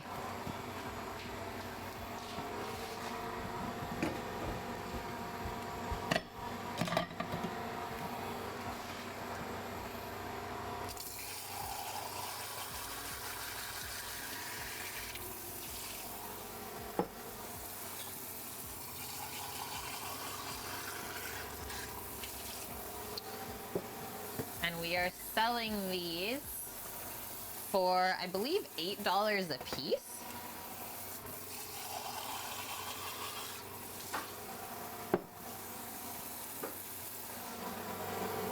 Oh yeah, she's getting there.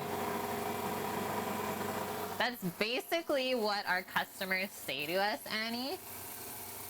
Is they say it literally feels like Christmas every time they come, and they are excited for Saturdays every single week. It's really, really nice to hear that.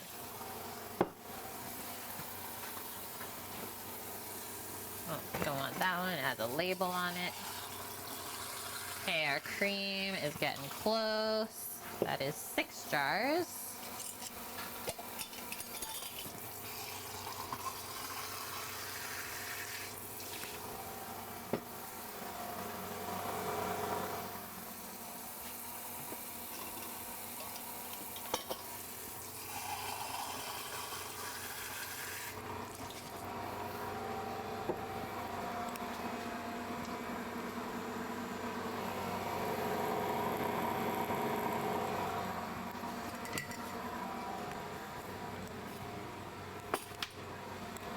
That. Now I will dry our jars. You're getting seasick by watching the mixer. Don't get lost in the beaters.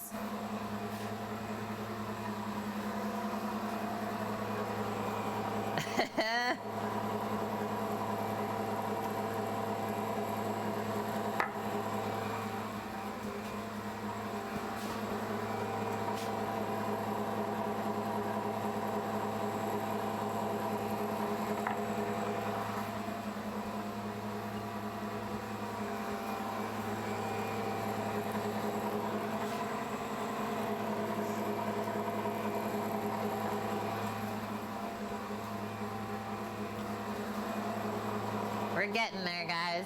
This is why I did not do this by hand. That's a no, thank you. Cannot wait to taste this chocolate cake that we made earlier on stream. I think it might be a new one to add into the repertoire. Might have to call it chocolate fudge cake. Oh, that's just Kate's chocolate fudge cake. It has a nice ring to it.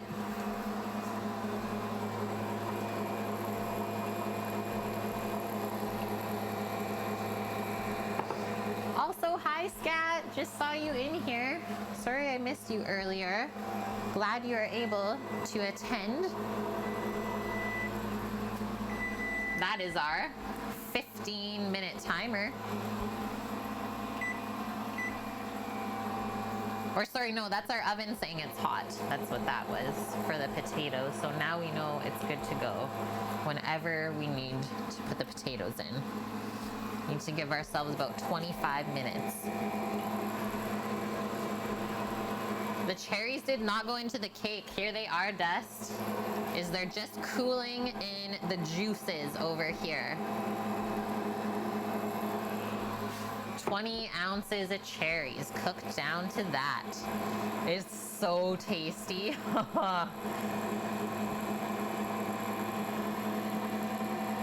Oh, other thing I'm gonna grab while we're waiting is a nice chunk of chocolate.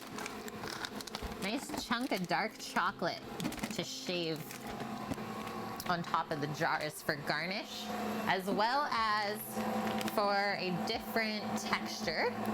We have some of these little guys. Little rice cereal coated in dark chocolate as well.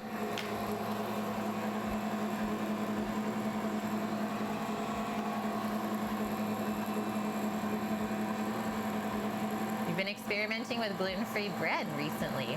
Found the perfect balance, believe it or not, in tuna, eggs, and baking powder. Tuna.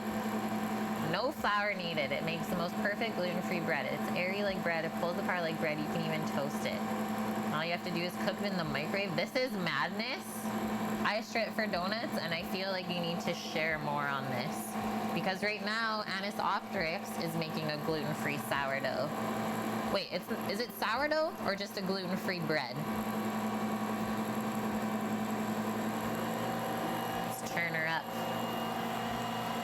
So we have 4 more minutes on the timer until we check the chicken.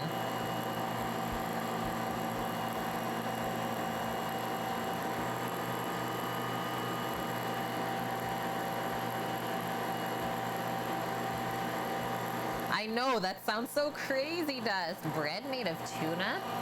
I can't quite comprehend it either, but I usually don't knock things until I try them at least once. This is what we do when we're mature humans. Instead of being like, ew. Well, try it first and then you can say ew if you don't like it. Ew.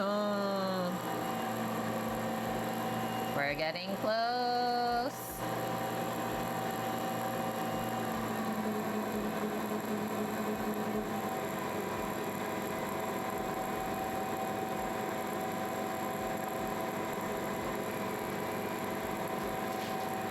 I know you're not knocking it because it's like, wow, that is interesting. That's the greatest word we can use, isn't it? That's interesting. Well, we can go a bit more still, guys. A bit more. It's not quite stiff enough.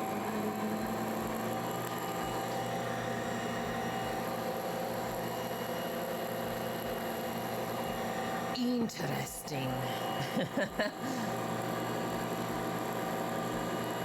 There we go. Usually I can tell when it starts to like spray the cream on the side of the bowl like that, then we're getting to stiff peeps. Perfect. Yeah, exactly, B. Sultan.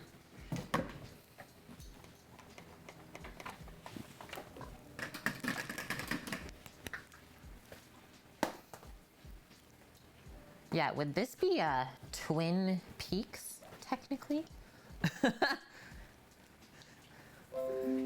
Is that a show? Now that you're saying I'm too young to remember it.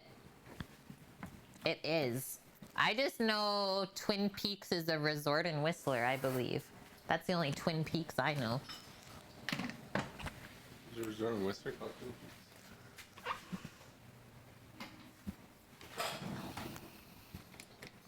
What do I want to use for this? Probably just a little spoon. Probably just a nice. Okay, let's check on this chicken and then we'll focus on our desserts. Whoa. She is looking good. So see how the skin is like drying out? Slowly as it cooks indirect.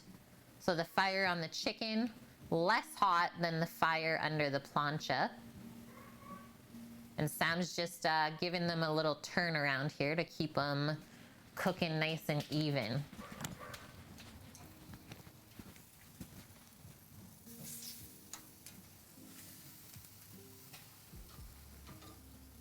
Nice one. Okay, I will set another 15-minute. Actually, we'll go with a 10-minute a 10-minute timer.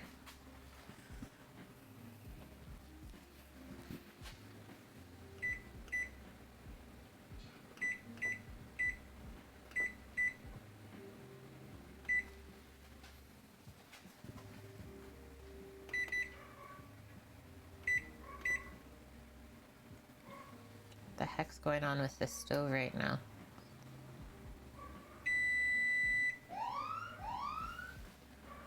Oh my gosh! So many raids today, friends! Welcome, Baking with Buttons. I feel like this is a typical Sunday thing as well. Oh yeah, that's gonna be perfect. Okay, I'm gonna pop this aside for now. How was the stream? What did you bake? What did you bake? We're actually getting into some of our baking ourselves.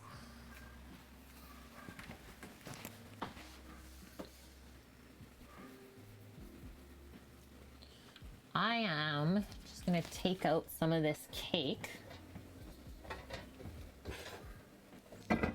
so we can soak it with a bit of the cherry liqueur. This is a chocolate cake.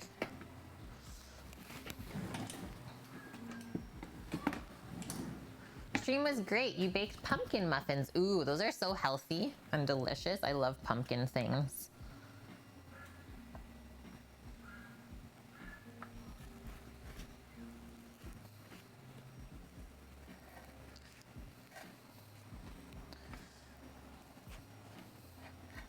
So we're doing Black Forest Cake Trifle Jars. Wow. That baked up so nice. Like, look at how dense that is. It's like a brownie cake. I think that's the safest thing to call it. And what I'm gonna do now is just kind of break it up a bit. Kind of break it into 1-inch thick pieces. And we'll pour some of our Kirschwasser over. Let that soak in, and then we can start assembling our jars with the soaked cake, our whipped cream, and our homemade cherry compote.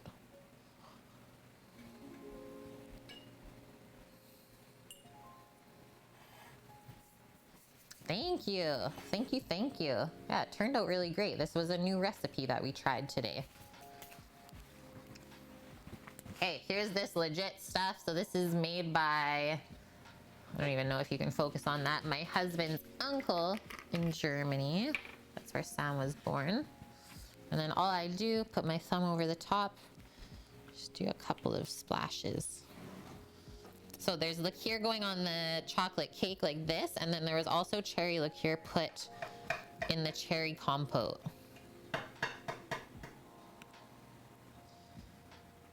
And yeah, one of those things where if you think it's enough, it's not enough. Sourdough brownies. Is that a recipe that you've already developed? Did I see you make that already once, Ed?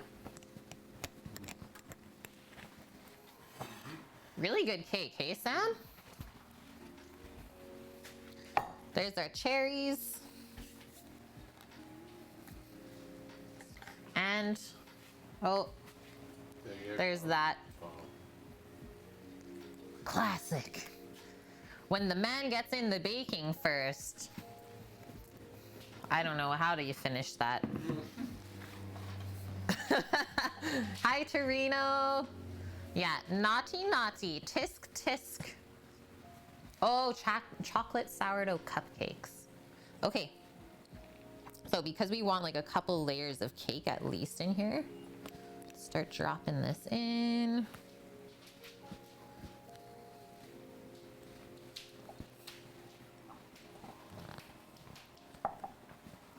Do that. So, got like that little layer. I like to put the cherries on top next. Now we don't want a slotted spoon because we want to get those juices in with it.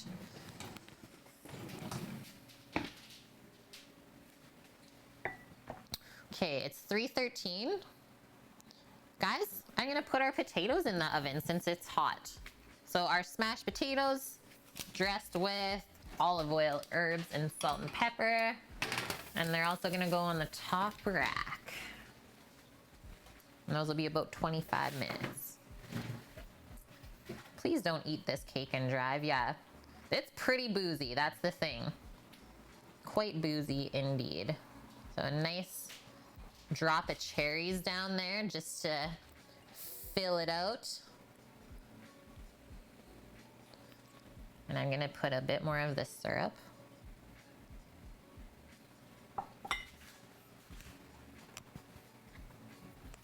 And then scoop of the cream. Try and let it drop in there like as cleanly as possible. And then we'll do those layers over again.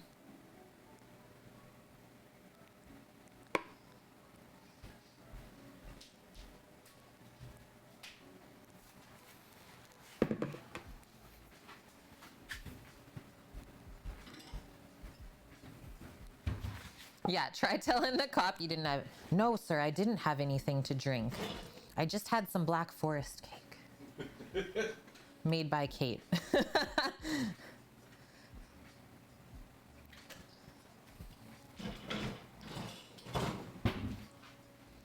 Be careful.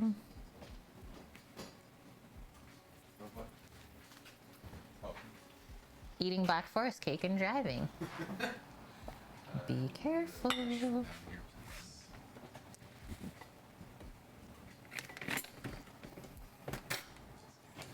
4 cherries on each layer. I think that's pretty perfect. And then maybe 1 cherry. No, I don't want to put a cherry on top. You want to keep the chocolate on top.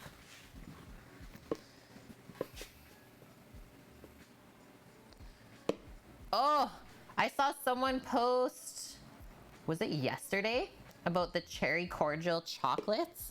And it's like definitely a thing where people either like them or they absolutely do not. Thought it was a really funny post though. They're like, who actually likes these? It's gonna overflow for sure when we put our spoon in it. That's the fun part.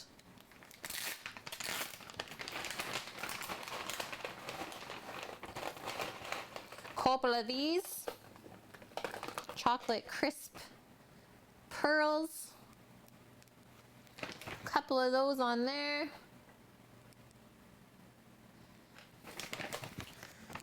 Some shavings.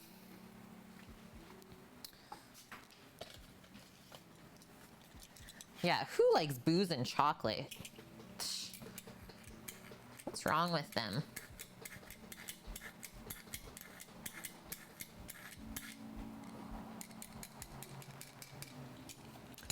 Complete the jar.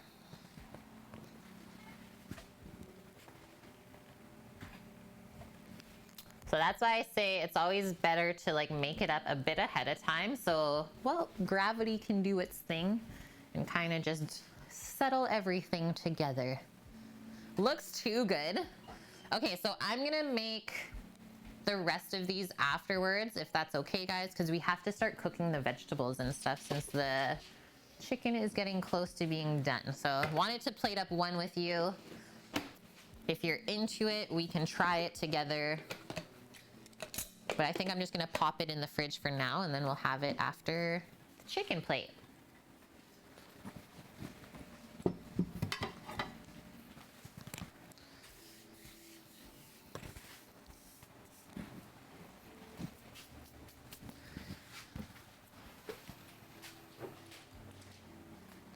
Yay, Annie!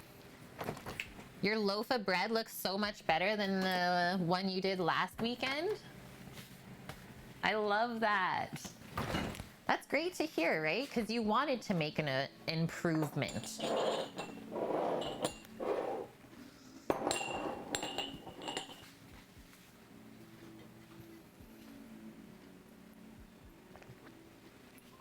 Gotta keep chugging that water. Do you have the... You already popping the corn on? Or did you light the large for that? Or no, you have it on the XL? I have it on the XL. Okay. Sam already snuck the corn on there. A little sneaker. Okay, we're gonna go over to the stovetop inside. We're dividing and conquering.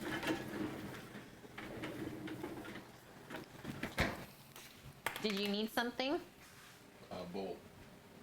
What size? Metal. Are both of them being used? The 2 metals? Yeah. They're just under there.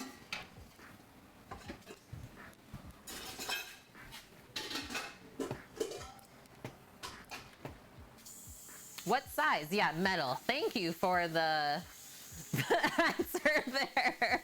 Well, we know there's only 2 sizes of metal bowls, so it's easy. It is. I love that book. Hey, 50 Shades. Okay. In our kitchen, it makes sense. Potatoes are roasting away. Do 10 minutes on that. Turn on this heat fan. We're turning on this big pot on the stove top. Big pot on the stove top. So we're gonna start our bacon braised green. So I guess we can drop all of our bacon in here. Start it slowly rendering out. And then we'll add the cabbage to that.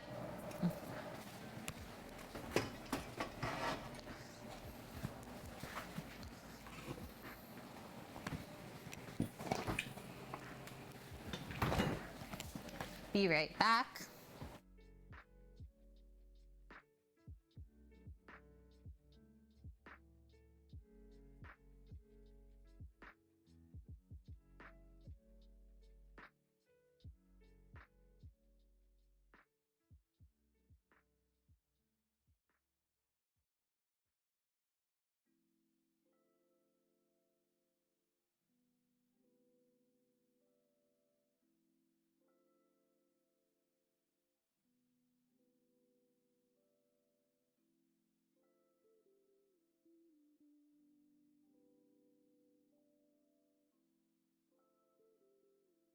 Just wanted to get that whipped cream into the fridge for us.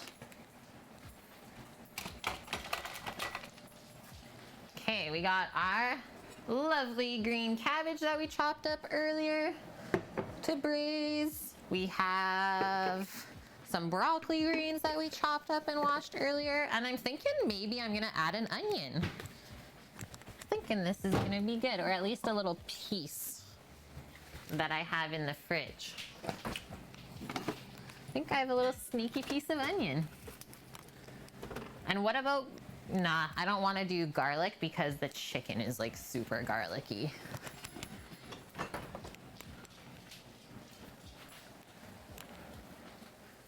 Oh.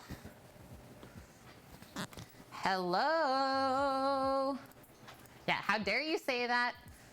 How dare you? But believe me, Bonkman. Believe me. I don't like when all of the things on a plate taste the same. This is what we're not doing. Thanks, Ed. All right, Bauer, you have a wonderful day at work. Thank you so much for the raid, man. And yeah, take it easy. First two chimkins are almost ready. I'm gonna say basically right on time for them to rest. And that's why we're getting the rest of our vegetable side dishes going.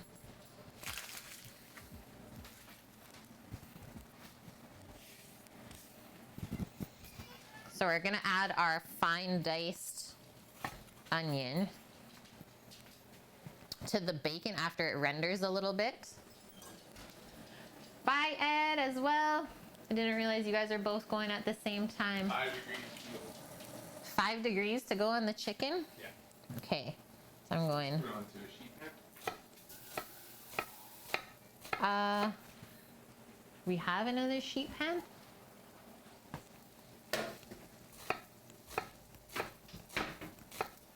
That's our next investment. I already knew that. You can put it on any of those though. We have many, many other pans. But sheet pans are next on the list, guys. I think we're actually gonna fry the bacon and onion at the same damn time. I also have a wild doggo in here with me right now. Somehow she snuck into the kitchen. Try that little hot sauce.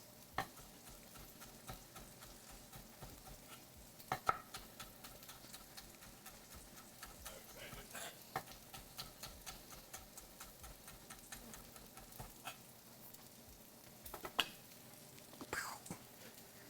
It's already sizzling.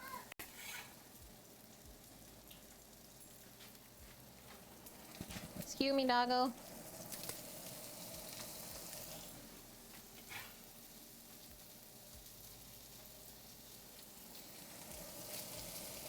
She was vacuuming for me. Not much yet though to vacuum. Been pretty good today. All right, frying up the bacon and the onion.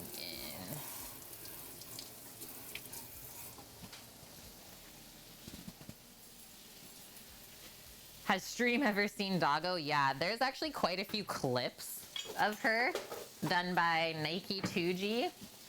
That's his surrogate doggo. He absolutely loves her. Annie has spent 16 full days and 14 hours watching Cook with Kate. A solid half month straight. Thank you for your services. That's a lot of sleepless nights. Wow. But Cookie, though, has already spent 15 days and 20 hours. He's right there with you. Dust is at 12 days. Let's put that one into perspective for all of us. This is where it's looking like our bacon is a bit lean. So this is why we keep bacon fat around. Get out that tub of bacon fat and put a nice scoop into there. Otherwise, your onions and stuff will probably start to burn. 12 days? No. Wow, Sam. Wow. Hi, Mama. Good to see you. That's impossible. Sam says that's impossible, but he's actually just in shock. You're slacking. Yeah, what a slacker. But he has also been at work, working like a great person many times. Oh, let's remember this. Remember when his username used to be Omdog the Chef? That's why. That's why.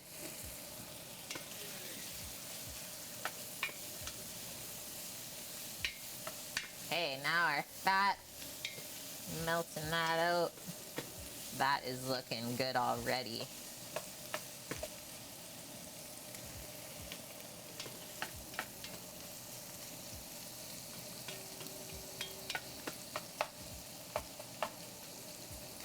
Okay, now press that down to like one nice even layer.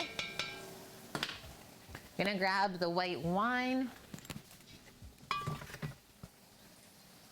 And wow, does that ever smell good.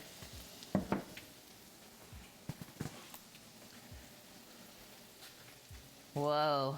You can actually just pop them right there if you want. Viyun has spent 18 days and 20 hours. Love you, Viyun. What? In the south, they just keep the bacon fat next to the stove. Did you finish this directly, like skin down, Sam, or not yet? I didn't do anything. Not yet, so they're just resting? They shouldn't eat it. Okay. If you feel it, that's the thing. Yeah, it does feel good. That's what the plancha does. Yeah, chimkin. So I don't really want to cover this because we don't want it to steam. We're just resting them, dispersing the juices. So we have about 15 to 20 minutes that we should rest that chicken before we even cut into it. And don't worry, it's not gonna lose all of the heat in that time, especially because we cooked it with the bone on. Those are gonna retain a bunch of heat. I'm gonna kind of spread this out though if I can, so they're not really stacked on top of each other. There we go. That is it. But what a nice color that marinade put on the skin, hey? Garlic oil, chipotle buffalo hot sauce, rosemary, thyme, and sage. Thanks, guys. Yeah, those chickens are looking good. Really, really good. What you think, doggo? What you think? Are you having a good day? Yeah?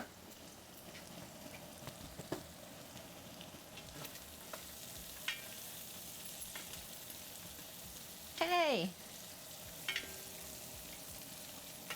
He stole the chimkin wing. Oh, wow. Oh, wow?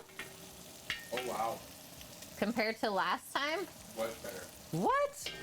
Much better. All I did was add extra hot sauce. Yeah.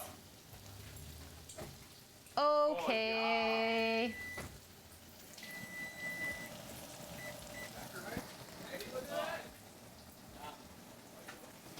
Okay, those potatoes are cooking really nice. I'm just gonna keep the timer going on 5-minute intervals for myself.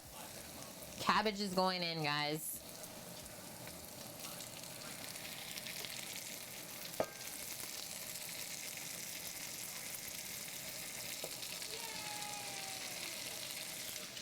Yahoo! Thank you, Cookie, for those 1,000 biddies. Thank you, thank you, thank you. Yeah, it's for the chimkins.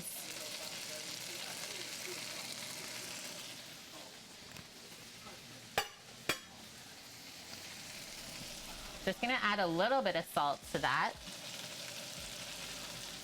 And then what we're gonna do is stir it. And then, oh, my lid's right in front of me. Cover it up. Cover it up to get some steam going. So stir that cabbage with the bacon and onion to start. And then we'll steam that to get the cabbage cooking down quickly. And then we always deglaze with the wine.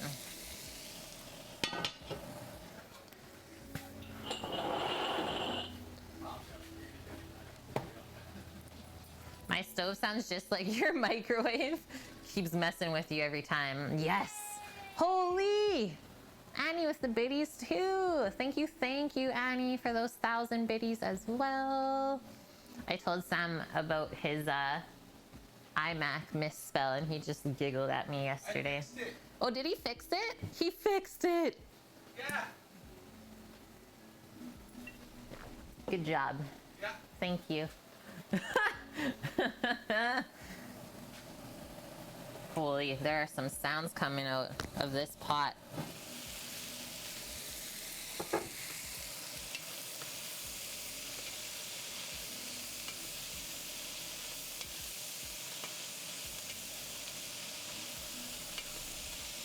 Cover it again.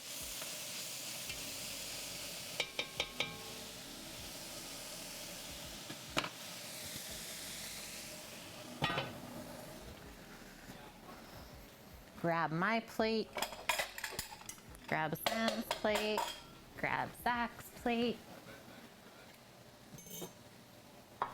We're rolling right along here.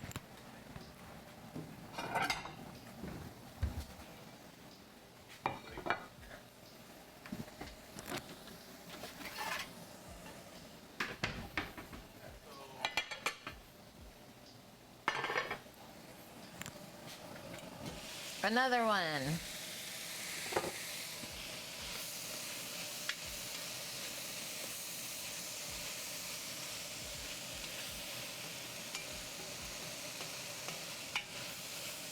Smelling so good. Okay, 5 more minutes with that.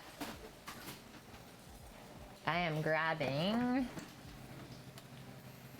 our blue cheese sauce out, our hot sauce out.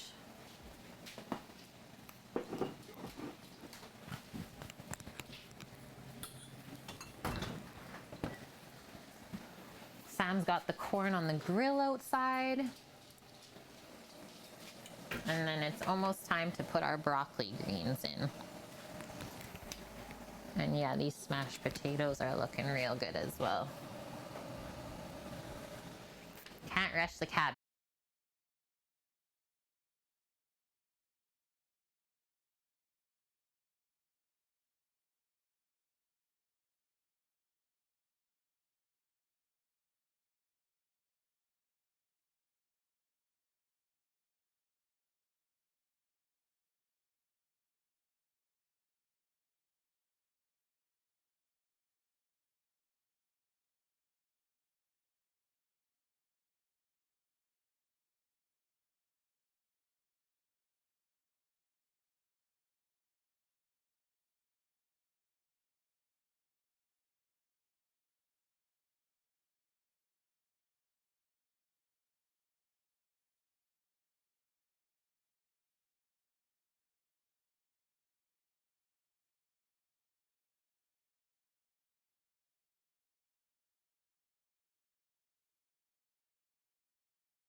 Whoa! The other wing actually went missing. Probably gave it to Zach. We have the Zach man in the house. He's just chilling outside with Sam, checking out the garden. Okay, couple more minutes with the lid off of this, just to reduce some of that liquid in the bottom, concentrate the flavor, and we're good. So I think we can start plating up. I think we're there. Hello, old style. It looks so good. Yeah, I was like, how am I gonna buff out the broccoli greens? And I was like, oh wait, I have cabbage. And well, what's good with that? Bacon. So yeah, it just kind of came full circle. All right, let's get a plastic cutting board.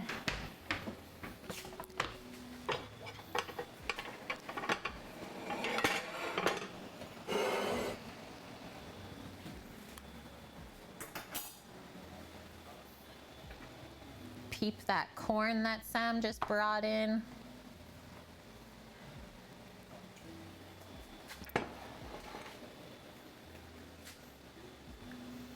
Bacon always makes greens good, right?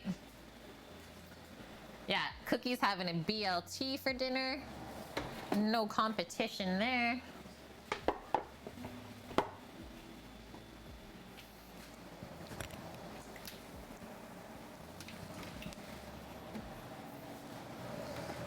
See how this is doing. Okay, it's basically dry, so we're just gonna turn that off. Beautiful.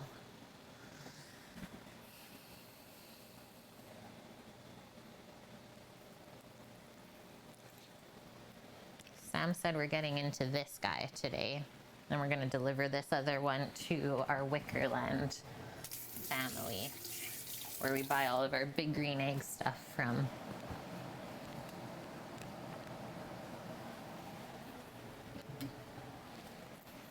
First things first. Let's get the breast off of the bone. Should be able to just go right down the center like that with your boning knife. And because we already split the breastbone earlier, should be able to pull it apart like that. As easy as that. And then as far as the leg goes, for taking that off, it's even easier. Literally cut along there, and then you'll separate that. In my opinion, that is like pristine. This looks so good to me. And then yeah, if you look at the other side, the juices are like just running.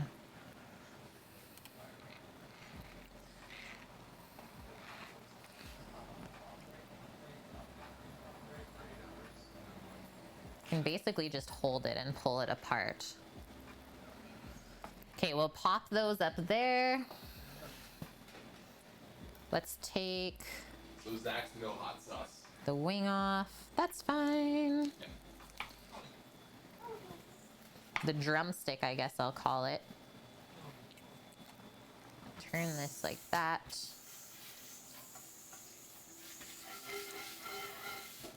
But we left a little meaty bit on there, so that's gonna be real good. And then all I'm gonna do is remove our ribs. Should be pretty easy to do. This is quite hot right now though, so. Hi. Good, man. How are you? Good. That looks awesome. That's some juicy chicken for sure. Not too crazy of a day at work. It's a little handful. Sorry to hear that. A lot of balls to the wall fun going on. Okay, just trimming a little bit off of the cartilage. You like a chicken breast, Zach? Oh yeah. Yeah? Okay. Absolutely.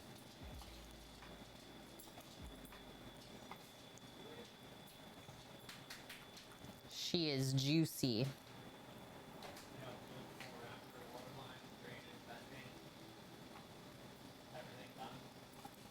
Just wow.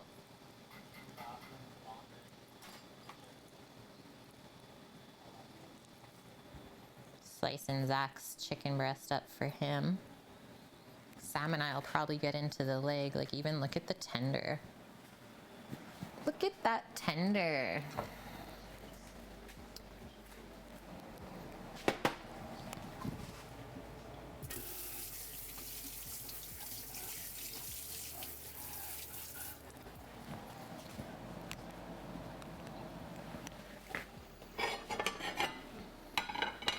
Okay, we're starting with the potatoes. I'm gonna move this over.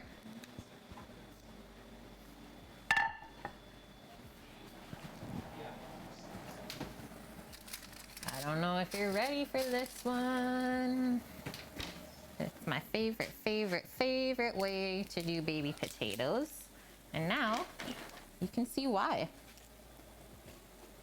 Just take a good little bit of those. Oh, I guess I'll use the spatula because it's a bit too hot.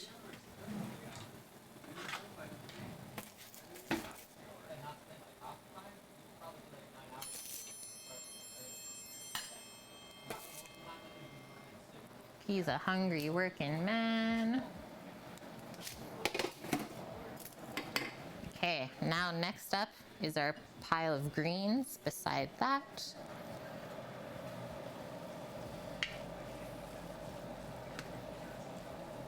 I'll have one more final taste.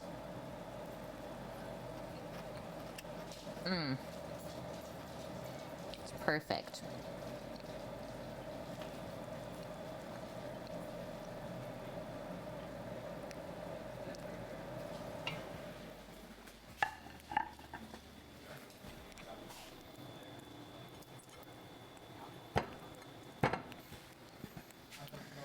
Thinking corn kind of nestled on there.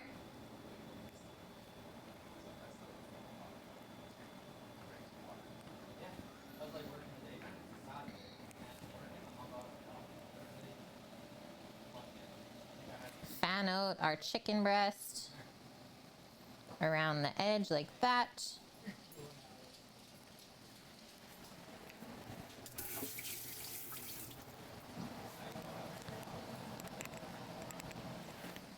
Nike. And then our Cambazola creamy blue cheese sauce. And that is supposed to like go with the potatoes and kind of everything, right? So I'm actually gonna tuck this a bit more and get it right over here. Just a little dollop. Because it would be super good with the corn as well. Okay, simple plate like that. I'm gonna give this to Zach so he's gotta eat. And then I'm gonna do mine with you guys as well and we'll try it.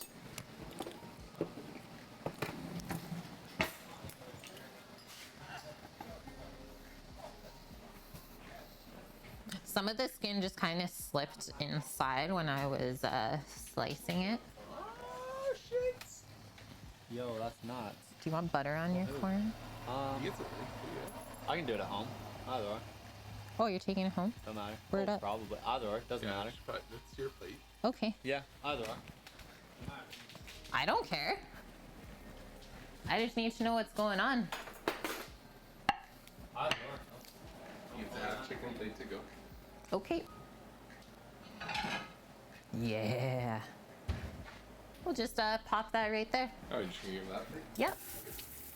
I figured I'd just go home in case I feel like going back to work. Can't hear real quick. We will foil that up for you, my dude. Oh, look at this right here. We'll go with this really obnoxious piece. And then there'll be like no spillage. I'm doing my own plate. Because I know Zach has to go, so. It's okay, Bonkman. It's okay. I'm going to just plate another plate afterwards. Don't stress, guys. It's okay. There's more food. Are you having Thank you so much. I appreciate it. You're welcome. Are you having dessert as well? Please, if you got one. Up top there. Everyone always eats before the chef. It is known. Black Forest taking the cart. Sounds good. You're better for this. This is gonna get it. Oh my god, and she loves this cake. That's hilarious.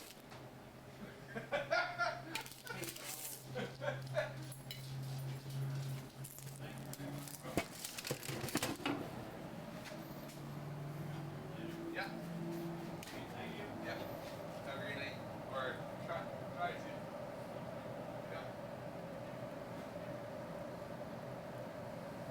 Does this meal give you guys like southern vibes as well? From just like all the little side dishes that we put with it? Kind of feeling like a little bit of a southern thing. Did you get it? Okay. I guess I'll do the other chicken breast since Sam's gonna crush that leg. Just gotta take it apart. You have half and half. You have the thigh. I get the leg.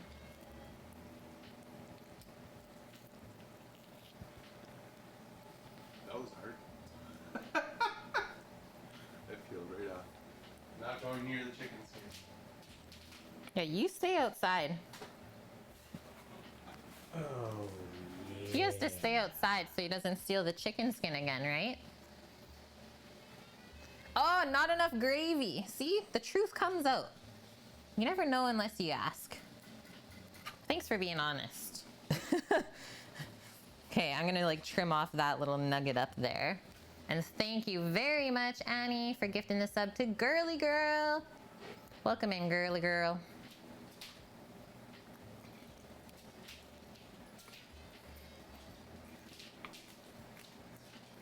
There we go. Nice slices with the skin showing.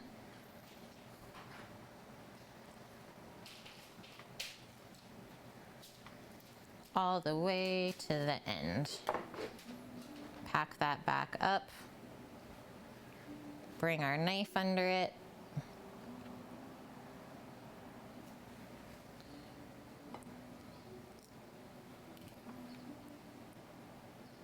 Nestle that on there.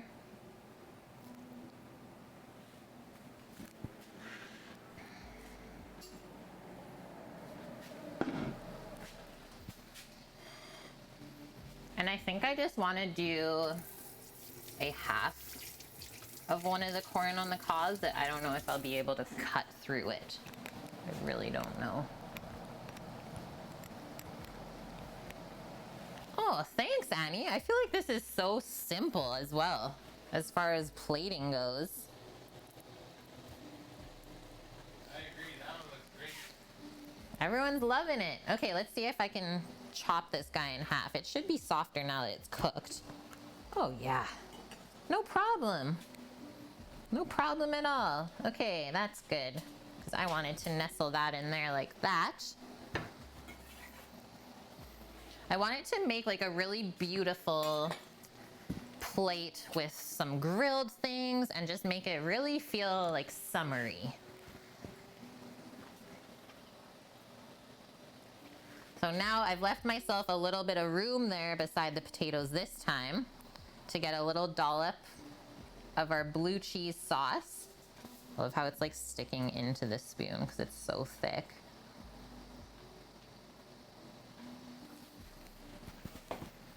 And then our homemade chipotle buffalo sauce should be put on the other side here, just around the chicken is what I'm thinking. It's too late, Nike. He's already gone in.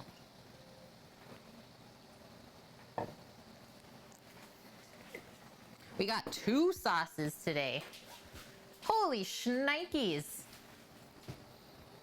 Okay guys, this is the photo plate. You know what I mean? This is the one. That last one was good, but this is great.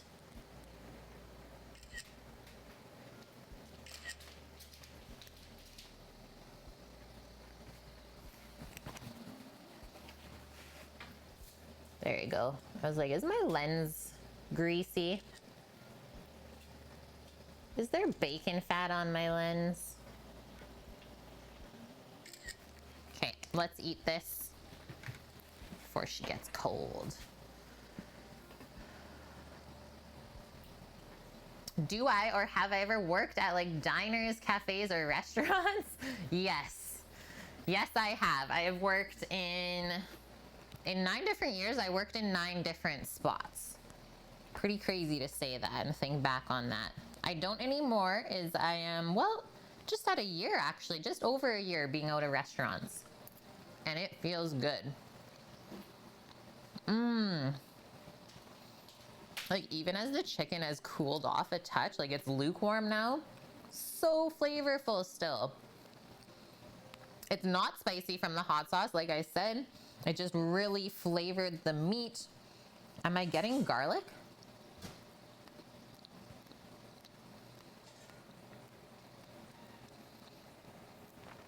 We get way more garlic if we dip the chicken in the chipotle buffalo sauce because, well, there's fresh garlic in there blended in.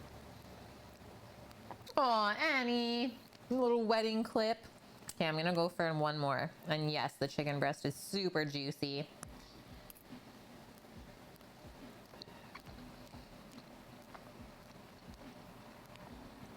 Garlic in the greens would still be great, Bonkman, it's true. Okay, our smashed potato. Look at this little nugget.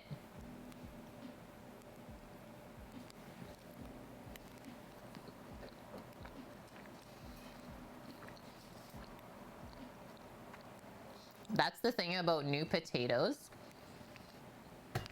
They're so sweet. It's almost like a sweet potato. So our like good amount of salt that we put on there, unreal. And then I can't even imagine how this is gonna taste right now after this dip. I'm going for a big dip.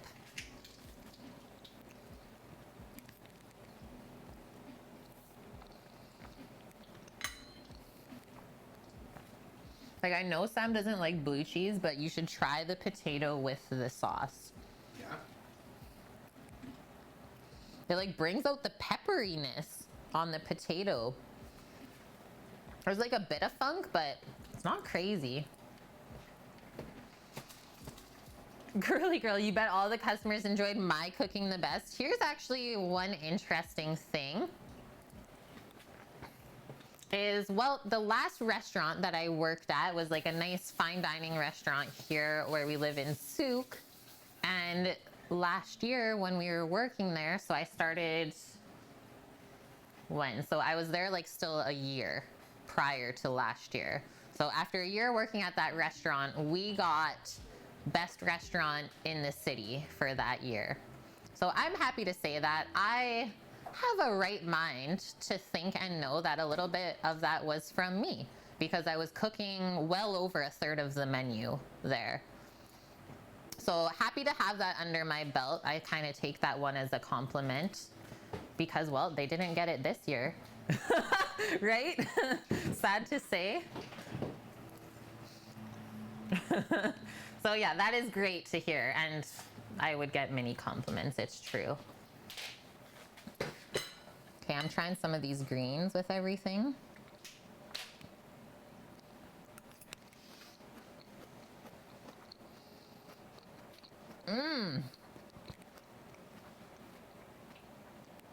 Perfect smoky, salty thing going on there. And the crunch, right? Not that this is an overly rich, fatty plate either. You don't really have to cut any of the fat, let's say. Just want to make sure that everything goes well together. Like, let's try the greens with the sauce.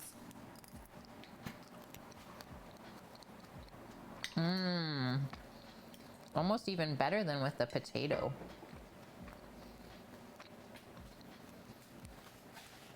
I don't know if you ever will see the greens in this store, Annie. Yeah, purple sprouting broccoli. Let me see if I can find the little seed packet that we have. I believe it's a West Coast seeds.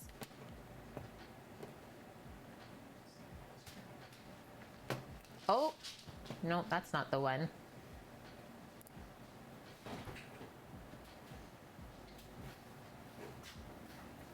This is the one. I'm sending you a link in chat, Annie, to what variety of seeds we use so you can investigate further. There you go, my man. Okay, should we try the corn? I'm not even gonna butter the corn. I'm going for this dip. It's gonna give me kind of like elote feels, I'm thinking. Definitely not the same thing, but I think it's gonna be so good with this.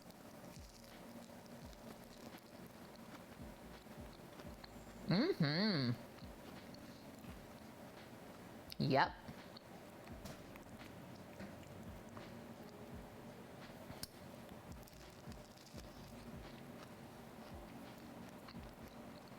The char flavor with the creaminess. I'm really happy that Paul requested that. He's like, I want something with hot sauce and blue cheese. Wow. That's unreal. I cannot wait to crush this with you guys. What does it mean when I say a third of the cooking? Okay, so at that restaurant, there was only 3 of us working in the kitchen. So 2 of us were the sous chefs, other person was the chef. So the chef he did the desserts and all of the cold items. So like basically all appetizers, salad, charcuterie, etc., right? And soups. My other sous chef, he did all of the meat cookery. So he did all of the meats, all of the fish, butchering, all of that stuff, took care of that. Me though, I did all of the vegetables, all of the sides, plus if I did really good in my day, I got to do the chef's job and the other sous chef's job. So it's like, yay, wow. So that's what I mean when I say I cooked over a third of the menu. So the menu's divided by the 3 of us, and I basically cooked half of it, let's say. Let's just say that. Let's just say that. That's the truth comes out. Sorry to hit. Okay, guys, we are gonna plate the Black Forest cake together tomorrow because we only have an hour before the next people come to pick up their stuff. We need to do a little cleanup. We need to eat our food so that we can still go for a bike ride today. It's been a long one, like just over 5 hours. So I hope that this truly inspired you guys to make yourselves a delicious chicken dinner plate. It doesn't have to be fancy. Use what's in season so it tastes so good and fresh, and that's it. Play around with your flavors. We will be seeing you tomorrow. What are we doing tomorrow? What are we even making? Oh, we're doing fish. We're doing a fish stream. We're doing halibut. We're gonna be making a nice pasta salad to go with that. Fresh homemade pesto from the basil that's growing outside. Possibly taking the molcajete out. Bonkman. Other than that, same time as always, 11 a.m. Pacific time. Sam says we gotta go raid Hitch since he raided us yesterday. I wasn't the head chef. I wasn't the head chef. I was just the sous chef there. Okay, we hit the button. Oh, Dust! I just saw your one. Graham just went live. Hopefully he's on tomorrow then and we can give them a raid. How does that sound? Okay, friends. I hope you have a wonderful rest of your day. Stay healthy, stay safe wherever you are, especially if you're in the USA. If you need anything, let us know. We would love to help. Okay, guys, I'm hitting that button. Thank you for all of the gifted subs, the biddies, all of the raids. So many raids today. New followers. Welcome. I will see you guys tomorrow. 11 a.m. Pacific time. We got some halibut going down. Bye.